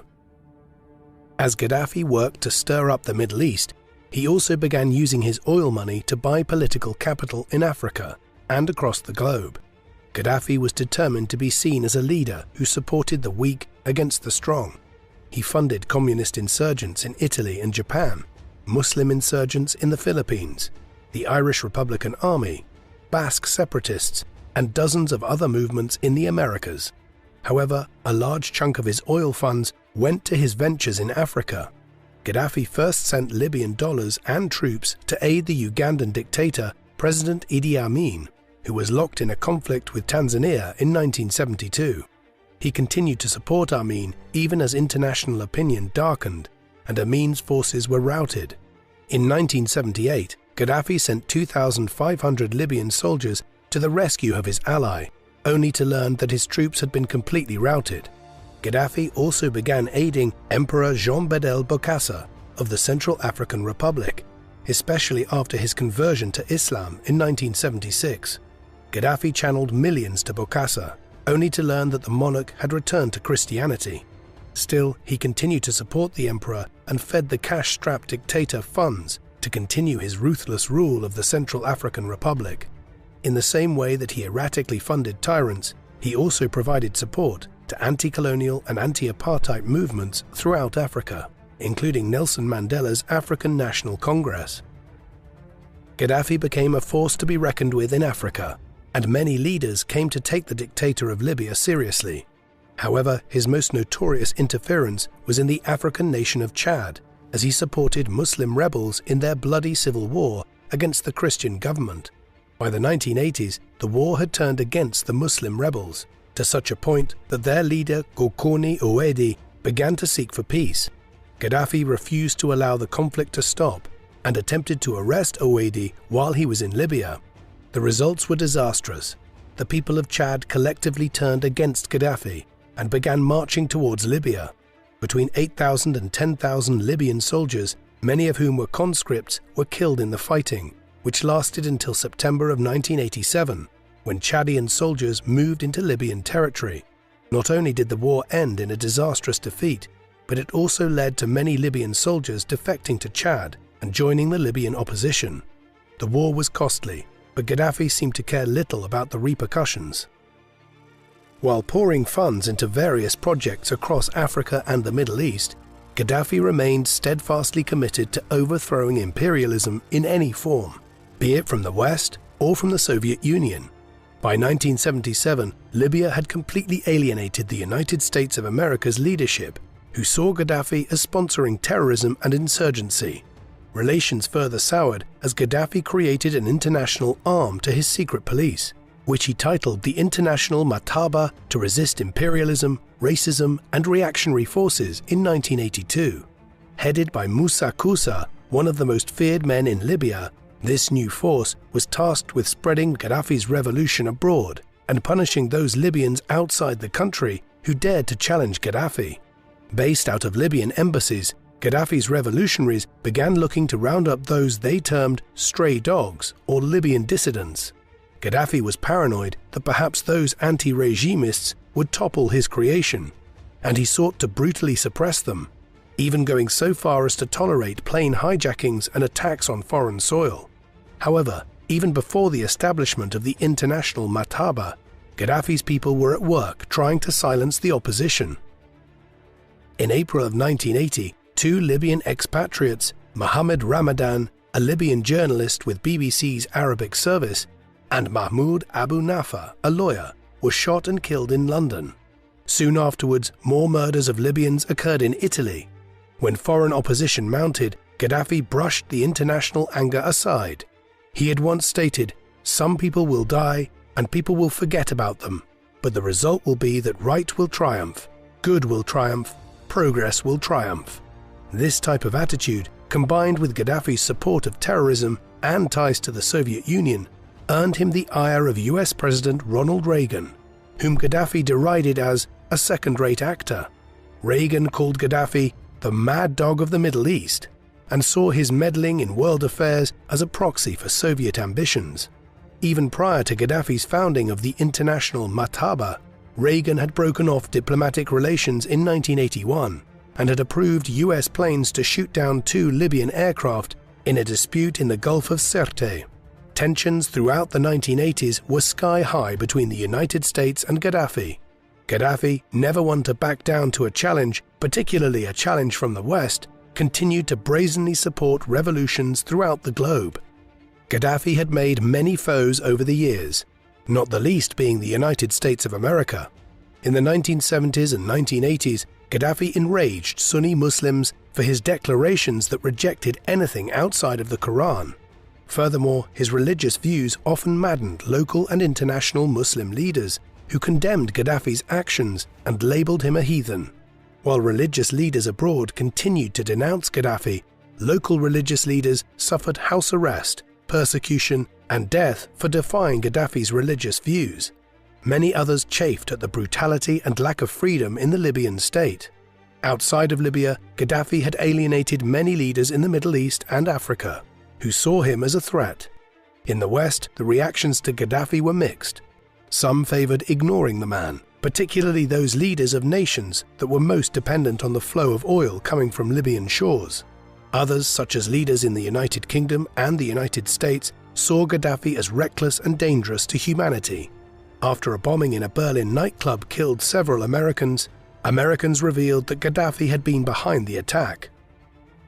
On the 15th of April 1986, 10 days after the nightclub bombing, 18 US F-111 bombers launched an attack on Libya, dropping around 60 tons of bombs throughout the country. Gaddafi was aware an attack would be coming, the Italian Prime Minister tipping the middle-aged revolutionary off about the United States' plan. While the targets were largely military targets, or the Gaddafi compound, some stray bombs landed in civilian areas, killing a number of civilians. Gaddafi himself was nearly a casualty. However, the attack was a warning to Gaddafi to tread carefully. The raid humiliated Gaddafi and demonstrated his military's weakness, despite all the funds he had lavished on it. The raid also opened a door for Gaddafi's internal opponents to try and overthrow the dictator. Little support for Gaddafi arose from the people, and though the attempted insurrections were put down, Gaddafi was aware there were cracks in his power. However, to the outside world, Gaddafi put on a show of stepping up his saber-rattling against the US. In September of 1986, Gaddafi threatened to raise armies throughout the globe to put a fire under the feet of the United States. In 1987, he threatened to unleash freedom fighters, who would die heroes as they fought the United States. He famously stated that Yankees have no morals, they have no conscience, they should not be treated as humans. While Gaddafi raged, many Arab leaders failed to demonstrate resounding support for the leader from Libya. Many agreed with the United States' assessment that Libya should be treated as a pariah on the world stage and that Gaddafi was a lunatic. Despite these feelings, no one did anything to halt Gaddafi. Increasingly isolated by the end of the 1980s, Gaddafi's revolution was grinding away the lives of his people at an alarming rate. Following the bombings in 1986, a combination of US sanctions and dropping oil prices inflamed an already bad economic situation. Food and medicine became harder to come by, and many turned to an already expensive black market. The terrible situation in Libya prompted increased resistance to the regime and greater coordination between the various Libyan opposition groups sheltered outside of Libya's borders. Gaddafi was a revolutionary radical, but he was not a fool. Sensing mounting tensions in his nation, Gaddafi began to implement some surface-level reforms to appease the masses. He launched attacks on the revolutionary committees that had for over a decade done the majority of the work keeping Gaddafi in power through terror and intimidation. Gaddafi staged productions of his releasing political prisoners and of publicly criticizing the revolutionaries. Other reforms were likewise surface-level, ignoring the greater, more pressing problems in his nation. He also reversed some of his more aggressive socialist policies, particularly those which had targeted private business and companies, as well as the ban on private trade. Still, many Libyans remained wary after having watched the radical changes in their leaders' stances. While economic changes in the early 1990s eased some of the most pressing problems, a new wave of challenges flowed rapidly onto Libya's shores. On the 27th of November 1991, the United States and United Kingdom called for Libya to surrender 2 of its citizens that were believed to be part of the bombing of a Pan-American World Airways flight over the Scottish town of Lockerbie, which killed over 260 people, as well as to accept Libya's role in the atrocity and pay indemnities. Predictably, Gaddafi was outraged, though later sources indicate that the Libyans were only a part of a larger terrorist plot. Gaddafi launched a series of highly explosive speeches, claiming himself to be the victim and the sole defender of Arabs and of oppressed peoples across the world. However, threats of American and British sanctions terrified Gaddafi. Knowing full well how dire the economic situation was in Libya, Gaddafi made some conciliatory gestures and pled with the United Nations to intervene. Gaddafi even shared his involvement with terrorist groups in hopes of obtaining Western goodwill. Such efforts came too little, too late, and on the 31st of March 1992, the UN Secretary Council accepted Resolution 748, which launched a host of sanctions against Libya. However, while the sanctions and asset freezes that came in 1993 hurt the Libyan economy, European states such as Italy, Spain, and Germany helped protect the main source of Libyan wealth, oil. These states, the largest importers of Libyan oil, lobbied hard and successfully to prevent the United States' suggestion of sanctioning the Libyan oil industry. Gaddafi, at least for the moment, could retain control of events. As the sanctions began to take effect, unhappiness in Libya rose. The terror of the Gaddafi regime and the lack of basic necessities led some Libyan officers to begin plotting to stage a coup. Having come into contact with Libyan opposition groups in Germany, these officers began laying the groundwork for a coup in a similar manner to Gaddafi's own plotting decades earlier. However, unlike the monarchy, Gaddafi took no chances. On the 11th of October 1993, the conspirators were arrested and the plot extinguished as quickly as it had begun. What angered Gaddafi most was that many of the officers were from a tribe considered to be close allies. Gaddafi determined to make an example that few would forget.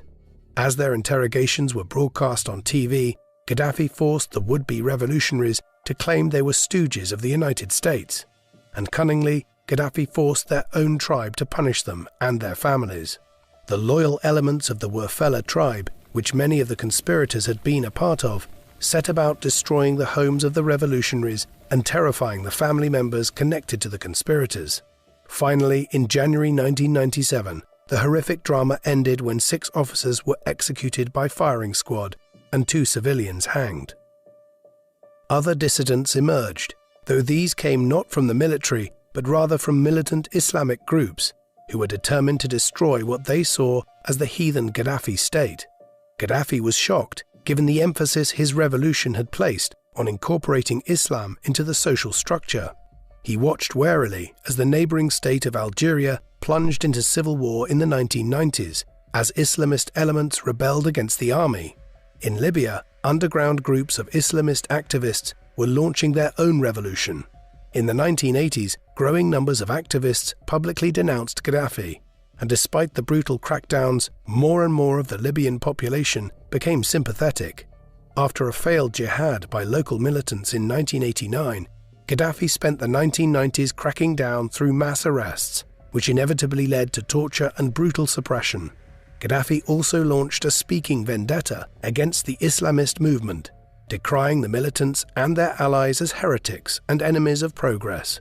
In 1995, the regime uncovered a network of Islamist cells and launched its most brutal campaign yet. Thousands were imprisoned, and those militants who escaped to the Jebel Akhdar or the Green Mountains in eastern Libya were soon engaged in a desperate fight.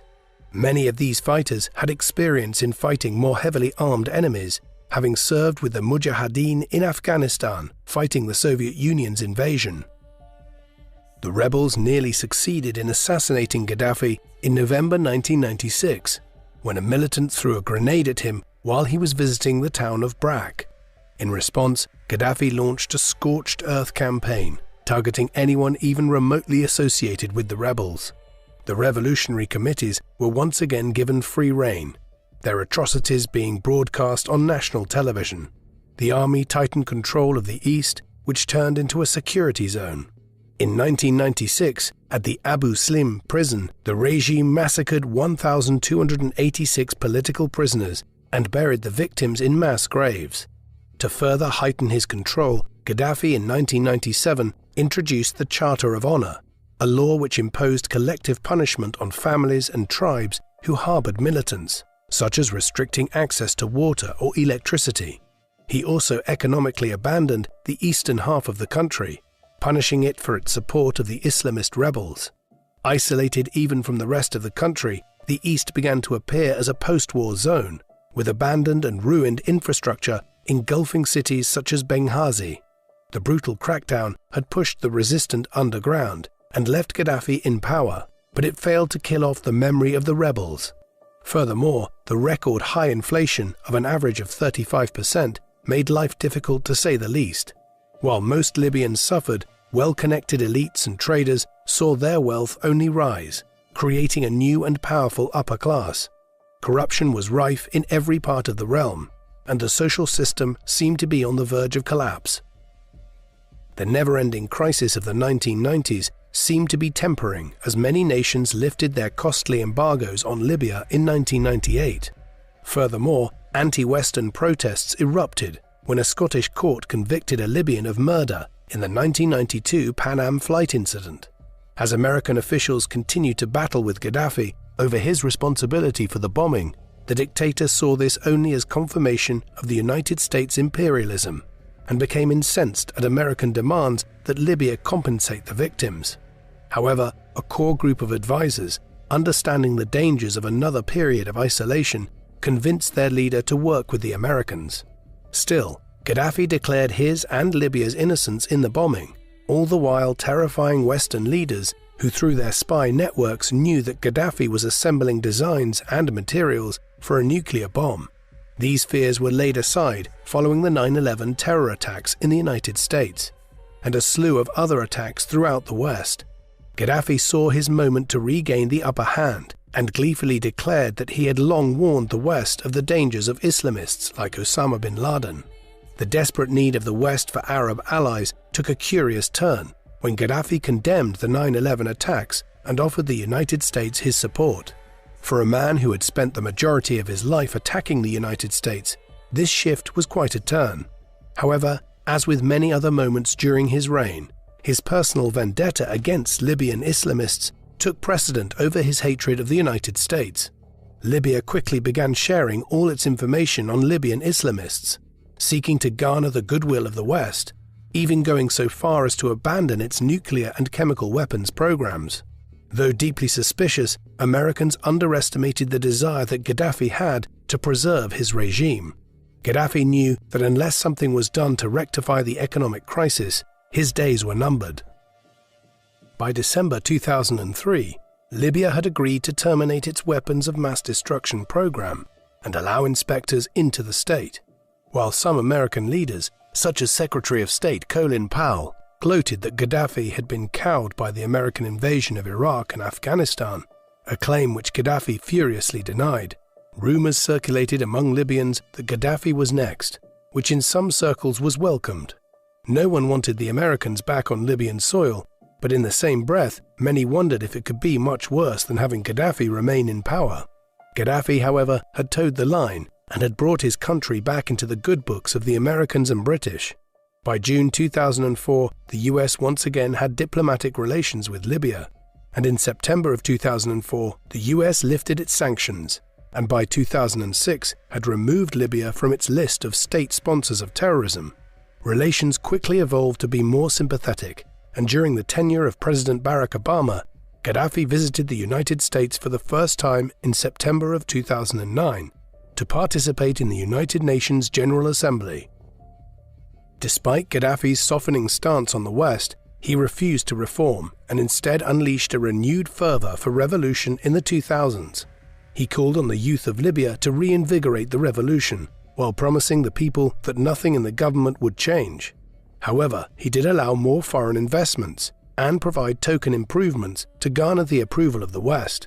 Some of Gaddafi's children, such as his son Saif al-Islam, a Vienna-educated free-market loyalist, were at the forefront of pushing their father to reform the crumbling state. However, efforts to reform were constantly hampered by Gaddafi and his allies, who were reluctant to abandon the old ways that had been at the heart of the regime for over 4 decades. Furthermore, efforts to reintroduce privatization into the economy failed to stop the growth of an oligarchic class that reaped the rewards of a new friendship with the West, including many of Gaddafi's children, who took excess to a new and dangerous level. Talks of democracy were cheap and never serious, though Western officials hoped, and believed the rhetoric of Libyans like Gaddafi's son Saif, that change would soon come. In many ways, it was all a farce. Gaddafi and most officials had no intention to change, no matter how persuasive his son or others could be. As the regime experienced this period of change, with wealth flowing once again into certain Libyans' pockets, the vast majority of Libyans never truly felt the impact of reform. Gaddafi was erratic and brutal. Most depended on the state to survive, and it seemed that Libya was locked in time as a backwards, anti-Western and socialist state. Tensions underneath the surface burst violently through the fabric of Libyan society when at 3:30 p.m. on the 15th of February 2011, a young lawyer from Benghazi named Fathi Terbil, who was representing the families of those men killed at the Abu Slim prison massacre in 1996, was arrested. His crime was his organizing a day of rage or mass protest planned for the 17th of February to call for reforms and a constitution. Gaddafi and his supporters were also keenly aware of the troubles brewing across the Middle East. Tunisians and Egyptians had ousted their long-term leaders, resulting in new governments. It was the start of what would become known as the Arab Spring, and Gaddafi perhaps sensed that something had to be done before his nation succumbed as well. Public demonstrations were increasing, and Gaddafi was moving quickly to cut off the viper of revolution. He condemned the Arab Spring revolutions in Tunisia, held meaningless but showy public talks with ordinary Libyans, and provided empty promises of change and increased handouts. These niceties were also accompanied by the regime's usual heavy-handed oppression of arresting and questioning potential revolutionaries. However, unlike in previous decades where the Libyan state had snuffed out revolution before it began, Gaddafi was far too late. When word spread that Terbil, the young lawyer, had been detained, outrage swelled into direct protest, and crowds swelled the streets of Benghazi. The outside world watched breathlessly as the crowds shifted from protesters to rioters. Police stations burned, and chants gradually focused not on reform, but on revolution. The people wanted the regime to end. Gaddafi unleashed his revolutionary forces on the people, killing dozens and scattering the rest on the 17th of February 2011. However, the next day the masses returned to the street, once again calling for change. As violence escalated in Benghazi, revolts in other cities began to take shape. Gaddafi moved quickly to cut off the city by disrupting internet and cell phone coverage. It proved futile. Revolution was spreading, and it was spreading fast. As protests spread to cities throughout Libya, the regime's forces worked to brutally quash any resistance. Deaths mounted and the crowds continued to grow, swelled with Libyans tired of the violence and fear that had been the staple of their daily lives for so long. Though shocked, Gaddafi quickly rallied his troops to Tripoli, where he hoped to begin reinstating his rule. With the nation in chaos, some of Gaddafi's old allies and one friend from his school days turned on him by joining the revolution. Never had a revolt become so serious in all of Gaddafi's time as ruler of Libya. He decided to crush the rebels in a way they would not soon forget. Gaddafi believed it was time to bring in the second Jamahiriya by announcing new changes to the old political system. The new Gaddafi inspired revolution to be fueled by the deaths of the rebels. Even Gaddafi's reform-minded son, Saif al-Islam, turned on the revolutionaries. The crackdown in Tripoli was initially successful, and soon Gaddafi and his family had tamed the revolution in the western half of Libya. The east was another matter entirely. The revolutionaries in the east established what they called the National Transitional Council, or NTC, a coalition of various groups working together to oust Gaddafi. Many of the leaders within the NTC were former Gaddafi officials and reformers who had defected once the rebellion successfully weathered the initial crackdowns. Largely technocrats who had supported reforms, the leadership of the NTC worked feverishly to unite the Libyan opposition into a coherent and stable camp. However, the rebels lacked arms and were lacking in military training. The initial gains of the rebel forces were quickly reversed in March of 2011, and it appeared that Gaddafi was on his way to regaining control of Libya. As his forces surrounded the rebel stronghold of Benghazi, on the 17th of March 2011, Gaddafi declared, "I will finish the Battle of Benghazi tonight. I will chase you flat by flat." Many onlookers feared that the city would be flooded with civilian blood. However, once again the West halted Gaddafi's plans. On March 17th, the United Nations Security Council voted for a no-fly zone over Libya and authorized the use of military action to protect civilians. The combined leadership of France and the United Kingdom was the force behind the drive to intervene in Libya, and found support from a portion of the Arab League, long hostile to Western involvement. With the United States directing the intervention, French and British planes, along with other nations, began to attack Libyan forces. Gaddafi seized the moment to declare that the West was preparing for an invasion of Libya. Despite the show of force, Gaddafi was not concerned. He was determined to fight to a bloody end. As NATO forces helped the rebel forces capture the key city of Misrata, after a long and bloody battle that nearly destroyed the entire infrastructure of the city, Gaddafi increasingly circled his troops around the capital of Tripoli, and he tightened his control of the city. People disappeared daily, and regime forces marched through the city constantly. Efforts were made through his son, Saif, to negotiate with the West and the rebels, but few were interested in such talks. Gaddafi was seen as too unpredictable to be trusted. Promises of open elections and democracy seemed hollow after the months of devastation that had rained down on the civilians near Benghazi. Besides, the NTC seemed to be a model government, willing to help the people and reopen Libya. Gaddafi lashed out frequently against the NTC and condemned them as collaborators of the colonial powers. By August 2011, the rebels and their NATO allies had nearly encircled Tripoli and began marching into the city. The Gaddafi forces melted away and crowds surged into the streets in support of the revolution and ransacked his home. However, Gaddafi and his family were nowhere to be found. When rebel forces had encircled Tripoli, Gaddafi and a small convoy of loyal supporters had fled to his hometown of Sirte. The other members of the Gaddafi clan fled to sanctuaries inside and outside Libya, hoping that they could escape the consequences of their father's rule. Meanwhile, rebel forces enacted their full revenge on Gaddafi's supporters, destroying the towns of Bani Walid and Sirte. Human rights abuses were numerous, and the anger the rebels felt at not finding Gaddafi in Bani Walid led to wanton destruction of the city. The battle for Sirte dragged on well into October, the regime forces fighting desperately, knowing that surrender would result in death.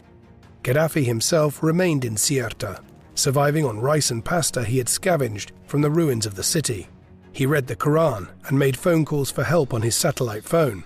As he attempted to flee Sirte, a NATO flyover launched a withering attack that caught the convoy by surprise. Gaddafi was wounded in both legs and was dragged into a sewer to hide. Rebel forces soon arrived and dragged out Gaddafi, raining blows on the 60-something-year-old man pleading for mercy. Finally, a young teenage rebel shot Gaddafi, killing the once proud leader of Libya. His body was dragged through the streets of Sirte before being sent to Misrata, where his body was displayed as a war trophy. Though the NTC pleaded with the rebels to allow the body to be buried, the people refused to comply. Gaddafi was to have not a single honor or respect paid to him. The bloody man who had controlled Libya and remade it to mold his image elicited the hatred and venom of his people. Even days and weeks after his death, crowds lined up to take pictures over the next 4 days of the rotting bodies of Gaddafi and one of his sons. On the 25th of October 2011, Gaddafi was buried in an unknown location in the Libyan desert. The man who believed he would become the next father of the Arabs and leader of the developing world had died in a gutter, killed by a teenage boy.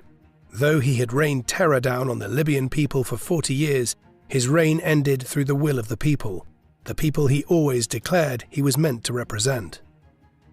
Muammar Gaddafi was in many ways typical of the breed of post-colonial dictators that came to prominence across much of the developing world in the latter half of the 20th century.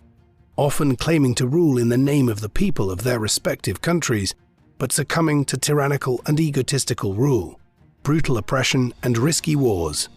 As terrible as they were, there is a body of opinion that states that with the overthrow of dictators like Gaddafi and Saddam Hussein, the resulting power vacuum led to more deaths and chaos than if both men had remained in power.